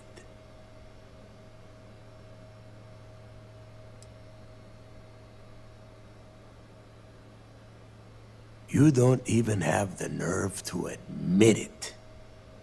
Unbelievable. It is obvious that no matter what I say, you have no intention of honoring our pact. You clearly never did. I have already locked down the key and set its reactors to overload. Soon, you, me, and everyone near this station are going to be vaporized. Let's see how far that loyalty to SysDef takes you now.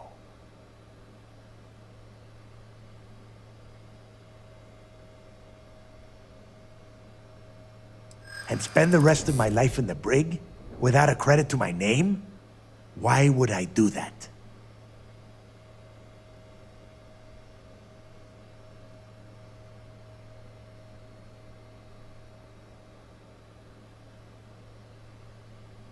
And I suppose you want me to think it ends outside a prison cell and not in.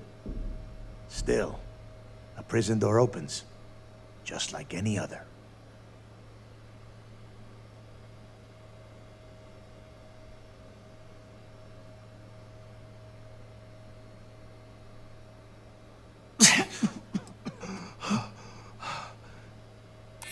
So you noticed.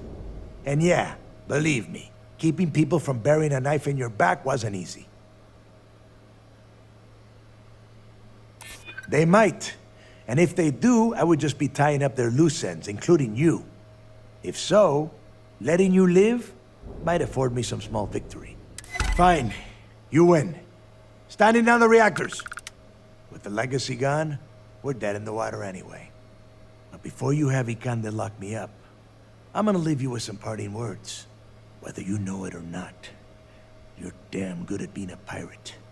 It's in your blood. One of these days, that's all gonna hit you. And I'll be waiting for you in my cell to tell you I told you so.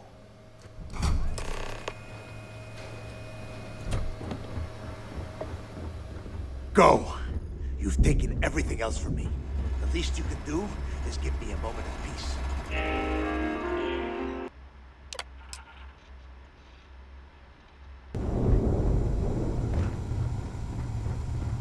Yes, what? Excuse me. Excuse me. Hey.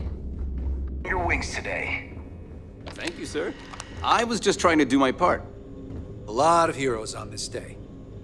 Speaking of which, here comes one now.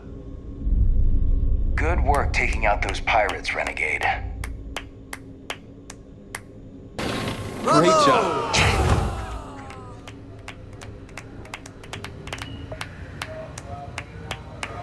Do you have anything to report? I believe congratulations are in order. With this decisive blow, the end of the Crimson Fleet is all but assured. But as much as I'd like to begin this celebration, technically we're still in the process of wrapping up the operation. On that note, Lieutenant, what do you have for me? Reports are coming in right now, Commander. Delgado and Shinya Voss have been taken into custody. Also, we've transferred personnel to the Key to secure the location until the United Colonies decides what they want to do with the station. And what about Neva Mora?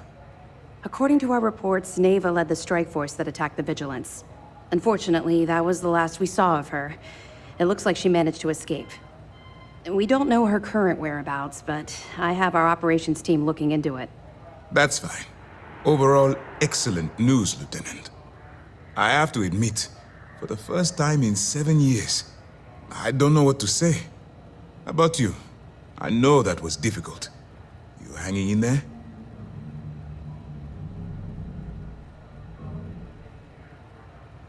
I can understand that. The dual life you were leading must have been incredibly stressful. Honestly, I have no idea how you kept it all together. Well, let me let you in on a bit of a surprise. Something I've been working on for a while. I've twisted arms and cashed in some favors at Mast. I wanted to make sure you got a share of the money you recovered from the legacy. Call it a reward, a token of appreciation, whatever the hell you want. But you've absolutely earned every credit.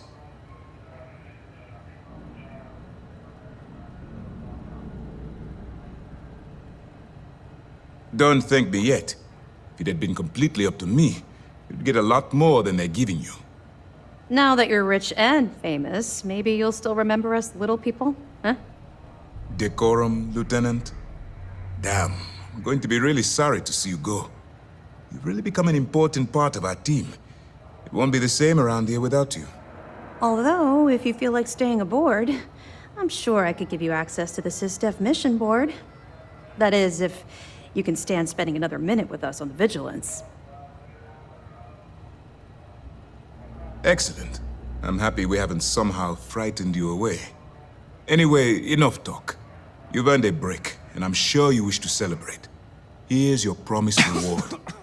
Wherever you might find yourself, my best wishes travel with you.